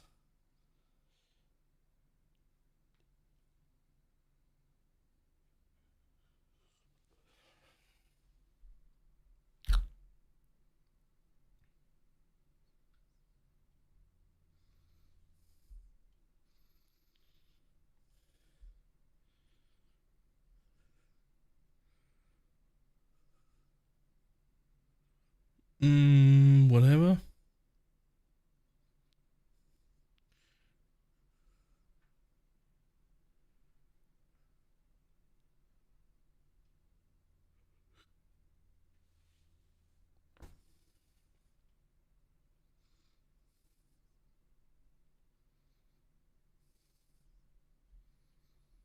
Occultist is the witch. Spellslinger would be really cool.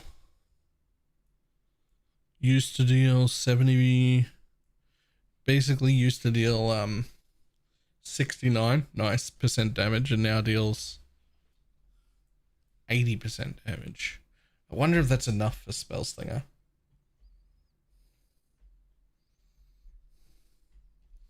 Wonder if that's enough for like a proper chaos spellslinger. Like a proper chaos spellslinger occultist.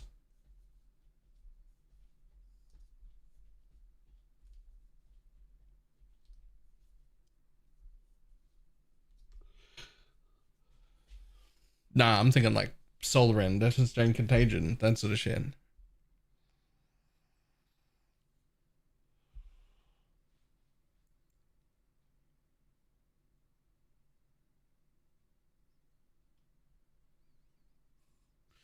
The Namahu's Flame Ascendancy. Sure, never mind. Banners now have more duration. Very cool assassin.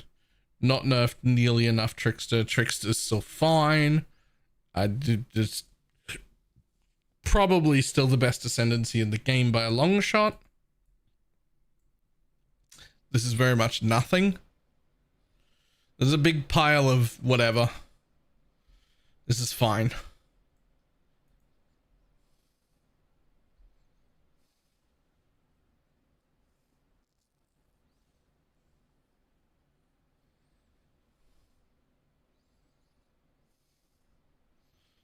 The action speed nerf is huge. Not really. Your action speed is at least 90% of base value. So you lose, basically what happens is you lose 8% action speed because you are almost always at 108. And sorry, you are almost always going to be at 100 on every character. Right?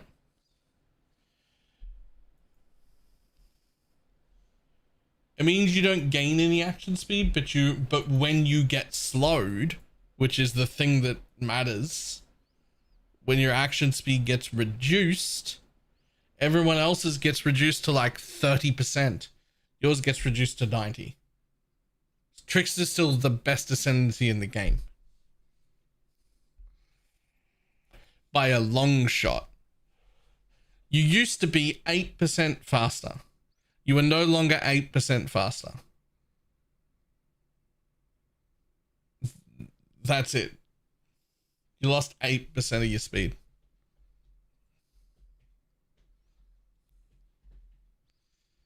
And now the things that slow everyone else down to a grinding halt, where everyone else goes down to like 30% action speed, you get 90% in the area that everyone else gets 30. So still going to be the best ascendancy in the game. Relax.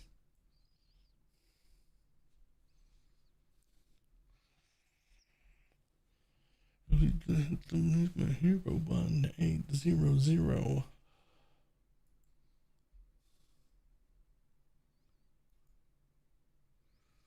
This is a memorial now permanent. This is nothing. This is a nothing nerf as well. This is a great buff. 40% cooldown recovery rate.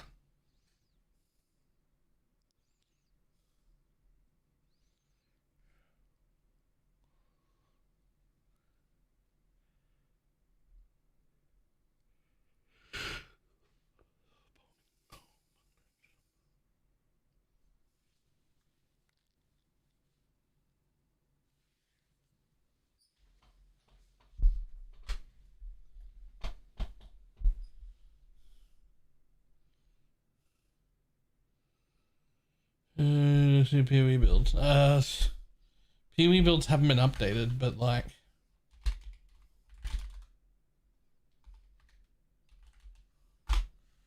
those two, I have no idea what I'm going to be running yet.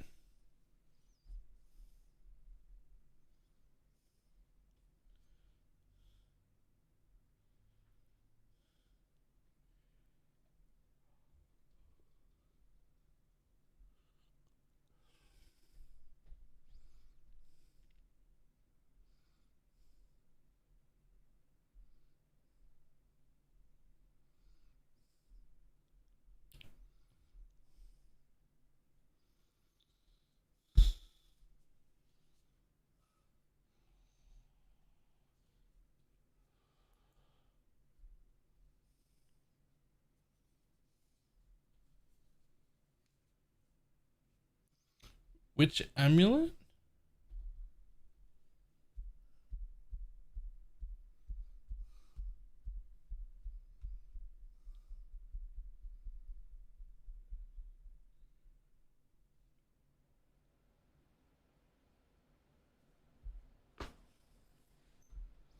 One in the profit now, flask.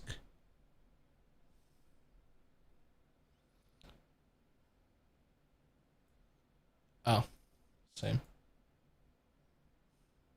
Oh, this one.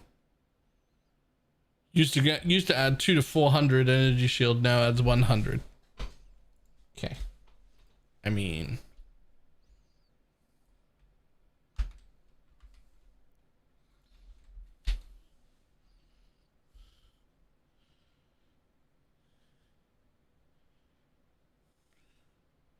yeah, we're still gonna wear it, thanks though.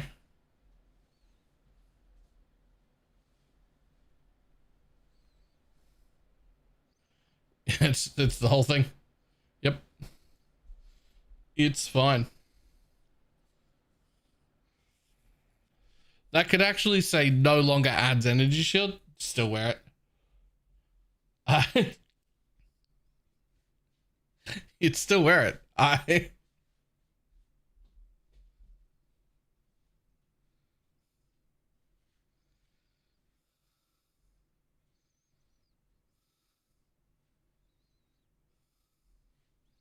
Is the ES not what makes it good?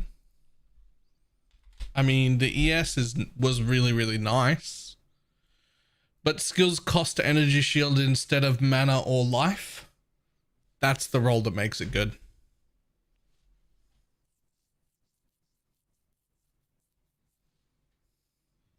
Like that's the mod that we care about. That's the mod that makes it good. That's the bit that makes it usable.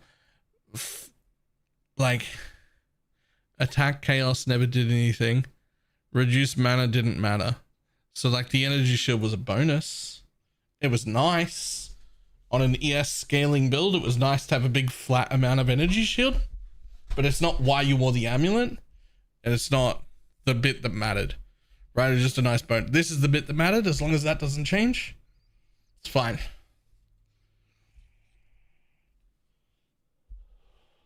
In fact, that's probably what I'm going to start. I think I'm going to start Forbidden Rite of Soul Sacrifice, actually.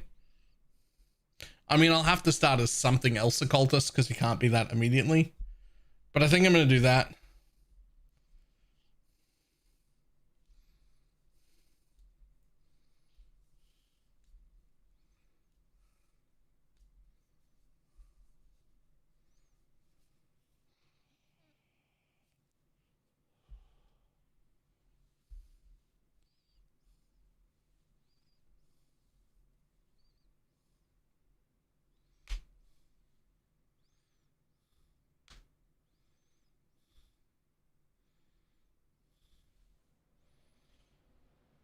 Runegraph of Recompense has been renamed Runegraph of Refraction. It no longer grants recover 10% of skills mana cost per unspent chain when projectile ends, up to 50%.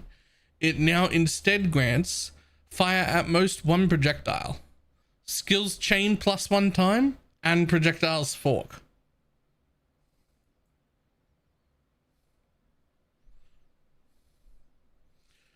What skill would I want to chain and fork but only care about one projectile on?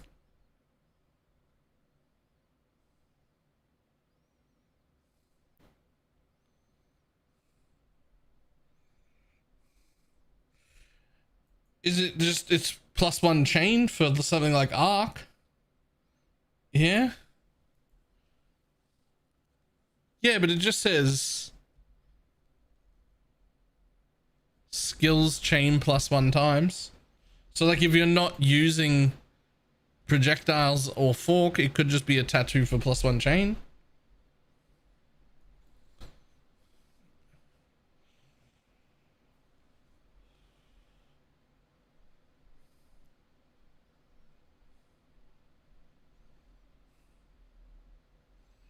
Kinetic of clustering? Maybe?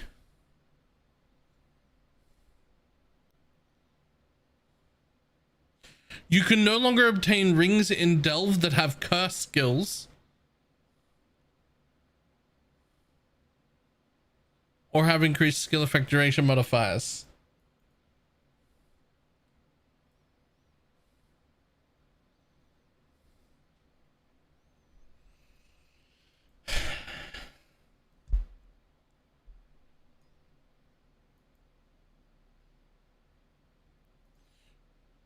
Reread that. You can no longer obtain rings in Delve that have the curse skills the curse skills have increased skill effect duration. So curse on hit is fine.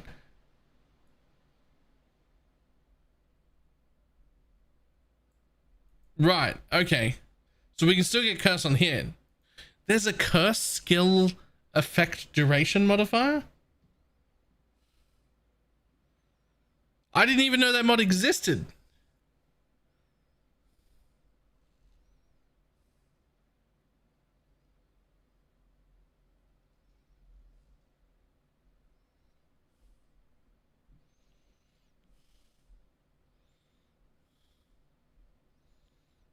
Okay. Whatever.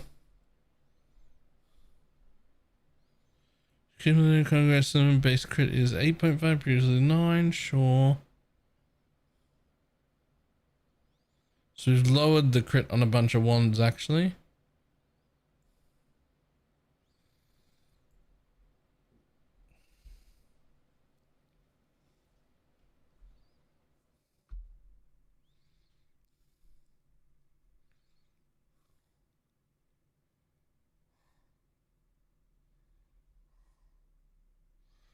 Let's look at nerfed again.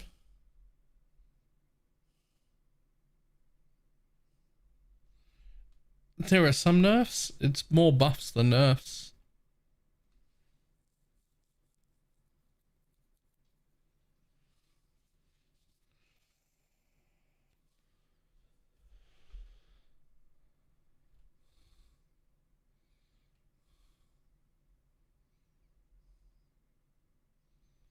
It's more nerfs than buffs.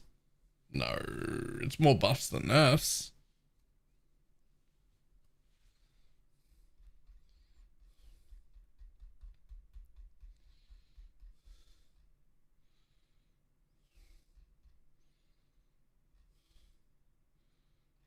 What do you mean?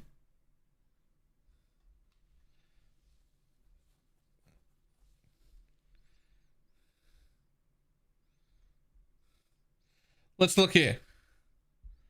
Okay, cool. Buff. Buff. Buff. Buff. Buff. Buff. Buff. Buff. Nerf. Nerf. Buff. Buff. Well, let's call that a draw. Buff. Buff. Buff. Buff. Buff. Buff. Buff. Buff. Buff that doesn't matter. Buff. Nerf. Nerf. Buff. Buff. Buff. Well, nerf. Well, I'm a little torn on this one because it's nerfed somehow and buffed another way. Let's call it a draw, because I don't really know how that pyroclast is going to work out. Buff. Nerf. Buff. Buff. Buff. Buff. Buff. Buff. Buff. Buff. Buff. Buff. Buff. Big buff. Winter Orb might actually be usable. Buff. Buff. Buff. Big nerf. Buff. Buff. That's just the skills. Should we go through other areas, or are we happy to say, well, actually significantly more buffs than nerfs?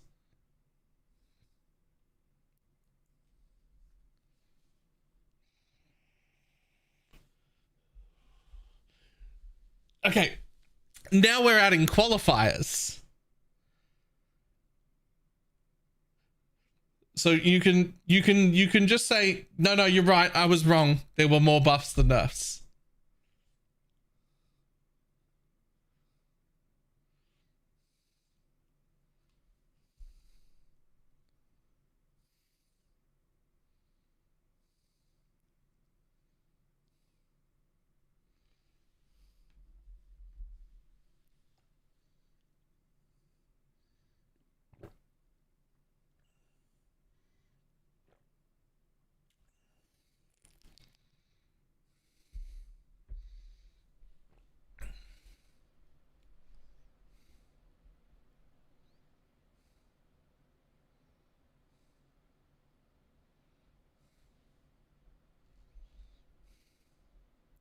The Atlas was a little fucked, but that happens to everyone all at once.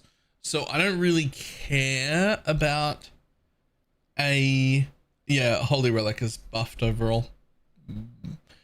Buffed slightly in the end game because we're able to put specters back in and have them not cause us quality of life issues anymore because they fix those.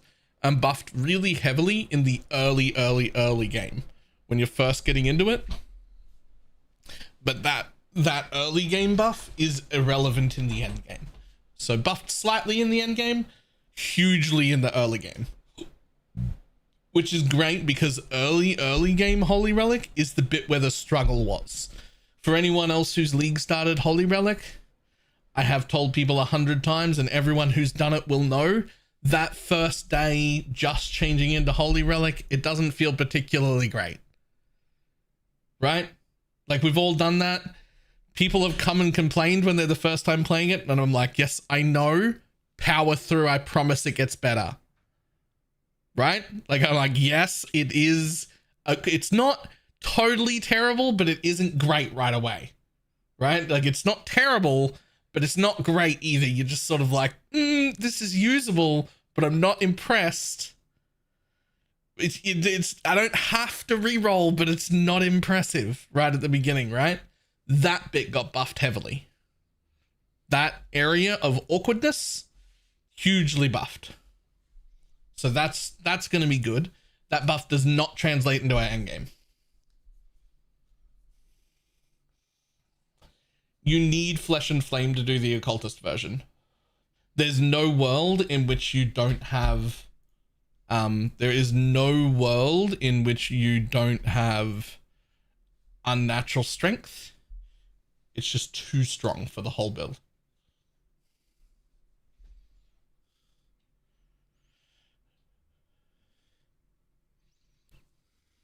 What's a perfect swapping point and what do you play beforehand? You follow that.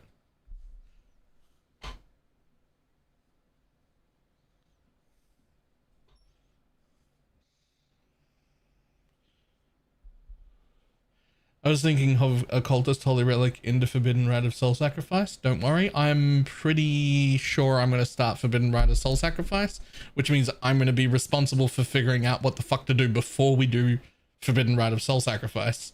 And I'm going to have to run test runs through the campaign and early mapping to make sure that that works.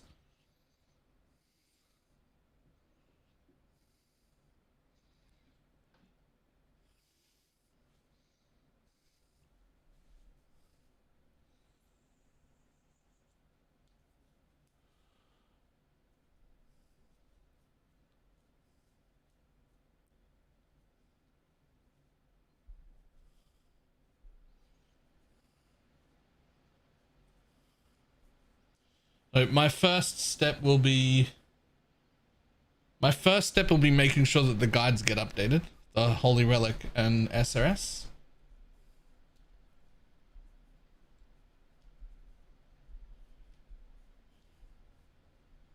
Move the amulets from pinnacle bosses, so we're getting them until Yep.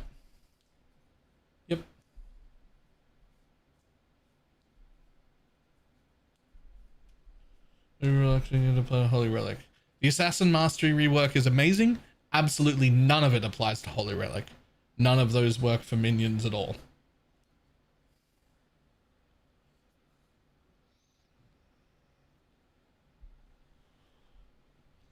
Yes, the Frost Amulet will probably be moved. It will probably be expensive, which means whatever occultist idea I come up with before the change has to be able to get all 4 Watchstones.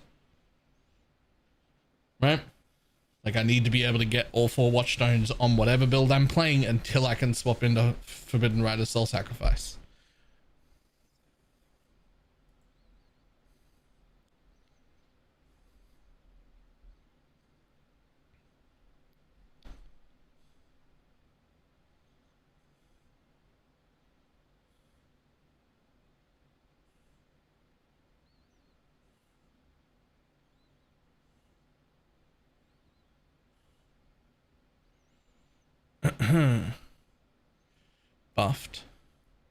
Buffed?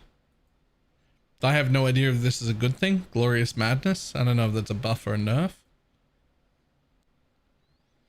Shinakura's Lock can now prevent 4 to 6. Buff. Midnight Bargain is now... That's not going to matter. Same. That's not going to matter. Same. This is a complete rework. I don't think I can call this a buff or a nerf. It's basically a new item. That doesn't do the thing it says it was going to do. I think it'll be really nice early. I think this Nebulous Unique Scepter will be really, really nice for things like Righteous Fire early. It'll be a very good early build scepter. If you're starting RF, you should be whooping this shit to see how much it costs, because that is assuming it's max res from 75 to 90. So that'll be 150% per. So it'll be 450% increased damage. That's a lot of damage.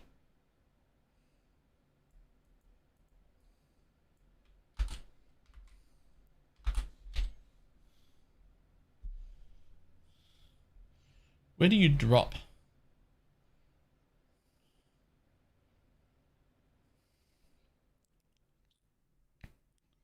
It drops from Ubervern. Okay, by the time you get that, you've got a real weapon. That needs to be regular Cortex. That needs to be lowered to regular Cortex. Because you can have a good weapon. That's now an early game weapon.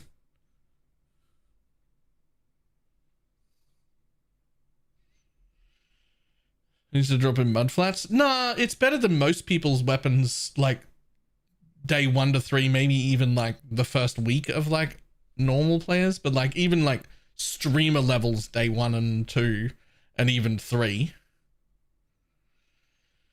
That's gonna be better than most like this is better than Pox's day 3 weapon for sure, but nowhere near as good as his week 2 weapon, unless it's uncapped resistance. But it couldn't be. No, because it says uncapped when it's uncapped, right? When it's labeled like this, it's your actual effective cold res.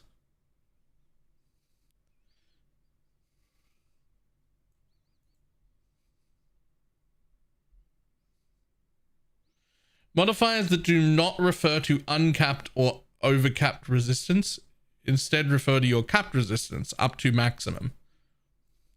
The global maximum is 90.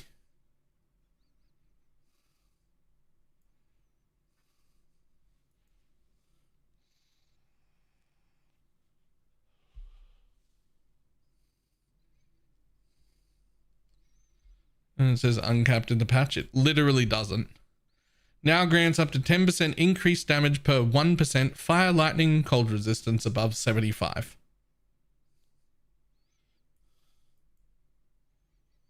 So yeah, you can get 15 max res of 3 different types. You can get a roll of 10%. It's 450% increased damage, which is a ton.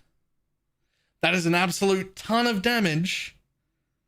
But it's not going to beat a proper endgame RF scepter, because you get like double multi and 70% increase and maybe some plus levels for your fire trap and like, right? Like it's a real endgame weapon is still going to win. But this is going to be really good, not just for like early, but also for mid game. Like early and mid, this scepter is probably better than most people's weapons. But it will not be better than a really good weapon. Right? It will not be better than a really good weapon.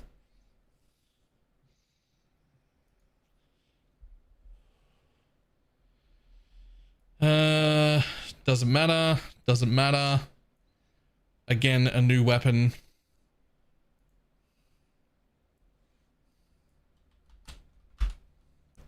Hold on. Oh, big buff. Big buff. Don't know.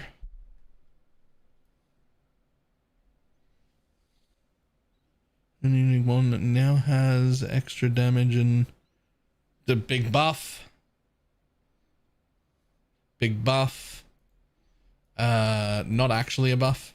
This will always work like that. It just is saying it right. Okay, so again, this whole area is just buffs.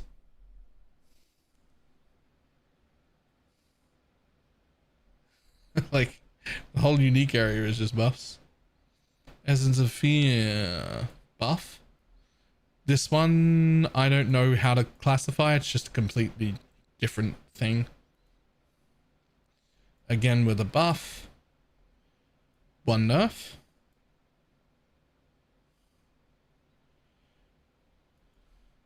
This is interesting. You could read this as a nerf, and I guess I'll give it to you as a nerf. But these are all the spell ones, not the attack ones. Which means, like, their crit doesn't matter. I mean, it will matter when it comes to the assassin, which I think is the reason for these crits being lowered. But they're not for the attack ones. So I guess I'll give it to you as a nerf for all the ones here.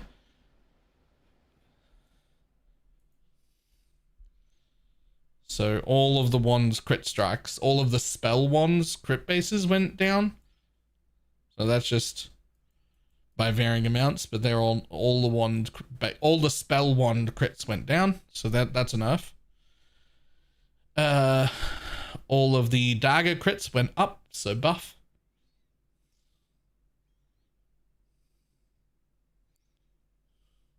Oh, and that's all the way through to the end here. So again, almost all of it buffs. Ruthless, no one cares.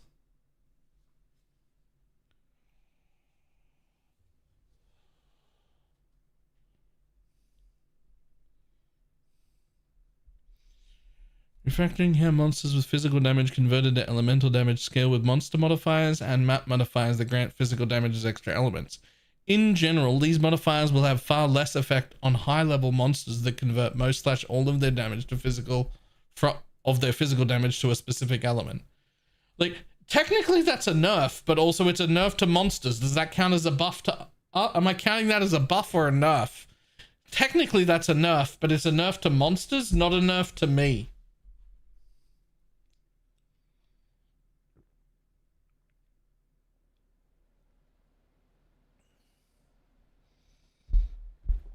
So do I get to count that as a buff? Or does that not count in either category?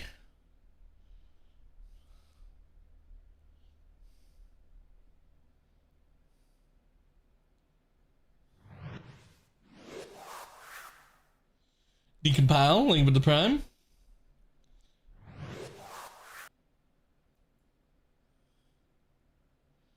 Because the next one counts it. Adjust the incarnation of dread and fear, and then generally resulting in less life, but more damage or debuff potency. Yeah, I'm gonna... Alright, well, if I'm counting that as a buff, I'm calling that a nerf.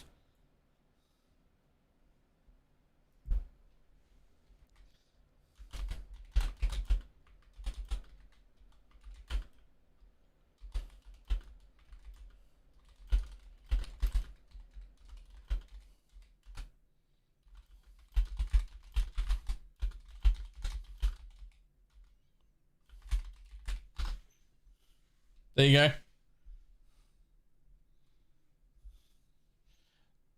The only thing that makes that commander just added funny is that people are going to use it while I'm vaping.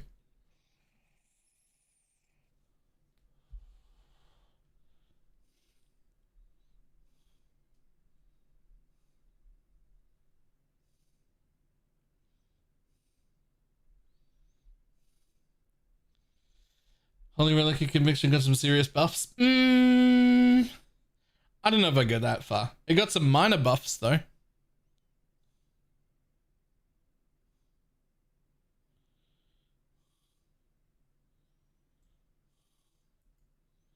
Did I say lung instead of lung? No, I said lung.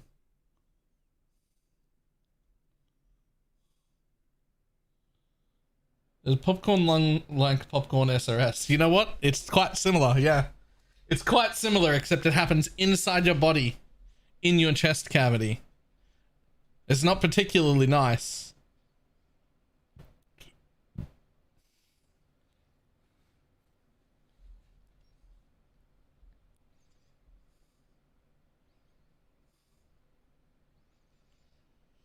%, less cooldown needed. I didn't read that. Right, okay.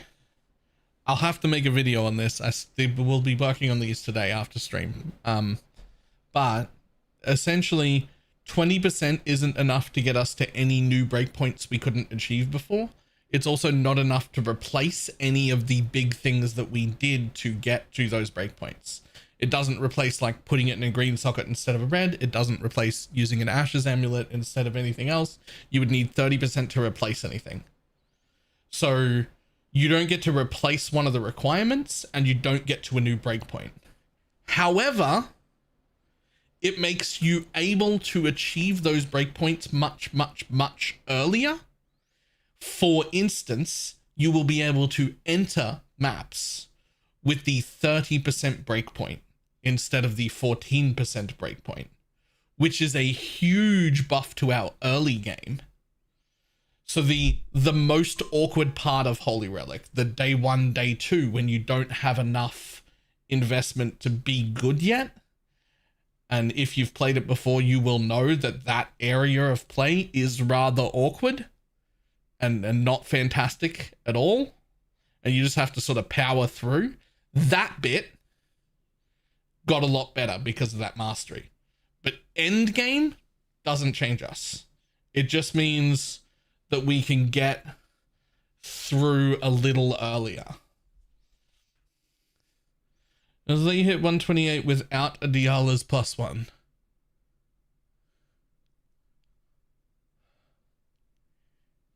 Yes, but you would still want the +1 anyway, because the +1 hits the Empower and the Holy Relic and the Enhance. So like you would still want a +1 anyway. And then once you get the +1, that extra 20 still doesn't do anything. So see what I'm talking about is like that 20%, like it lets you jump into the next breakpoint a little early when you're at awkward stages. But it isn't an end game buff to us at all.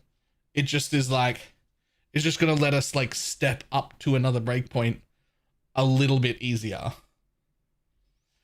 A bigger example will be when you need 83% or 82% rather, and like you need to successfully try and corrupt a level 21, 23 gem. You'll still want to do that, but a 21-20 and just taking that mastery, or even a 21 that went down a bit in quality and you're like, oh no, I've got a 21-15, it's garbage. Well, it's not though, right? Because you'll just put the mastery on and that'll fix it until you get a good one. So it is going to help. It is going to help with all of our progression bits, but it doesn't get you to anything new in the end game. So it's not like a buff anywhere, right?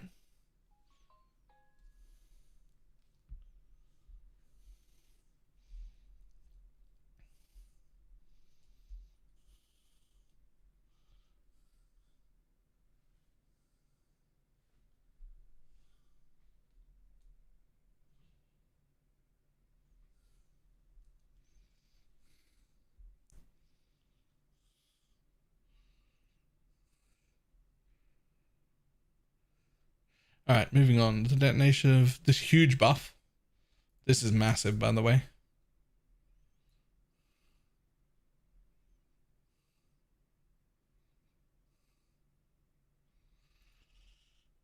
The detonation speed of most monster volatile cores will no longer scale with attack and cast speed. Additionally, the ability for some sources of volatile cores to ignore block, evasion, and spell suppression has been removed.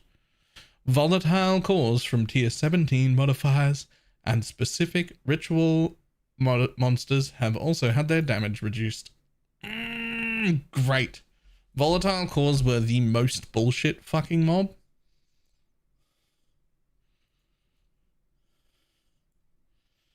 Volatile cores will no longer one-tap us, and we can use defenses against them.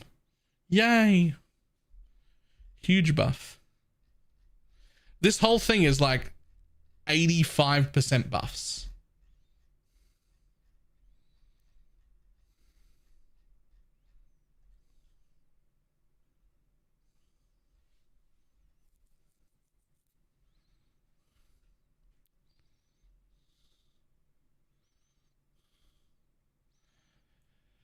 Unfortunately, the most important thing is going to be all the bloodline stuff, which we're just not even going to know about. So I guess when I go to make the build guides for this league, we should plan a build guide around not using any bloodlines, right? But then we should also be very clear about what the minimum requirements are out of our actual ascendancy. For instance, as a Holy Relic Necromancer, our minimum requirement is Mindless Aggression, Unnatural Strength. Right? That's it. We can, like, yes, Bone Barrier is fantastic. Yes, Plaguebringer is fantastic. Yes, Mistress of Sacrifice is fantastic. Yes, Commander in Darkness is usable.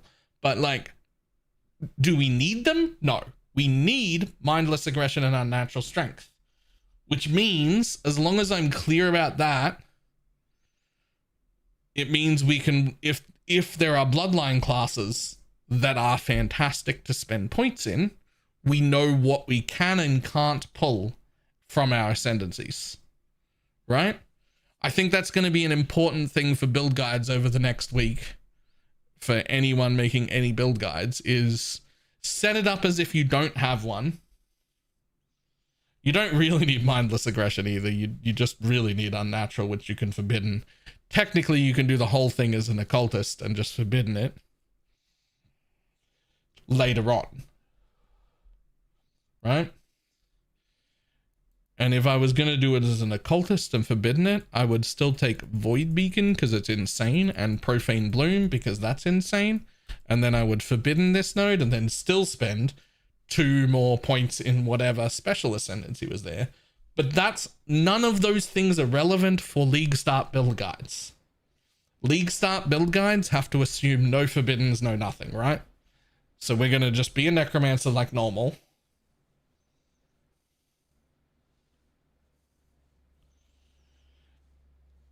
And what we'll do is we'll say, here are the 4 points.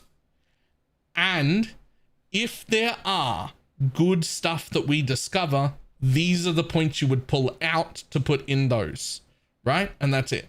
We go, we do not know what the bloodlines are. So here's 1, 2, 3, 4. And if you get to pull points out, these are the points that would come out to go into the other thing.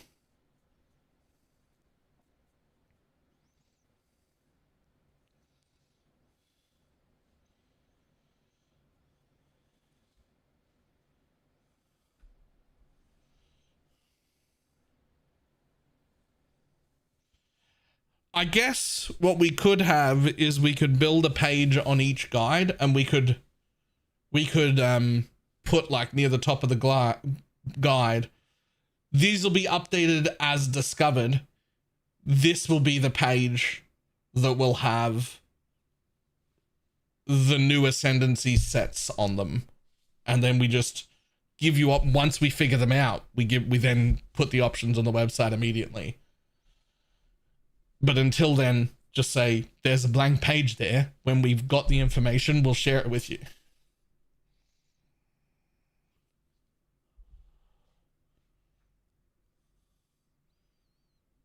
Yeah, we could do that. All right. Unfortunately, I have like 3 or 4 hours worth of work to do today that isn't this shit. This whole stupid early thing throws my schedule way off. So what I'm going to do is run and try and get all of my IRL shit done that I need to get done. And then come back and start making guides, because like that we're going to get those 2 guides sorted that everyone's expecting and get them out as quick as possible. And then start working on whatever the fuck I want to start. Which is going to be... What I want to start is going to be like a thing... something occultist. Alright.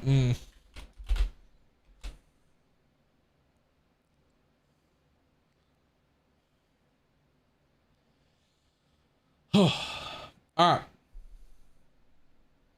think rain might be a new possible trigger. I doubt it. Deep down, you know you want to start Holy Relic of Conviction. I really don't. I really just want to start something I haven't played 17 times already. Now, 10 a.m. which is fine, but I started stream 5 hours ago, which was less fine.